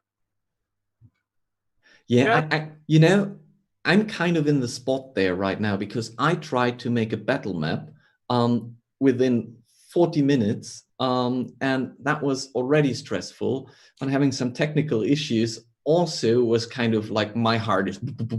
yeah, well, we talked about it, didn't we, in the meeting? We're like, Yeah, we did. Nobody has any problems. Yeah. Okay, so the question to you, though, do you think this map is finished? I mean, I know that you will answer no, but in terms of, we are going into Cows Gone Wild now really soon. So do you think that you're happy with the result today? I am, yeah, I'm happy with it. I wouldn't say it's finished. There's too many blank areas, but we're going to fill that in Cows Gone Wild. So, yep, I'm happy. I'm really happy with it. Awesome, very cool. You were just drawing all the time, so you have no idea what happened on the channel. No, I think none. you will be surprised of all the stuff that has happened here, and you will see some really cool stuff. We have a very active chat, so be prepared that they are going to throw a lot of weird ideas at us, and we will try to make them happen.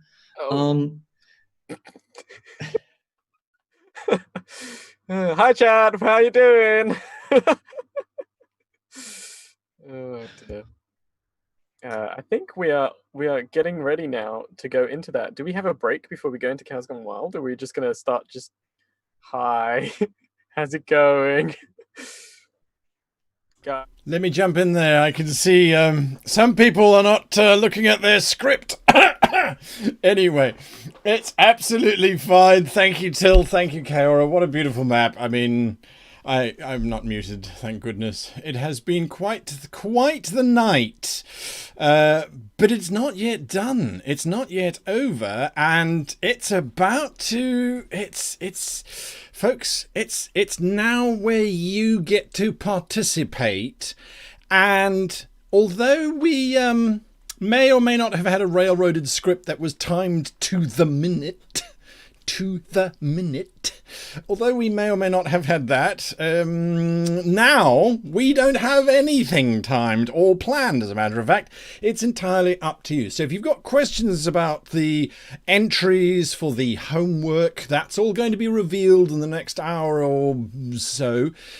But it is time for Cows Gone Wild, which is where all of us are going to jump into the Zoom chat. Well, I mean, all of the presenters and the panelists and the masters of their classes, I should say. We're going to jump into Zoom, and we're going to create another area and another adventure in the CoW region map. Oh God, what am I doing zone?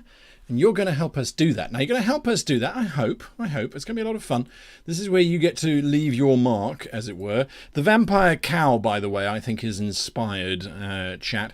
Here is not the link. I thought I'd copied the link. You know, that beautiful build-up and then failure to launch.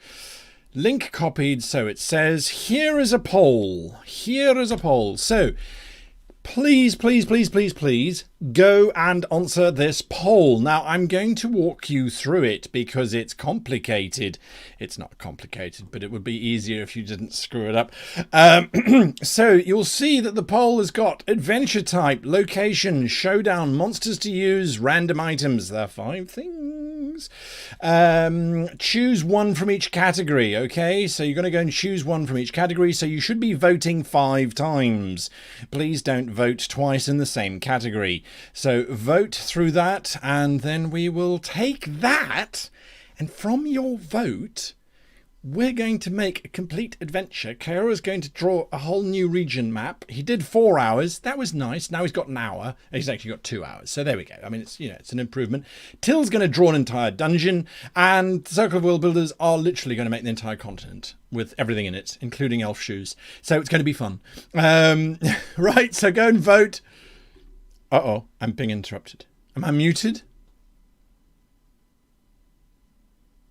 Yes. Go to your full screen, Till. Otherwise, I can't show you. You're not decent. Talk about the word of God. Wow. I have this voice in my ear.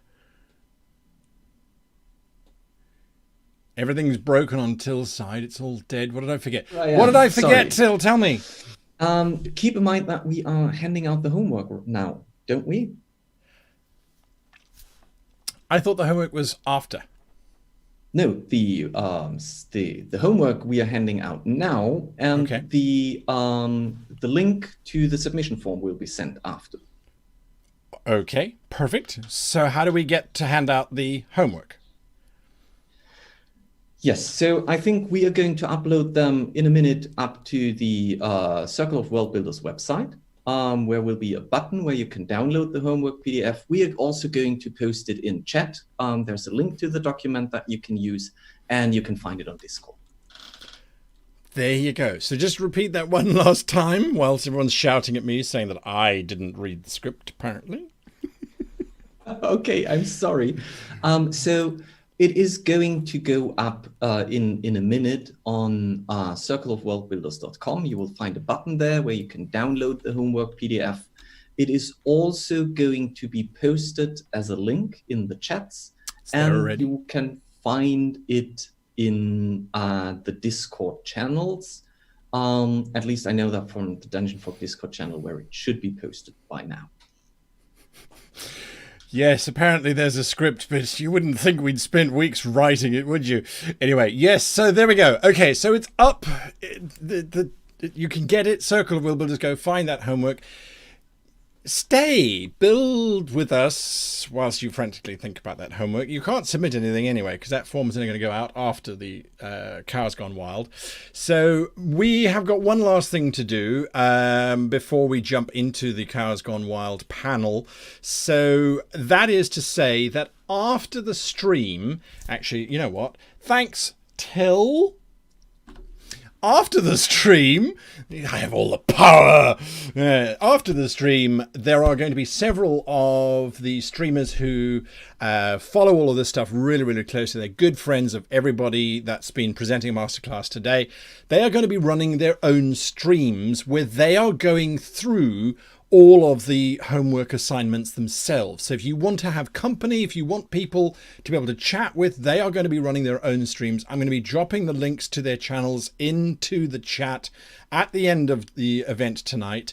But tonight, Ethna Studios will be running through the work, primarily for those of you that live in the States, because it's still afternoon over there. So they're going to be running through doing the homework. And then tomorrow morning, we have no less than 3 other streamers who will be running throughout the course of the morning, primarily for Europe and for Australia, to be able to run through that homework as well, to just provide support, answer some questions and that kind of thing. So watch out for those links. You're not alone in doing this if you don't want to be. So the poll is busy running. I need to get, and everybody is ready and waiting for me. I know, I can see them all in chat glaring at me. It's like, come on, just hurry up and just do it, just shut up. Actually, I can't tell you what they're busy showing me quite right now. So the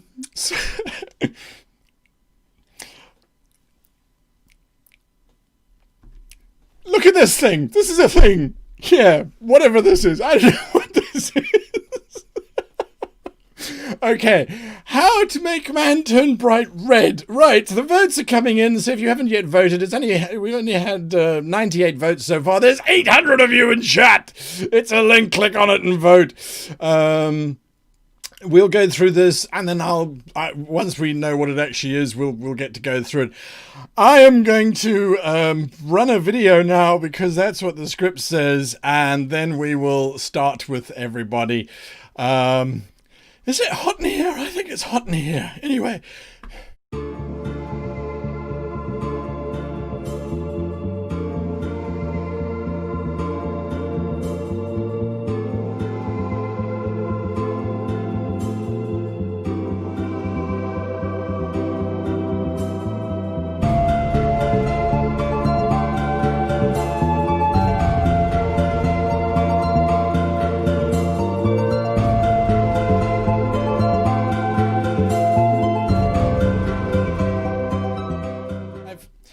Okay, I'm the only one who doesn't have a background. I don't have a fancy background because I've got. Right. I don't have. Okay, all right, fine. I'm going to shut up.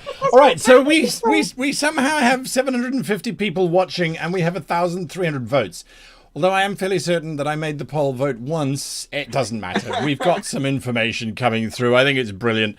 Do you guys? Well, firstly, welcome to Cows Gone Wild.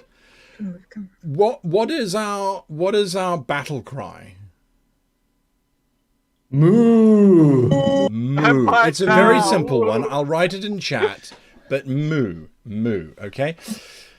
So we haven't seen this poll because it literally launched now, right? So, do you guys have the link? We didn't practice that part, hey, because we didn't actually. Guy, yeah. We are Till from Dungeon Fog.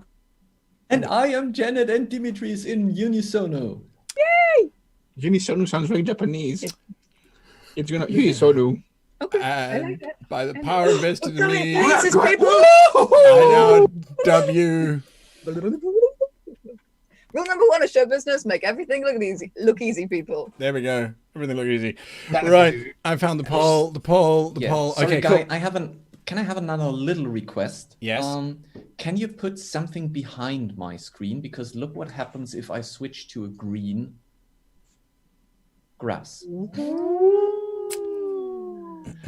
The green screen keying. You want a green background behind your. No, yeah, well, yeah. Because that would be fine. If you can, if not, I will not work with green colors. Eine Minuten, mein Herr. Avert your eyes. He said, and then just oh yes, that's right. You get me. Okay, give me a second, folks, as I just quickly. Let me. You know what? We need to show some love. I'm going to do this quickly so that it looks slightly more professional than it is. We're going to show some love to Darren Curtis. Darren Curtis wrote all the music that you have been hearing throughout the entire stream. So here we're showing some love. Darren Curtis.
Now we're back. Yay! I hope we're back. And Till's gone. Oh no. I don't know. I give up. Guy, cows have gone wild. Yeah. Cows have gone- Expect the unexpected today. Ooh. Apparently so. Expect Look the at this unexpected. vampire All right. cow. Either that or I you like guys to chase imagine Till this away, whole- or yeah. something else is on fire in his office. Did you know that? His monitor blew up. What? Yeah. The power of Dungeon Fog was too much. Smoke everywhere. Anyway, okay, folks. So this is Cows Gone Wild. In the next, wait, where the hell's the script gone? 2 hours. In the next yeah. 2 hours. There we go. Thanks. so. So in other words, until half past the next 2 hour mark, we're going to be trying to build a complete adventure and space based on what you guys have voted for in the poll, which is now 1,400 votes, which is absolutely moly. brilliant. Great job, guys. So yeah, I don't know. That's the best green I can give you under short notice. Till I love it. it's That's perfect. No, Right. no, that's fine. I will just avoid green. avoid green. There we go. That's perfect. Okay. Blech. So we're going to Everybody break can this see. poll. We're going to break down the poll and We're ready to keep notes. Yeah. So yeah. Okay. So we're going I to keep think notes. I- Right. the Yes. first Where thing is we my should template? do is find out what the poll and what the people have asked us. Yes. Then I think Okay. it's worth to actually make a very quick review of what the adventure was so far, Yes. and find out where we're going from there. Sounds like a good plan. Yeah. So it is the very first part is the airship mage has reported that the airship, obviously that they crashed in on, is broken and it needs to be fixed, and she can do it, but she needs some components. Okay. Now, the first question that we asked was, is it a collecting or a delivering mission? This was split literally almost 50-50, but it did go to collecting. It was a collecting mission, so that means gathering materials from dangerous places. Okay, which is Gathering. absolutely brilliant. Gathering materials from dangerous places. Okay, so from that, we then said, okay, what is the dangerous place? What is the dangerous place? And it looks like it's from mountains and caves. More mountains for you, Kyora. Okay, I mountains and caves. And the type of monster that will be the main opposition force, this is an interesting one, is natural forces. I love it. Natural I forces. love it. So that doesn't mean that we're not going to have any other monsters in there, but it does mean that natural forces will be natural. How the hell do you spell natural? Doesn't matter. Natural. Natural forces. Natural. Okay, it's natural forces. Mountains and caves, as I said. So we're The thinking unique or strange magic item is, of course, I don't think this was ever in contestation. It's a pink octopus. So somehow a pink octopus is included. And then the last one, Emblems. excuse me. So that's 1, 2, 3, 4. Where's the fifth option? Delivering natural forces, mountains and caves. Have I completely forgotten? What was the last one? Random item we've done. Location we've done. I've lost my mind here. What wasn't voted for? Did they not vote for something? Dungeons and Ruins Hordes. I think we should have enough to go on with anyway. We do. I just feel like I'm missing something. Don't we all feel like that sometimes? Yeah, absolutely. Don't we true. all feel like that? It's okay. No shade. Here. Oh, sorry. Yes. So natural forces is what they are fighting. Fighting. And then I'm just going to look at chat because they're probably shouting at me. It's like, you bloody idiot, look, it's over there. Monster to use is natural forces. Oh, the showdown. Sorry, the showdown. Yes. I got myself confused. Sorry. Thank you, chat. I knew I should look at the chat. Chat was always going to help me out. So the showdown is natural forces. So in the showdown, it's taking place in a natural force. I see Kara's already giving us some hints there as to what he thinks it should be. The showdown is a natural force, but the monster fort is sympathetic sentience. Ooh. Interesting. That's always an interesting one from a world building perspective because Yes. we're going to build some cultures, we're going to build some hooks, and we're going to make you feel bad. Okay, so natural forces is the showdown. and it is sympathetic. What? Sympathetic sentience. You know, sometimes I wonder. Okay, right. We've got a whole bunch of stuff there. So that means we get to make our adventure off of that. Thank you all for voting. I really do appreciate it. And for bearing with me and my stupid brain. So they have to go to the mountain to collect the pink octopus, as far as I understand. And they have to take it from somebody who's sentient.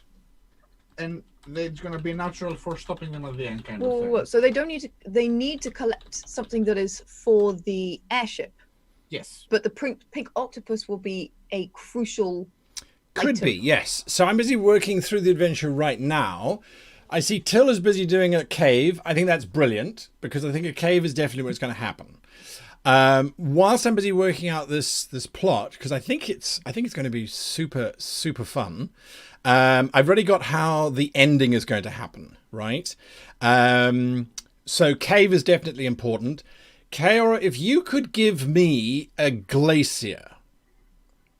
Yes, Janet. I remind you that this continent, as per the world building setting the scene work that we did, yes, used to be underwater, and it's absolutely full of abandoned merfolk cities, dungeons, this kind of thing. So that actually brings the pink octopus in really beautifully, particularly if they stumble into a cave or they fall into a cave or something. I don't know what you're thinking, but that's a very good way to get the pink octopus into the world that we've already built. Love it. Absolutely love it. Thank you. That is perfect. All right, so we have a merfolk overlord. Will not give them the idol. The pink octopus is an idol, which the merfolk overlord has. The final showdown will be the PCs surfboarding on an avalanche out of the mountainous region back down towards the city base, whilst being chased by a hidden merfolk army that were dwelling within the cave system within your sunken world. How does that sound to everybody? Epic. How does that sound? I think, let's see what chat is saying. Does chat like that? Is that something that could work? I mean, that's just raises some questions about how the merfolk are surviving. Yes, it does. It does. Sure. Thankfully, I don't have to answer them because I'm just responsible for the adventure. Janet and Demetrius, could I ask you a favor? Sure. Could you move your video to the far right-hand side? Because only we can't see your pretty faces. Like that? We're going places. Just up a little bit, up a scooch, up a bit, up a bit, up a bit, up a bit more, up a bit more, up a bit more, up a bit more, up a bit more. Cease. Too much. What? There we go. You're fun about that, aren't you? A little bit down. You can see it there. A little bit to the left. A little bit to the right. A little bit down. Yeah, hanging paintings. Okay, so we've got some great suggestions coming from chat. I need to finish off this adventure, though, so hang on a moment. Merfolk over Northern. I'll give them journey to the new plot. Discover Arctic Merfolk civilization in the caves. Combat, we'll work that one out in a little bit. We don't need to worry about that. So you guys, if you can start looking at that Merfolk civilization, chat throughout Arctic people. Kaora, I like what you've started. I don't know, what do you think in terms of frozen? Does it fit in your region? I mean, I don't know. What are your thoughts? I think my brain died sometime in the last 5 minutes, but I'm just drawing weird things in chat and people are laughing at me. I think that anything goes, really. Do you want me to draw a glacier, or do you want me to draw things in the water, or do you want me to draw ice flows or icebergs, or... What if you drew a mountain and an old volcano and the caldera was filled with ice water and that's where the merfolk live? So I was thinking maybe the merfolk have evolved into airfolk. Like reverse penguins. Reverse penguins. Reverse penguins. So instead of birds finding their space in the water, they are water people who have found their space in the air. And they've evolved essentially to be like more like aerial elf kind of people because that solves some problems about what they're doing in the mountains, and it also makes them more of a threat. Because if you step away from the pool, you've pretty much defeated the merfolk, which is not very epic. But There if we they're go. chasing you after the avalanche, and then they get too far down, and they're like, no, we can't go out of our area. We don't like Love that it. yet." Absolutely love it. I think that's brilliant. I think that's really, really great because it does solve a whole bunch of other problems. Like Till's wonderful cave system would need to be flooded in order for the merfolk to actually be able to do anything. So that's where we're kind of going. So this is why we're working quite well. Oh, could they be able to swim through snow? Or have like snow sharks? Well, somebody, the reason I had this idea was because Ben Nicholson in the chat suggested like merfolk on flying fish, and I was like, actually, why don't we just have the merfolk flying? They can have like flappy rays or something. There you go. Till, what are you Battle rays. thinking? So just to understand, because I think drawing a cave is beautiful, but where does the cave fit into that? Okay. That would be an interesting question, because I could do a glacier cave, or I could do just a regular cave that is filled with what? That's something that we can talk about in chat. My thinking is, all right, so from an adventure perspective, the ending is they're surfboarding on an avalanche off of this glacier caldera mountain range thing, getting away from the merfolk, because the merfolk have got an idol, which is an octopus, this pink octopus, right? But that's, for them, it's a sacred object, and the PCs have to get that object because it's a collecting mission, right? So the PCs, when they start the adventure, won't know that it's the idol of the merfolk. So this is the part that we're looking at the moment, or that my brain is looking at anyway, in terms of the journey to discovering that it's not the actual plot that they're after. So they're going to go and look for a crystal. There's maybe some power emanation coming off of this idol that will get them into the system. But I think a good location, a good sort of space to look at. Do you remember Indiana Jones and the Temple of Doom? Yes. Do you remember the Kalima sequence where Jones and everybody were looking down upon that sacrificial space? Mm-hmm. What do you think about that, maybe, as a map space?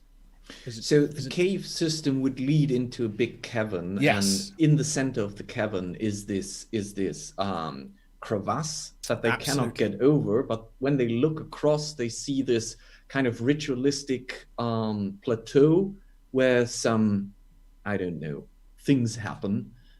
Yeah, sure. So still, would that be a stone, or would that be a snow cave? Because I just put both up here, so we could do something snowy, or we could do something stony here. I think that falls to Janet at the moment. Worldbuilders, Janet, Demetrius, what do you guys think? Could you repeat the question, because I was writing? Sorry, is it a snow cave, like made of ice and snow, or is it a stone cave made of stone and rocks? It should be a stone cave, because the conceit is that is the original concept, is that it is part of the ruined old world, right? It's part of this space when this space was under the ocean and part of the merfolk kingdom. But it is a space that's been repurposed and is now icy.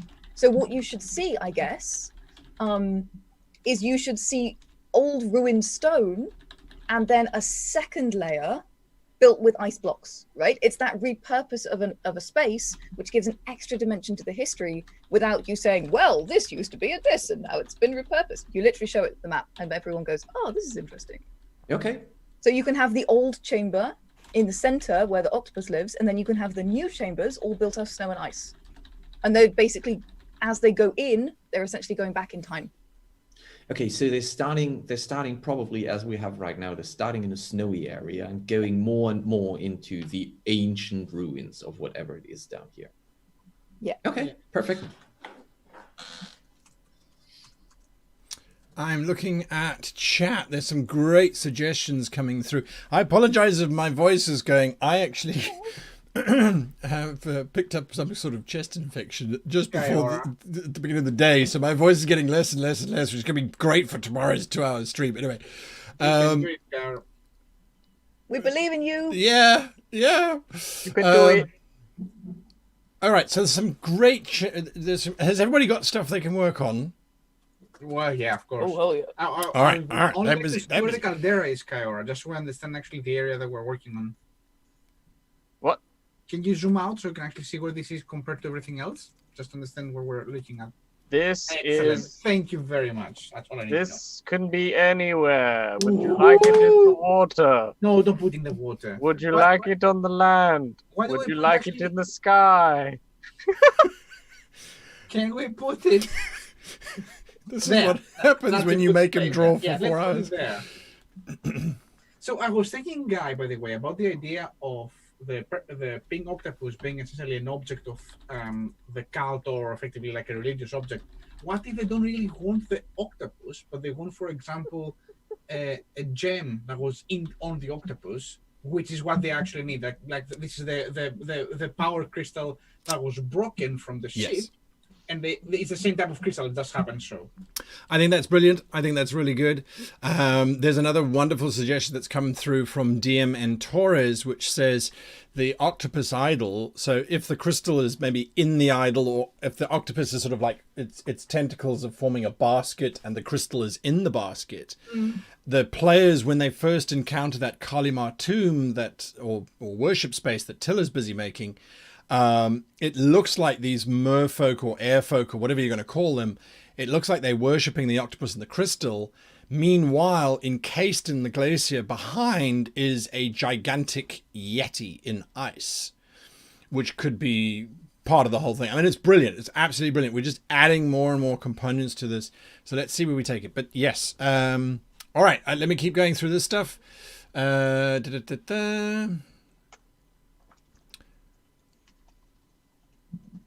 Maybe the octopus is real and they're helping it to escape. That's entirely possible. Perhaps the octopus enables the merfolk to fly, says Nicholas Morrow. That's an interesting one. If the players have to steal this octopus, or the crystal that the octopus is holding... Oh, look at what Kara's doing. I think that's exciting. Is this flying, Kaiora? Are you breaking my hold, Kaiora? The map madness is happening. I will move at you aggressively. Look, it's not flying and then it's flying. It's not flying and then it's flying. Let's not make it fly. I cannot try it again. The whole thing. It looks really cool. You know how I feel about flying things. I know. I did it for you. What are we calling these mountains? I guess we better come up with a name, huh? That's a good point. So we have the Fey Mountains to the north, which rumors say are full of Fey. So we know there are aerial mer here, but I feel like we'd like that to be a secret. Yeah, I guess so. So, in which case we have to think about actually how they're hiding and why people are not going there if they're hiding. That makes sense. Well, it's mountains. They're icy. They're not very inviting. So it's not like, oh, I think I'm going to go for a picnic in ice hell. They're not necessarily going to go up there anyway. But also, I feel like I'm envisaging these guys as like flying on battle rays through the sky, like with these very iridescent fins, like Siamese fighter fish, essentially, which have become wings, but they still fight with like thrown tridents and stuff. Because actually, spears and tridents. Well, spears and tridents are actually very good aerial weapons. They have reach, and you can throw them. True. Yeah, you can actually feel like some sort of like a pike type of like. Yeah. Cuddly Evil suggests that we call these beasts moo folk. I love that. I've called them the aerial mer. I think that. Yeah. I love moo folk. What is that, Kaiora? That's a battle ray. I like it. I love it. It also looks slightly like a chanterelle mushroom if you look at it from the wrong side.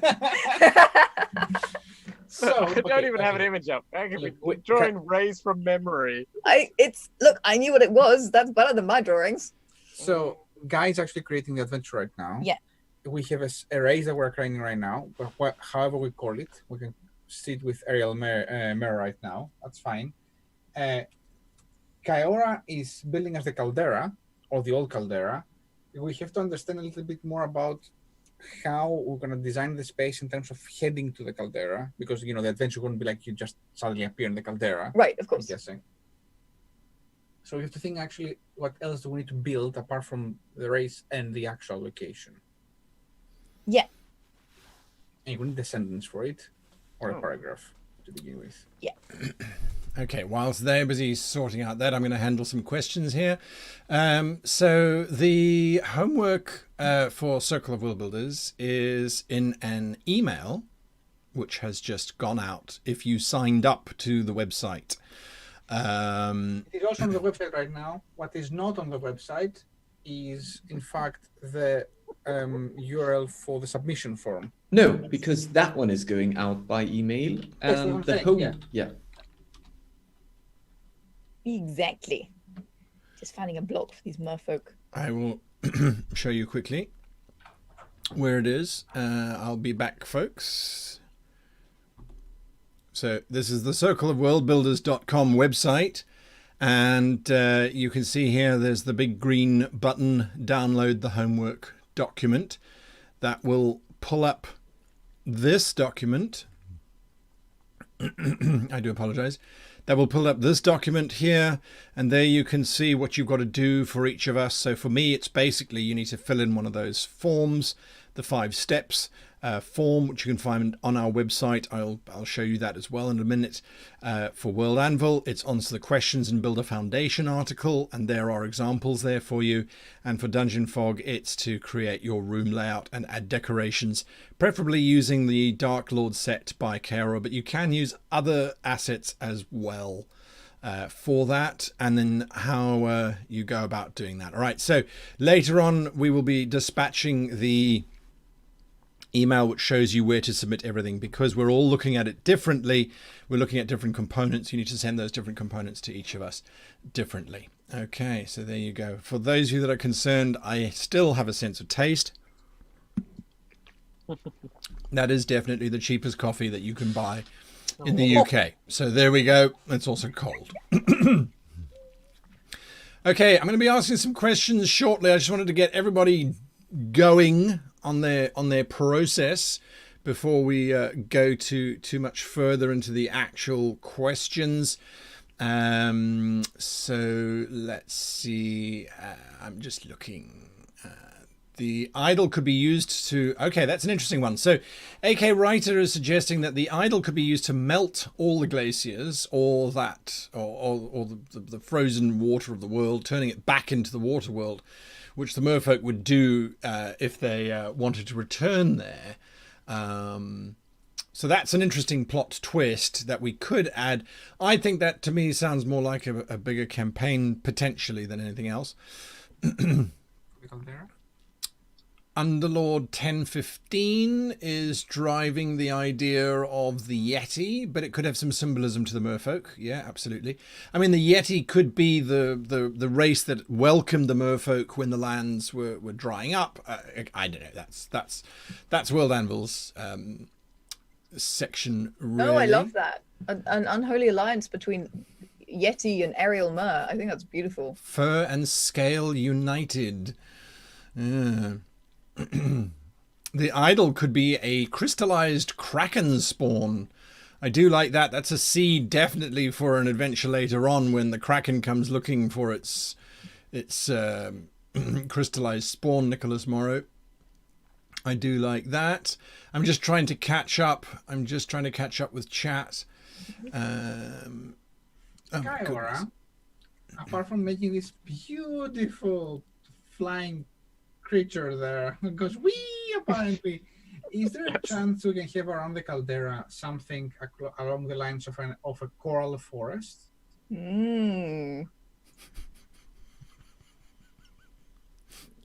Like something on under the Upton Abbey and north of essentially the caldera.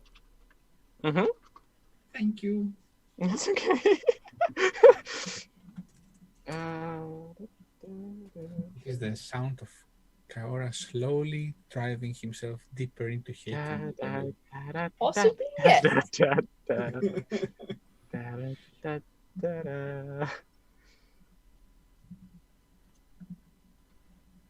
I have too many. Sock Puppet Shane says, can there be a city or village with Minotaur Amazons? I think So- it goes a bit out of setting here. Oh, is it out of setting? Okay. Well, maybe in the next one, we need to bear that in Like, mind. Actually. let's go back to what we discussed. You have to keep on what you have written about your goals on your foundation, and there is nothing about it there. We're not just randomly building. We're trying to actually create something that is in accordance to what Add we've paragraphs, add sentences. Exactly. There It's we all go. about looking at that foundation, looking at that setting the scene, where you've already described who are the major people living there, and then you can add to that in a sentence or two.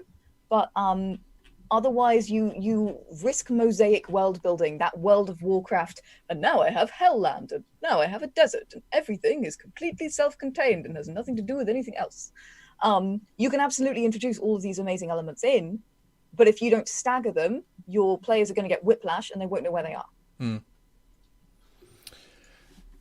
Okay, folks, I've had to jump to the bottom of the chat because there's just so much coming through. So if I missed your suggestion or your question, please ask it again. There has been some discussion that apparently when you go to circleofworldbuilders.com in Chrome, it doesn't actually show you that button, which is strange because I was using Chrome to show you that button. But just check, hit the refresh button a couple times, and we'll take it from there. Clear your cache. Clear your cache, apparently. There we go. All right. Let me be fancy. No, that would just break everything. I'm not going to be fancy. All right, so I'm busy filling in this adventure as we kind of go. There's some wonderful suggestions coming through, and I really wish I could read them all and take it through. Mark McKinnon says, "What if Mur initially rescued the PCs, then bring them to their chamber where they realize that their need the octopus is worshipping?" Okay, so what we're looking at is, if it's the merfolk bringing the PCs to the cave where they then realize what's going on, if the merfolk rescue the PCs, it becomes a huge moral dilemma. They need the crystal in order for their ship to fly, but then they need to get it from the merfolk. So there are a couple options that we could go with in terms of, okay, then the merfolk say, well, in order for us to give you the crystal, you have to go into the coral forest and fight off the giant Amazon minotaurs or whatever it is that's in the coral forest, right? I mean, I'm just drawing from what's floating around in my head at the moment. So we certainly could do that, but it feels to me more like that then it shifts to becoming it's not a bad shift. It's not a bad shift, but we said that we wanted the avalanche to be the ending, the big sequence where they have to escape from the merfolk. So sorry, Janet, what are these called? Just remind me. Aerial Mur. The Mur. Okay, so the Mur, that's fine. That's easy to spell. I can't screw that one up. M-U-R, right? M-E-R, like Mur, like mermaid. Yeah. Mer. Okay, so we need the Mur to be twisted and demented and evil, and perhaps the Mur is they have become corrupted over time or something along those lines. Again, it's not particularly our focus at the moment, although it will become our focus as we get there. So if I look at the points that I've now got, the airship mage reports to the PCs, look, we can get the ship flying, but there is a control crystal that's shattered. I have located another emanation that's nearby. We can go and get it, right? That's a very straightforward collecting mission. So that's a simple journey. We get there and then we get the crystal and then we get back. So the players are going to be expecting, okay, it's a bit of an overland. We're going to get to these mountains. We're going to fight some stuff, and then we're going to get the crystal, and then we're going to leave. So that's absolutely fine. That is exactly what we want them to think, because that's what's going to happen until they get to the point where they discover that that's not the actual plot. So they discover that it's not the plot when they arrive and find these Mer worshipping this idol that is the crystal that they need to get.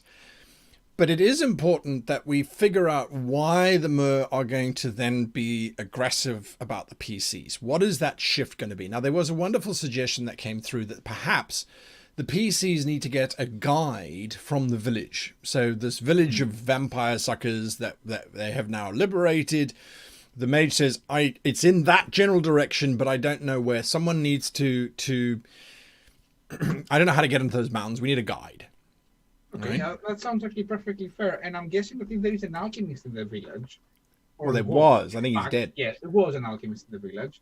There might have been people, or at least one person in the village, who would be kind of like the scout and gatherer, like effectively the ranger that would go out to grab the things that the alchemist wants, right? Like, because, okay, alchemist might be getting like a little like shrubbery and like basil and thyme and the basic things from traders or his back garden, but if there are more specialized kind of like items, you need somebody who is going out to the wilds to gather them, right? So that might be somebody who you want to be able to, help you out to find whatever you want to.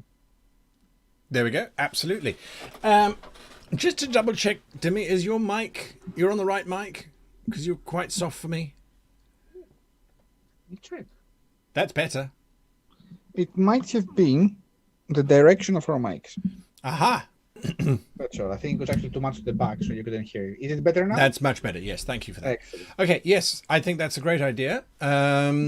Another couple ideas that have come through in chat, which I think are really, really, really useful. They're really putting things into action here. Is that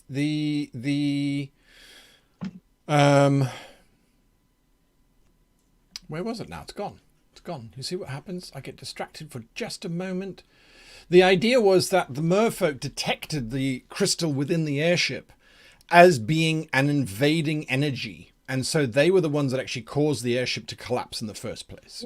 Oh, interesting. Actually, that is very interesting, because when we talked about the female wizards and we talked about how they work, we said that they will be navigators, and they are the only ones able to master essentially the spellcasting of flying the ship and also navigating it.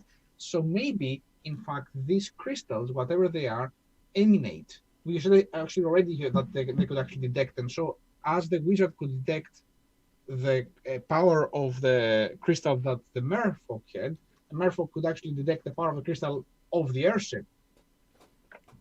So that will happen, and that's why probably it was brought down as well. They possibly tried to neutralize the power of the crystal, considering it a threat. Okay, brilliant. I think we're happy with that one. So thank you for whoever that suggestion was. It does require us to answer some very fundamental questions, though, right? So how do we get this information to the players without it being the exposition of the Mer King when he's saying, "We saw your airship and shot it down, blah, blah, blah, blah, blah, blah, blah." I don't think it has to actually... So we can give it as knowledge check to the wizard. Like, if the wizard actually knows so much about it, they might first of all say, you know what, I have cast a spell, probably a spell that is used to detect other crystals and find their way, and say, I have found another crystal. It's down there that way. What is that way? And the ranger can say to them, oh, that is the caldera. You don't want to go there. There are weird things happening. And then the wizard can be like, but we have to be there because we need the crystal, kind of thing. That makes sense. Oh, no, for sure. Absolutely. I think that works very, very well. Okay, let me catch up. Till, you've been very quiet. Chat's I'm loving sorry. what you're doing. I'm in the zone. I'm now creating this, and this is just first attempt. I will refine it a little bit. I'm creating this Indiana Jones scene here where the party is going through the caves, and they eventually come up here and they see this area. It's still very early. I need to refine color and size. But yeah, that's what I'm doing right now. Lovely. If you have any questions for Till, they've been loving what you're doing, by the way, Till. They say it looks like a skull on its side. Was that intentional? Oh, yeah, it does. No, it was not intentional. But you're absolutely right. It does. Very cool. Ha ha ha. So, Kara, talk to us about your coral forest. How did you go about coming up with that look? Because that's pretty cool, actually. I looked up coral. I saw your face when Dimmy was suggesting it. I was like, oh yeah. How's he going to do this one? Okay, how am I going to do this one? Take us through your process. I looked up coral forests on YouTube, and then I copied what I saw and drew weird phallic shapes with bubbles on the end.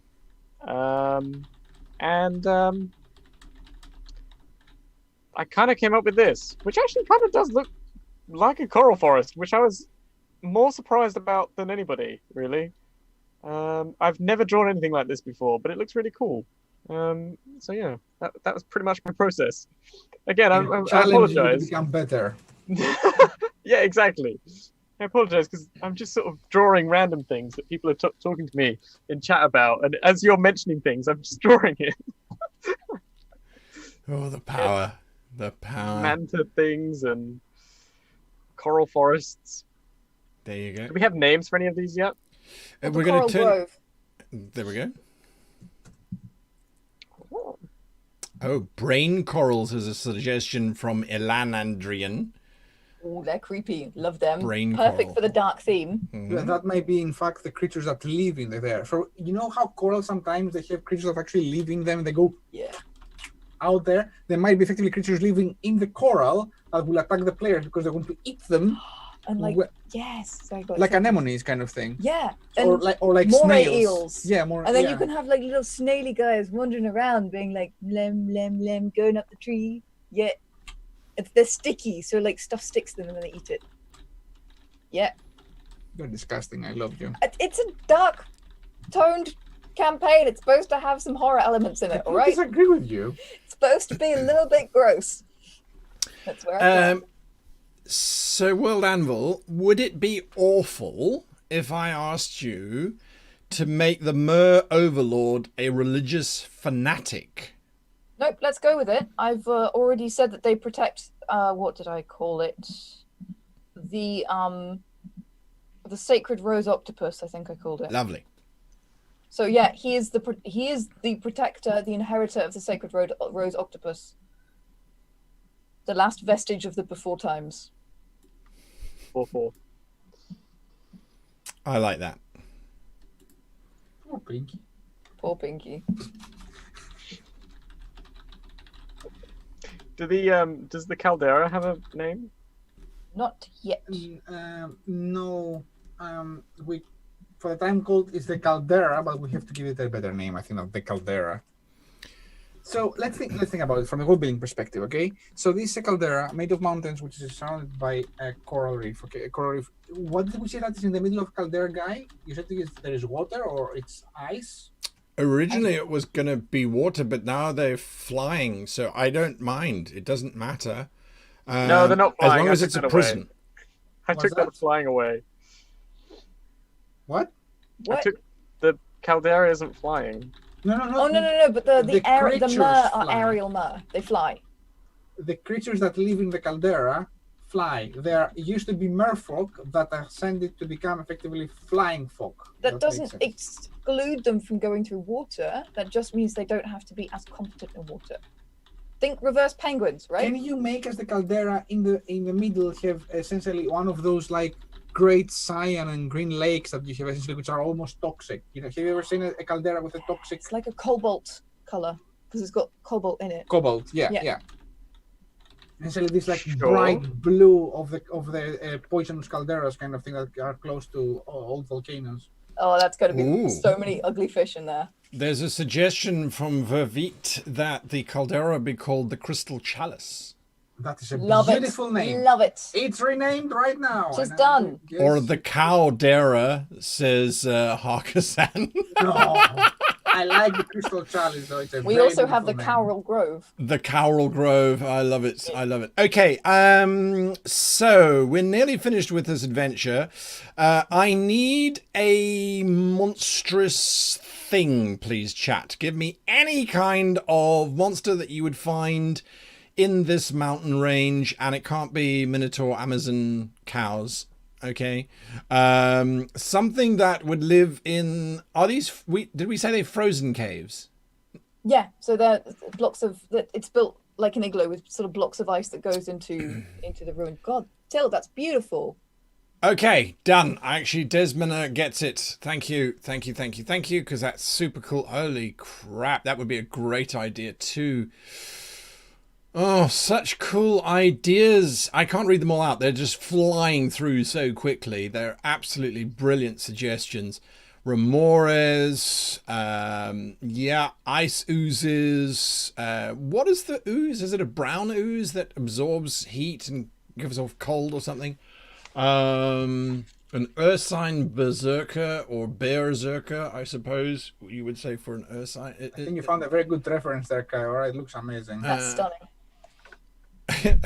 A giant flying polar owl bear. I think that's cool. No pun intended. Okay, but I'm actually I'm actually going to take.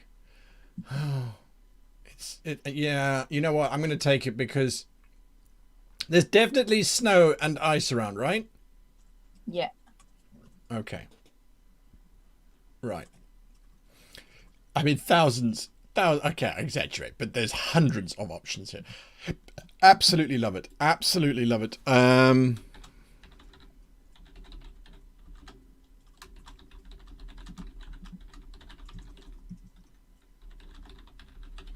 Okay, Till, one last request.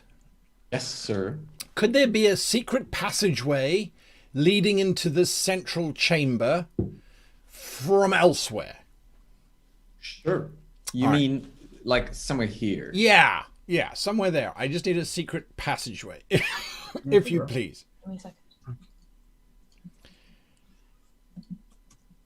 Okay.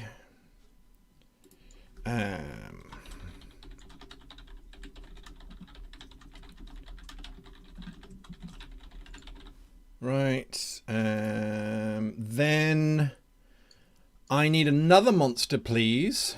I need another monster, if you please, for the coral forest. I love that. Oh, I've got lots of critters. Yeah? Do tell us, Janet. I have brain coral, which are actually coral plants, like coral plants, but coral isn't a plant, but you know what I mean. Yeah. Which throw out spores when they're touched. The spores give 1d4 levels of fatigue, and if the victim is not washed within 24 hours, they will start to grow. Nice. Oh my god. Okay, you win. You're welcome. Sorry, chat. That's why they're World Anvil. You win. Okay. Janet is very good at this kind of thing. Yeah, also disgusting, but she's using it for good things. I use my powers for good. Okay. So that's great. I reckon we have our coral forest, but they would have like purple, pinkish kind of colors, like it's like still alive coral kind of thing. Cool. Right. Such cool ideas in chat. I mean, we could make the most insane adventures. Love it. All right. So there's some good questions coming through. I'm going to come to those questions in a little bit, AK Writer. So please ask it again just in a moment. I literally have one block left to fill in. I want to make sure that everything is filled in as we need it to be. So, excuse me. I need... It's so boring, though. We've got to figure out something else more interesting. What else do they need to know? They need to know... yeah, it's a repeat. See, this is what we've got to be careful of, is repeated actions, which are very boring. Do they need to know, Sweet Bean? I beg your pardon? What's next? No, I'm running through my head what's next in terms of what I need to answer next. It's sitting there. I'm busy looking at chat as well. So I think that Edward Horsman is asking a question for Till. I'm having trouble placing a door on a wall. It keeps disappearing. That often is when there's multiple overlapping rooms. Am I right? And I think when you try to place a door onto something where room points are too close to each other, you can't place it because you currently you can't place a door where a point sits. So check if there's a point that might be interfering. That's right. That's right. Irish Mercury asks, will the email be sent out after this? Yes, unless wants to go out earlier. Janet, do you have a question, or are you just... I'm trying to describe the sticky climbers. And I've got this right now, and I'm going to... So right now I have brain coral, which I've told you about. The sea slugs, which are tiny spiky slugs of bright pink and blue, which cause itching when touched with the bare hands, but are delicious deep fried. Don't look at me like that. Moray eels, which are eel-like snakes, which hiss at you and will give you a nasty bite if you get too close. And now I have these sticky climbers, which are like very slow, mlemmy things that climb the coral, and they're sticky to the touch. So if bugs touch them, they go like... But I've run out of adjectives, is what I'm telling you. I'm afraid Yeah, I think I went a weird too far. I'll come back. Good luck. Yeah, just one step back. Just one step. Let the man finish his adventure first. Okay, so right, there's literally one block left. I just need to run through who, what, where, when, why, and how, which is what you should be doing for your own assignments, by the way. We know what it is that they need. That was the groovy one from chat. We don't know where it is. So how do I get that into there? Okay. So it's a bit tricky. I want to show you the screen. Do you mind if I cut away just for a brief second to share my screen, everybody? Go for it. All right. Okay, so this is the form that I've now filled it in. I'll take you through all of the steps, but the one step that I'm having difficulty with, and it will come to me. I think it's gonna leap out, and you guys are gonna solve it for me. So the airship mage reports the ship's broken and that they need a crystal to replace it. And she has detected one in the area, but she doesn't know where exactly. We need to have some kind of combat, because otherwise it's very, very dull. They've just killed a vampire. The town has settled in. They've kind of been given their questions.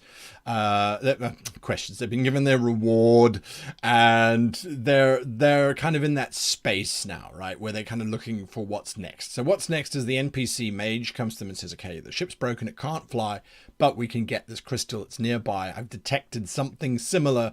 I'm just not entirely sure. So assumedly, we would have some kind of NPC. Wait a minute. Perhaps we have a painting in the city hall of a crystal. No, the combat is it could happen first before the airship mage happens, but it's just a way of keeping your pacing going so that you don't just have this long lead in. Because it would be, here's the plot, here's a long journey to get to a point, before you get to your so it's a way of making sure that you have decent pacing. Now, bearing in mind, you can drop these at any point. So if your adventure is running and the players are having fun, you don't have to have a brain coral spore attack. If they're kind of going through the crystal fields and they're super excited and they're enjoying the descriptions, then you don't necessarily need to have it. But it's helpful to think of it in these two terms. Yeah, it doesn't have to start it. It could also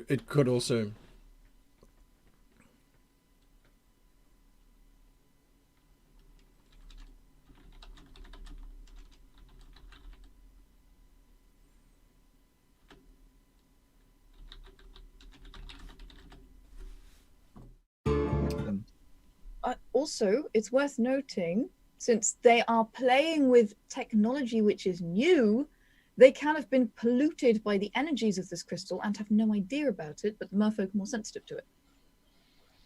That's another possibility. So that's what So how does this spawns the original attack. Okay, so essentially the merfolk consider them to be polluted effectively. Exactly. So they will bring a party there to attack them, not the village, but attack them because they consider to be polluted essentially. And Yeah, exactly. So in the same way that the guys were fighting the husks because they were like, oh my god, these people are like crazy, polluted, disgusting things. Now the merfolk are looking at the PCs in that way. So you get that flip. Okay, I like the idea. I've got solutions for why the merfolk attack later on, but what you guys have said has absolutely, yes, it makes perfect sense. What also makes perfect sense is what was suggested in chat as well. Excuse me. And it actually should have been on. It's actually already sitting there, and I think that's the other thing is oftentimes.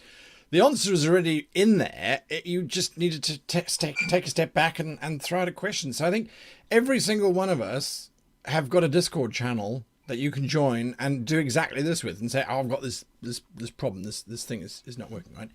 So the whole idea is that the Mer King uses the crystal to ensure his power over his people. And he saw the airship arrival as being a threat to his power. So he destroyed the airship. But just because you've destroyed the airship doesn't mean that the people on it are dead. So he will have also sent a party to town to make sure the people are dead and to search the wreckage of the airship. So it makes perfect sense. It leads us all the way back. But because we don't want the PCs to be fighting air Mers or whatever they're called, the Mer, we don't want them to fight the Mer and then fight the Mer again and then fight the Mer again and then fight the Mer again. That's what I was talking about when I was saying I was repeating. We don't want to necessarily repeat it because it's going to be a boring fight. So perhaps the Mer, we were speaking originally about a Yeti alliance. Maybe there can be some other race that the Mer Lord dispatches to the town to go and attack because they don't want to be sullied by dealing with the commoners, with the landborn or something along those lines. So close to what you said. So effectively, Guy, and correct me if I'm wrong because this is not my specialization, this is yours. The problem is that you have a combat that uses the same rules and so uses the same weaponry, right? That is the problem essentially. That the solutions are the same for the combat for both of them. That's the problem there. Well, certainly. I mean, and you can definitely change that up by having different scenarios. Because I was thinking, if that is the case, what if the first attack is about effectively scouts, which are on top of this manta rays kind of thing. So effectively, they have to battle an almost air combat or air combatant attacking them with probably either massive pole arms or arrows and crossbows and things like that. While later on, when they are infecting the caves, that won't be the case, right? The combat will be completely different in terms of the type of combat. They might have also local defenses, things that will be different, or effectively a race of guardians, for example. So the first combat will be more of an aerial combat, while the other will be essentially cavern-based combat with additional defenses that they are already set by them. So though they are the same, they don't feel the same because the combat tactics will be completely different between the two fights. I hear exactly what you're saying. I do like it. It gives us a link to the merfolk. I would like to change it just slightly based on a suggestion that's happening in chat as well. The merfolk is a surprise that they didn't expect. They just thought they were going to go to the mountains and they kill, right? So I want to keep the merfolk slightly mysterious. I love the idea of the giant manta rays. But what if they're giant manta rays that have drop ice trolls? Love that. That is very big manta rays. If they drop yeah, I'm not saying it's a bad thing. I love it. It's not a problem at all. Yeah. Well, it solves all of our problems. The size of the trolls either. They can be little trolls. Trolls like in Frozen, like the little round boulder trolls. They don't have to be giant tall trolls, do they? I think they were doing about giant tall trolls. I love the idea of the little boulder trolls because when they drop, they'll just drop and roll and then appear. boulder trolls. Oh my goodness. Yeah, like from the Frozen, remember? Yeah, like the little round boulder trolls from like Frozen. Disney Frozen. And they were Icicle actually- trolls is another suggestion that's come through as well, which I think is great. Yeah, absolutely. I mean, we can take it and we can develop it from there. I think that's going to be brilliant. All right, so I'm going to share very quickly. This is now what the adventure looks like. The airship NPC mage reports that the ship is broken. It needs to be fixed, and she can do it, but needs some components. A crystal is needed for the ship's drive space. So obviously this adventure is working off of the premise that the players have an airship and that they crash and they have some kind of investment in it. If, of course, the players didn't, you would have to take a different tack, but the idea is the same. Here is the giant pineapple, you must now swallow it. That's one of the expressions, so, or take it some other way. Anyway, she knows roughly where it is vaguely aware of a replacement crystal. All right, Kara, how far away is that? Manta Ray with a drop troll thing. Sorry, chat, you can't see what he's doing. Look at this. You know, you try and run one of these streams and it's just this chaos. I love it. Get the cow, Absolutely love it. Kaiora there. Is he Oh, it's dropping a it drop down? troll. It's a drop troll. I love that they now have their own airships. Like that's Yeah, so on point as well thing for the now. adventure. It's perfect. And it is really in the theme and the foundation, like absolutely. the aerial combat part. Yeah, And it's the sympathetic sentience. That's what we wanted. They're doing exactly what the PCs are doing. They're flying around in airships. They just happen to be made of giant flying sky rays and drop down with trolls. trolls in them. Yeah, there we go. Is Kaora trolling again? Says chat. Oh, dear, 15 oh, Janet dear, points. Paratrolls is another suggestion. Back to the adventure. So they need to get the replacement crystal. Merfolk riding giant manta air rays drop ice trolls into the village to destroy the airship. We don't know why. The players won't see the mer necessarily, but they will see the ice trolls, and they will see the manta rays returning back to the mountain across the bay. So then they have to go on a journey. Not only do they have to cross the bay, they then have to cross through the coral forest, where there is a potential for them to fight the brain coral spore attack terror that is there. Once there, they then get into this mountain space, but then they discover the mer people, or the mer, and a young mer finds them first and tells them that their overlord is a religious nut who keeps them trapped within this ice space, and that they will help the PC get the crystal back if the PCs promise to get rid of the overlord. So that's the twist of the adventure, is that it goes from we're just going to get the crystal to, well, you can get the crystal, but you need to take out our overlord. The fact that the overlord is a psychotic religious nut gives the players, hopefully, some drive to actually want to do that. And they were probably going to kill the overlord anyway, let's be honest. So this just kind of gives them justification for it. Thing we were talking about before. Yeah, it's Right, true. It's very yeah. true because it's going Gives to be. them agency. They change the world. The change is long lasting, and the PCs don't feel like buttholes, which is kind of what we're going for here. Absolutely, absolutely. So they they then drop polar bears is another suggestion. I don't know. It's your world. You guys create whatever it is that they're dropping. It is what it is. So then they get taken prisoner by the mer. The mer will surround them and take them into a dungeon. This is the combat. If they succeed, they don't get taken into a dungeon. It's absolutely fine. If they fail, they get taken into a dungeon.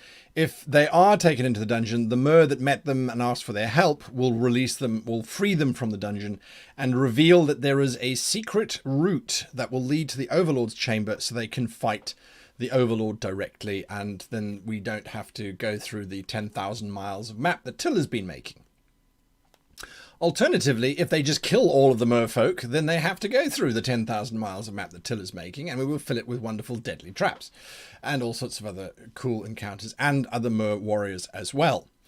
There is a problem with the secret route, however. It is filled with snow sharks who swim through the ice and I mean, can you imagine you walking in this ice cavern and there's sharks swimming through the ice and then suddenly they burst out of the ice? I think that's absolutely terrifying. I think that was brilliant. It came from chat. It's a lovely idea.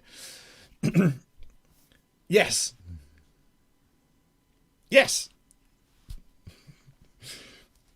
So, Till, can you add a shark tank to the secret cave at some point? There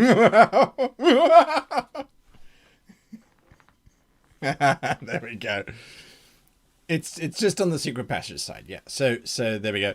And you guys used Jaws in the opening of your show, your presentation, so I think it makes sense. Anyway, they arrive. The Overlord will not give them the idol because he sees them as a threat to his power, as they had their own crystal, and that's why he had to destroy them. He will try and use the crystal to destroy them, and that will trigger the avalanche, which means they get the crystal from the Overlord, and then they have to ride the avalanche back down into Bellinger's Bay. Bellinger's Bay? How do you pronounce that, Kara?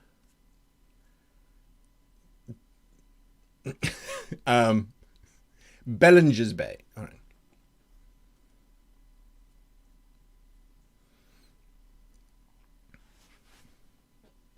Who was actually a pirate who retired to Bellinger's Bay, and he's hidden a chest somewhere apparently, and he's the original builder of Upton Abbey.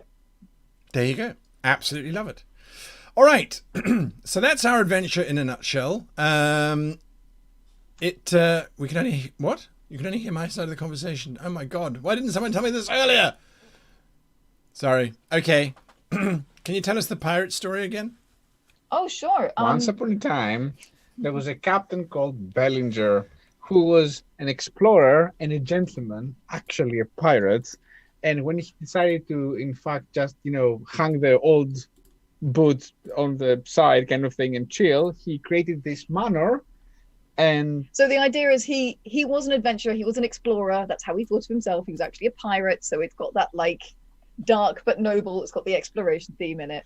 He decided to retire to Bellinger's Bay. He is the original builder of Upton Manor, and he's also hidden a chest somewhere in the area that nobody knows where it is. So there's a little bit of hidden treasure around there. Yeah, that is more like a side adventure. It's a hook. It's a rumor. So you find a map to Bellinger's chest. Blah blah blah blah blah. It's easy to throw in. There's also in the Wolf and Sheep Tavern, there is I think it's a whiskey called Bellinger's Chest or something. Yes, just like it's a whiskey, yeah. And again, once you create a rumor like this, you just throw tiny little bits around there, and if the players are curious, you follow that, right? That's where you go. There you go. I have, Guy, an allowed and an image for your fanatic king, and I'm ready to add more at your instruction. You have an image? Yeah, so I have an article with an image and an allowed. That's always the first step. I can show you. And okay. Is it saved record? Yeah, I just wrote in the chat. I can show it here as well. You wrote it in the chat? Oh, there we go. Lovely, look at that. So that's all you need to start with, and then once you start building out your adventure, you might want to throw in a stat block and a little bit of color. But essentially all it says is, behold, King Charlie Finslar the Just, protector of the Sacred Rose Octopus, 57th holder of the Aerial Myrrh, protector of the Old Ways and Skylord of the 157th Legion. Do I know what those things are? No, I do not, but they sound very impressive, and that's the start of all the world building. That is indeed true. They're saying here that's none of us can access the edit link. Oof, yep, that's all on me. I'm sending you links that you can't access. Sorry, let me sort that out. It's a public article, but I sent you the edit link rather than the view link. So yeah, that's my bad. All right, that link will be coming in. Okay, so we've probably got about 30 minutes or so left of this exercise. Let's get a check-in. Okay, Kaora's done. He's fine. I can see that. Kaora was done a long time ago, don't worry. Kaora was done a long time ago. Okay, so Kaora, just take us through. Let's just see the whole map just for a moment, please. Yeah, so we'll follow the path. So you have the little ice drop trolls here, because they're getting carried by the mantas. But the mantas obviously don't drop them. They have parachutes, which is why they're being dropped here. The whole map at the moment is a wild collection of things. in some respects. We have a hurricane over here for some reason. We have the Shade Forest. We have the Upton Abbey Mansion here. We have the mountains with a lovely waterfall here. And we have a vampire cow. And then down here we have the Coral Grove and the Crystal Chalice. We also have a little roly avalanche ball. A little roly avalanche ball. Do we need any snow on this top here or like mountain peaks? Could there? we? Yes, we do. All right, so you're Like doing... you cannot have an avalanche out of dry. They tend to be with ice. Yes, this is very true. There's a message saying here, World Anvil, little mistake on WA link. Incite your homework PDF. Is there? Did a DM on Discord for details if want to fix. Okay. Says Helle FR. Oh, Kelly. Tank, mini tank. Oh, thank you, Helly. I'm not sure. Oh, that's a link mistake. Okay. Underlord 1015 says I must leave shortly. Thus, will this stream be archived so I can review the last 30 minutes or so later today? Yes, absolutely. It will be available on all of the Twitch and YouTube channels. And of course, the question is, why would you? Definitely have a look at that. All right. So there we go. Let's see. Shall we? Till, how are you doing in terms of your production? I kind of fell in love with that kind of cave, so I completely abandoned the rest for now, and I just fleshed this out with a little lighting. Let's go in there a little bit so you can see better.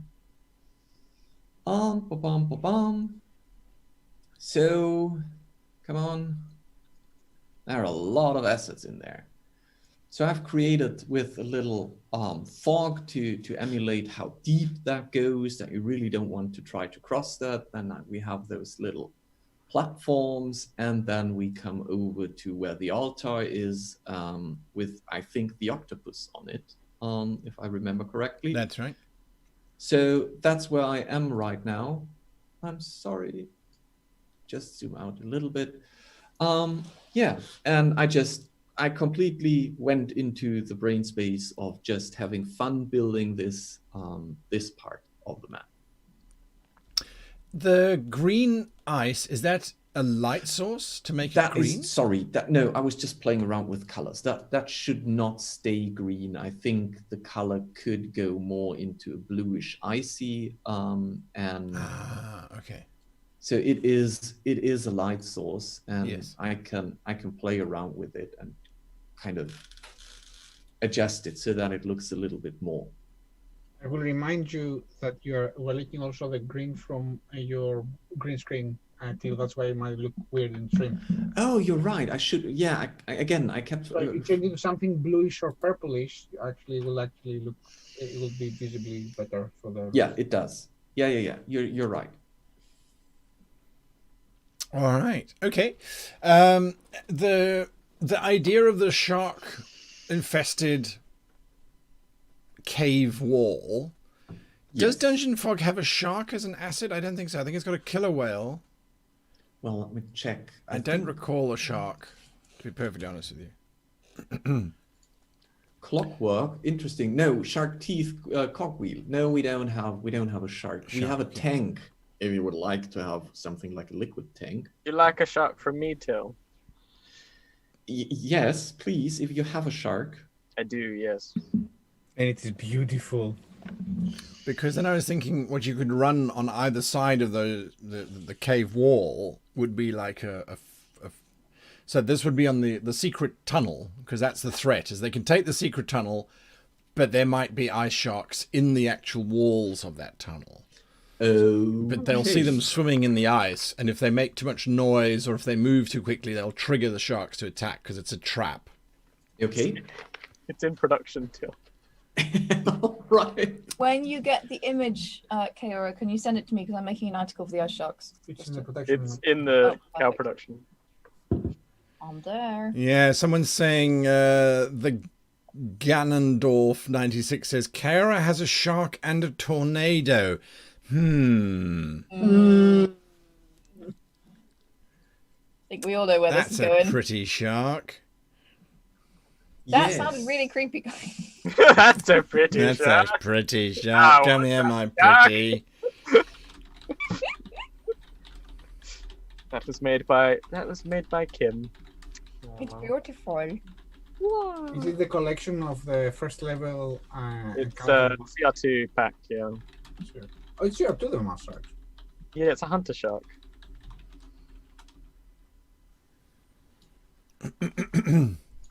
Okay. Right. So we're going to get to the section on how you submit the homework shortly. So bear with us as we have a look. So Janet and World Anvil, what have you guys? You've got the king. We saw the king. So we have made a whole bunch of articles that I've been sharing as we turn them out. Why don't you show some of those, Demetrius? Yes, of course. Why don't you navigate me through what I should be showing? Well, if you go to, I haven't been categorizing anything because I've been churning things out. So why don't you take them through what I've made then? So I have in the world. He put underneath the coral caldera most of them. So you have the crystal chalice, sky rays. I think you're off mic again. Sorry. I have the crystal chalice here, the sky rays, the coral peak cave, the coral grove, and the king. So let's see what you have here. You have crystal chalice actually doesn't have much apart from the two. No, I haven't written any flavor for that yet. You have the sky rays. And again, it's one sentence and an image. It's enough to send your players to start with. When they start asking questions, you can give them more, right? But they don't need to see the stat block. That's true. Yeah, they don't need to. This is the coral grove. Again, like with the shade forest, it's a space that they'll probably be going through. You want to give them a little bit of motion. It's not a space, it's not a one stop and then they do something. It's a space that they're traveling through. So we give them a few bits and bobs, areas of interest. I've got 4 weird creatures to establish the fact that this is not a very nice place, quite dark, but really fantasy full of wonder, essentially. Mm-hmm. And again, there's that flavor text that foreshadows the history of the world just a little bit, gets them asking questions, all of that good stuff. And we have also the king here. Yeah. And with the king, I've given him a flavor text. I've linked in all those elements that we did. So I've mentioned that he's the king of the aerial mer, and I've linked in that article. He's a religious fanatic, preventing the aerial mer from developing or from leaving the crystal chalice. Again, I've linked that in.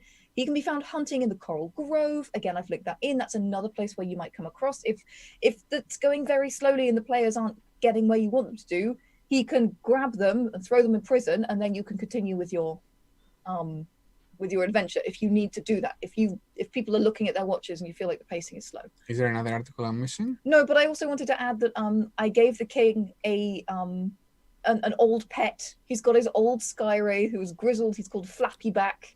So I've given him something to make him a little bit more sympathetic, because we did say we wanted sympathetic sentience, and even your villain should have something that he loves. It makes him more real, essentially. So again, single sentence, that's plenty.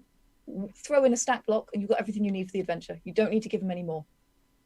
There you go. Absolutely. Before we continue, can you please send me the latest version of the map, because I would like to do something with it. Something. Yes, sorry. Well, there we go. There we go. Oh, no, I've completely forgotten what I was going to say. There was a question here from Mergandor. Where do you get your images? I assume that's referencing Dungeon for World Anvil in terms of your king. So the king I found on DeviantArt. If you mouse over him, you will find all the information. I've credited the author. If you click on the link, you'll go to the DeviantArt site of the author. It is worth noting that if I were to leave this public, I would not use images that do not belong to me. So I would use something from Unsplash. I would use something from Portrait Workshop, which is coming out really soon, or This Person Does Not Exist, or Art Breeder. There's 100,000 places where you can find images, or you can make your own, or you could go to somebody like Kaora's website and use the assets from there, because he gives away a lot and sells more. So there's 100,000 places to get bits and bobs. I'm in a tearing hurry because I'm doing all of this live, so I'm pulling things in, but we're not going to leave this up. There you go. There you go. All right. Okay, so what font is Kaora using on the map, says Daniel Thorpe? It's called Dumbledore. Dumbledore 1 Italic. Dumbledore 1 Italic. Do you have a favourite font? that you kind of use for a while, and then eventually you go looking for another font or not? That happens all the time. Yeah, I used to use different font, and then I used another font, and then I found this one, and yeah, I'll just find one that I think fits for what I'm making at the time. Yeah. This one is a little more old style, sort of little twists, a little bit more Lord of the Rings, Middle Earthy kind of thing, which I was using on the Middle Earth map. So it looks really nice. So I've been using it again. Quite legible as well, which is quite nice. I do like that. Okay, so I've dropped some things into the Discord for the members. If you guys would just check that out, I just have a think of that. Edward Horseman asks, Till, do you happen to have a wine glass asset that I could use for the homework? I think you have a glass asset.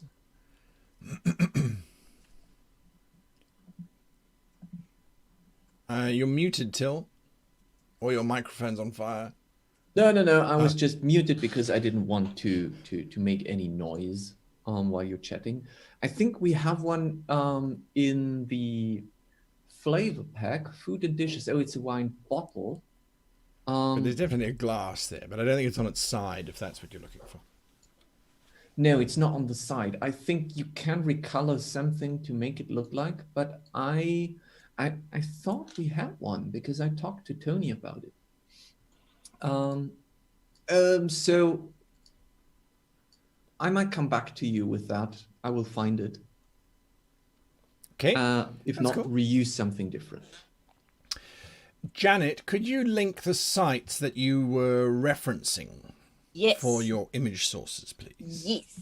I also, by the way, I go live. I release stories every Thursday when I talk about these things. So people from the World Anvil community already probably know about Art Breeder and This Person Does Not Exist, because these are things I've done features on in the past. So we try and sort of showcase these tools that we find useful as much as we can. These sharks have conical noses and burrow through the solid perma ice. Alex Rodwell says, off topic, are there any useful tools you can point us to for producing system or sector area maps, sci-fi RPGs and things? Well, you can do sci-fi maps in Dungeon Fog. You guys have got amazing sci-fi assets, which you can actually see. I'm running an off-stream RPG set in a sci-fi setting. Where we use Dungeon Fog maps. Kaora, have you done sci-fi elements and maps and things? Yeah, I've done a couple of bits. In fact, I've done a spaceship and such, and I'm drawing a spaceship for Dimmy. Yay! There you go. There you go. Project in World Anvil, but Sorry, to come back to the question. So we don't have a wine glass. The best I can offer is a cocktail glass, which you can find in the community decoration. Okay. Now, I'm going to post up in chat after the stream is over. You guys can head on over to the other streamers, and I'm just going to put their links in here, who will be doing the actual homework. Ethnicity. Yes, is there. Then these times are all Janet, what times are these in you've posted here? They are in London time, so you're going to need to subtract 8 for Pacific time. So 1 p.m., that's 1300, is going to be 13 minus 8. Don't look at me like that. What's that? Sorry? 13 minus 8. 5. 5 a.m. Pacific time. Early in the morning. Very early in the morning, but so we put the Ethnic stream for those folks who want to stay up afterwards. We'll all be going to bed because it's really late here in the UK. And then we put the pre-streams tomorrow morning, probably for the European folks and anyone who stayed up all night doing their homework. But that's when they start. So they start at 1 p.m. London time. Sorry, I'm just busy posting this up. I don't know why I didn't have it. I thought I had it pre-made. And I did not. Look, I have made your map hidden essentially for the second adventure, so the storyteller can show on the first adventure that just this map, and then they can have at some point necessarily reveal the second part, probably when they find the ranger and tells them about the things. That's really cool. Yeah. And of course, you can actually go to the locations from there directly. Okay, so they're the links to the various Twitch streams that we'll be running. Ethnos Studios is up next, and then tomorrow we've got Hefe Live, we've got CD10, and we've got Dead Aussie Gamer taking you through all of that. Then us again. Oh yeah. There we go. They're all there. These are the ice sharks. Okay. Nice, right? Very nice. Snappy snap. Snappy snap. Okay, so any last questions as we start to bring this to a close? Any last questions for anyone before we jump into taking everyone through the homework? Especially, exactly, I was about to say, we need to discuss the homework. All right, let's... Daisho Shakara says, after the masterclass, are you going out to party or just going to sleep for a couple days? We're going to have champagne in the fridge. We may be too tired to actually drink it. Yeah. Yes, so I think Thomas Herbert, I want to thank both of them because they're still sitting there managing the chat. We will have a beer after this one, and then we will drop that to bed. Oh. Well, you've got a step in between that I'm not going to be doing, I can tell you that much. Yep. That's just bed for me.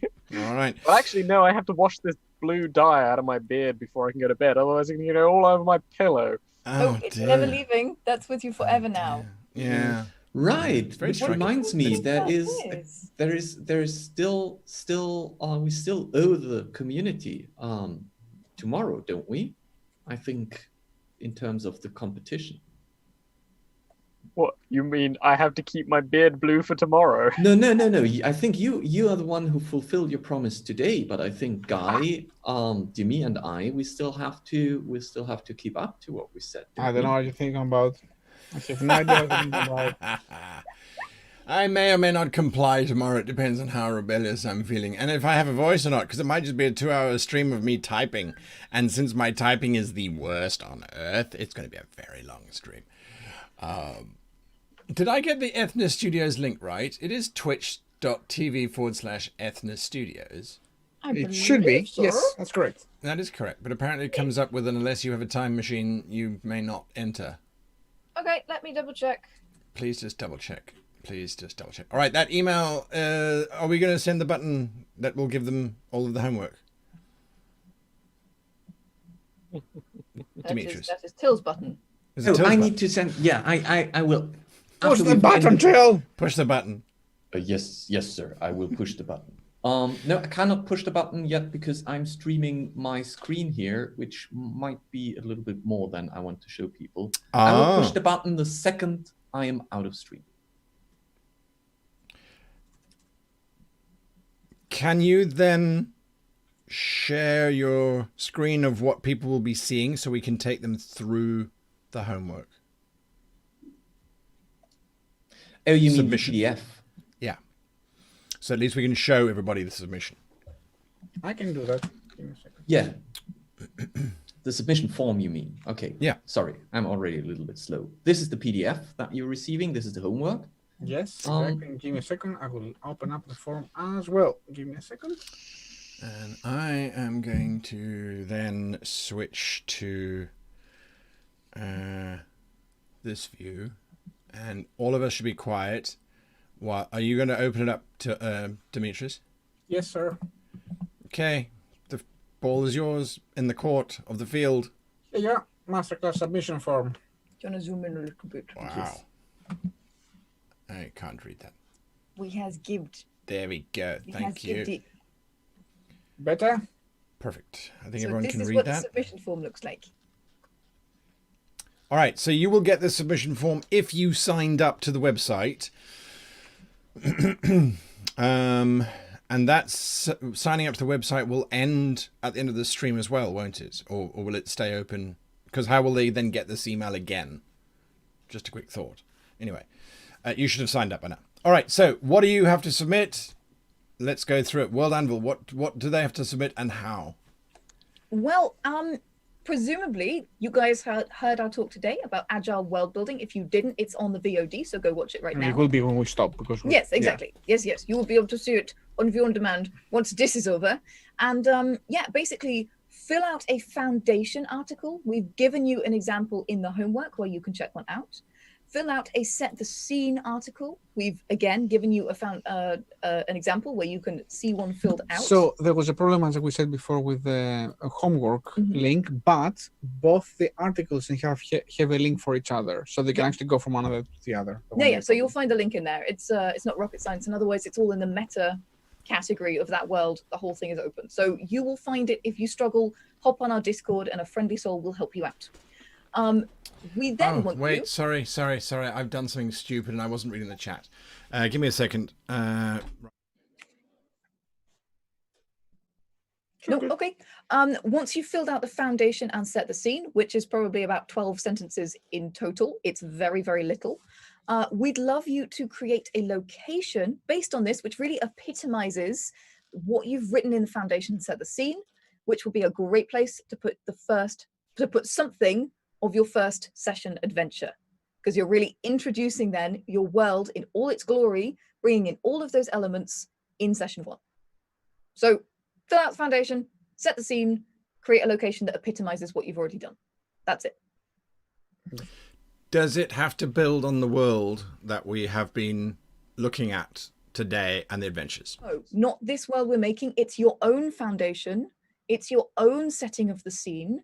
And it is your own location. But having said that, if they want to create a new world that will actually take the world we've built and work on it to create something new, that is a beautiful idea as well. Yeah, absolutely. It's all about seeing how you understand these first principles and extrapolate them on them in a creative way to build something that your players will enjoy. Is there anything specifically that you guys are looking out for? Is it beautiful prose? Is it thousands of images? What is it that you're specifically looking for? None of those things. No.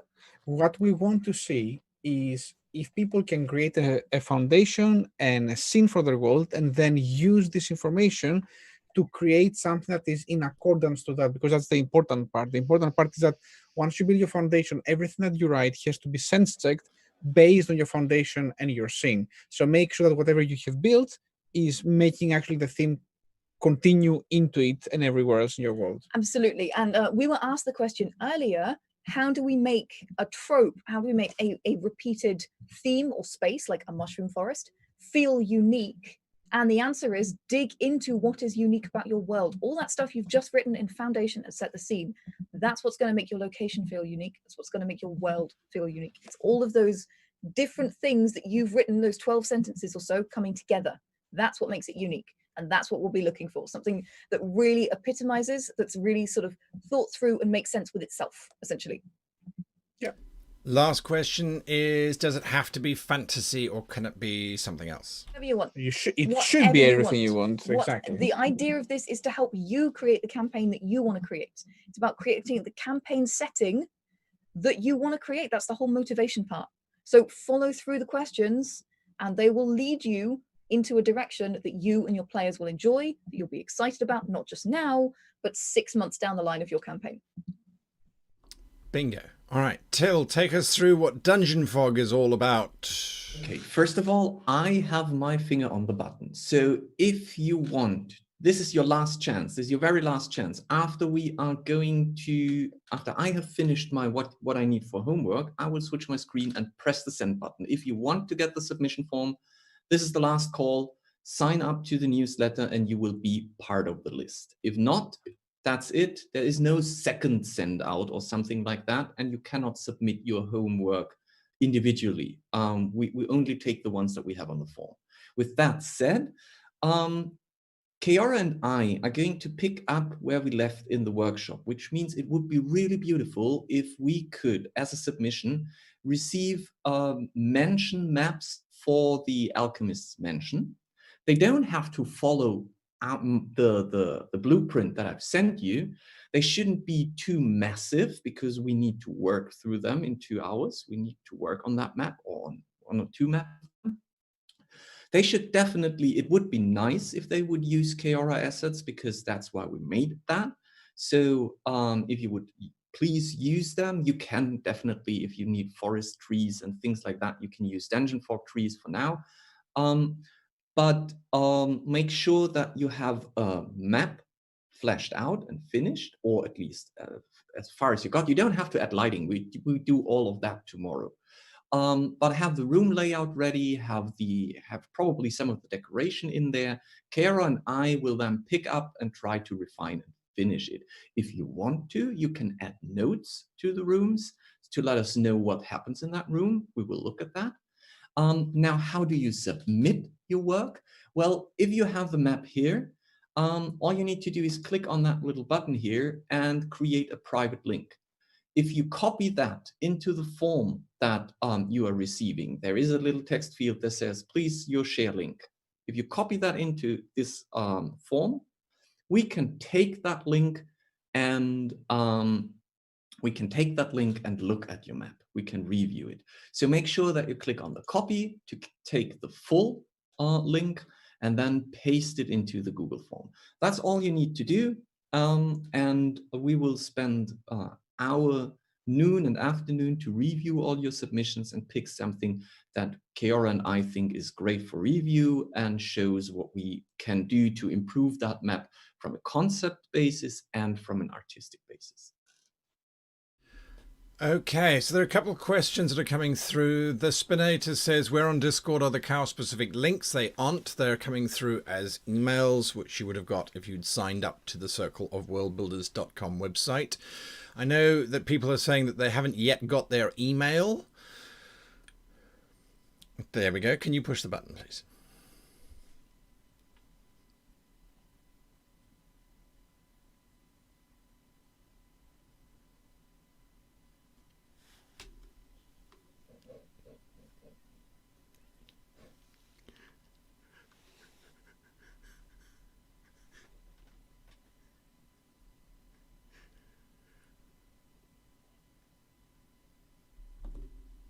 Fanatic says, wrong liver.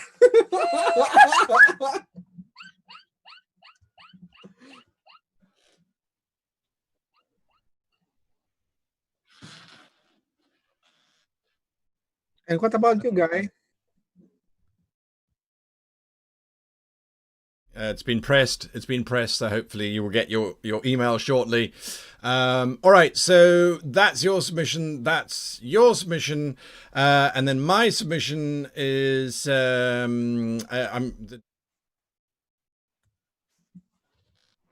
Demetrius has got it up on screen. You go on over to my website, which is www.greatgamemaster.com. I will show it to you because people can't find it.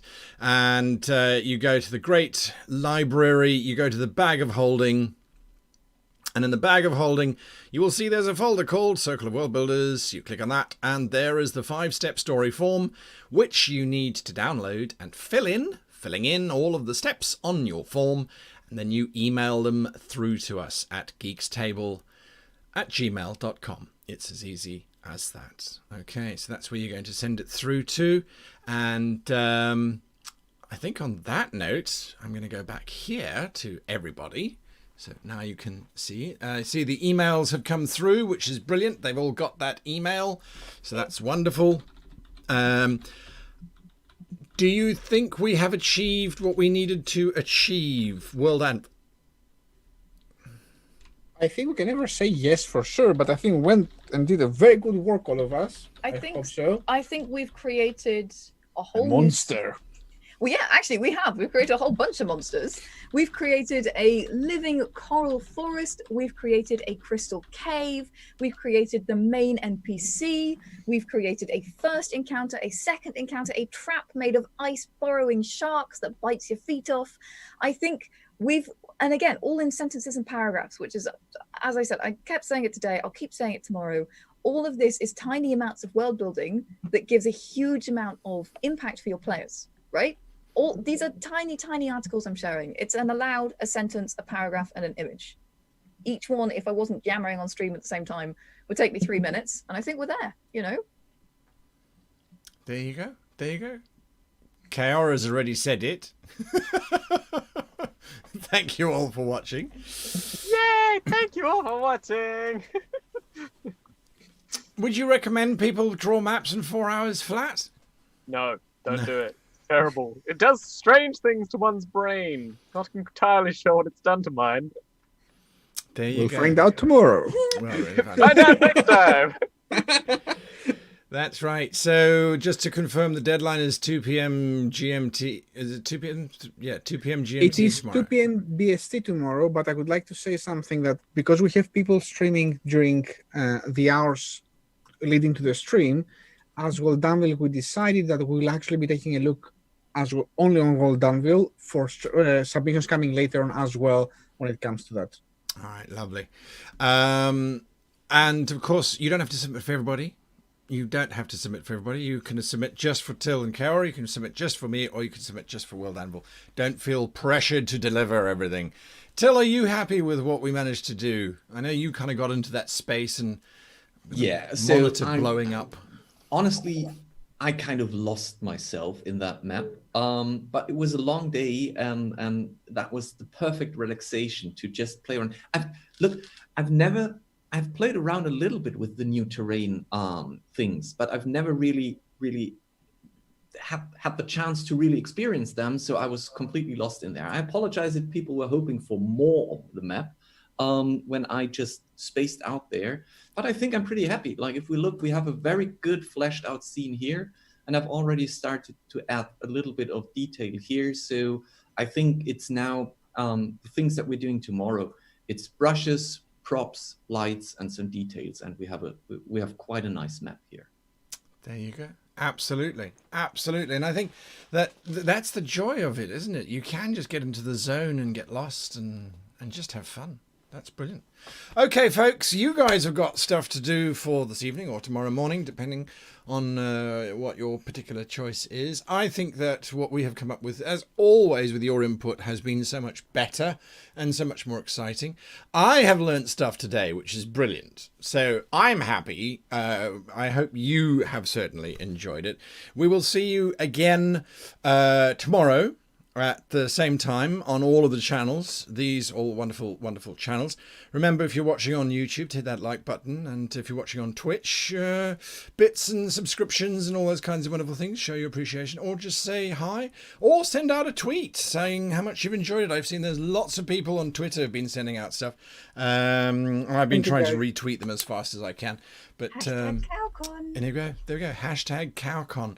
I'm just looking to see what's next. Next is Ethna Studio doing their thing, which is going to be exciting. They've only just got the homework now. They were kept asking us, can we prep something? Can we prep something? It's like, no. It's got to be a fair playing field here.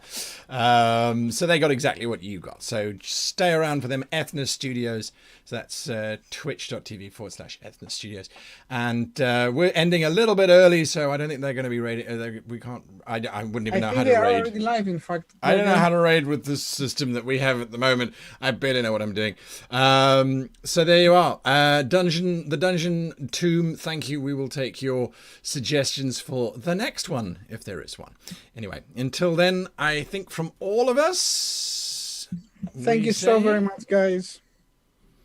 Have a beautiful day, afternoon, or evening. Bye-bye. You're incredible. A lot of you stayed through the whole show. Bye. Moo.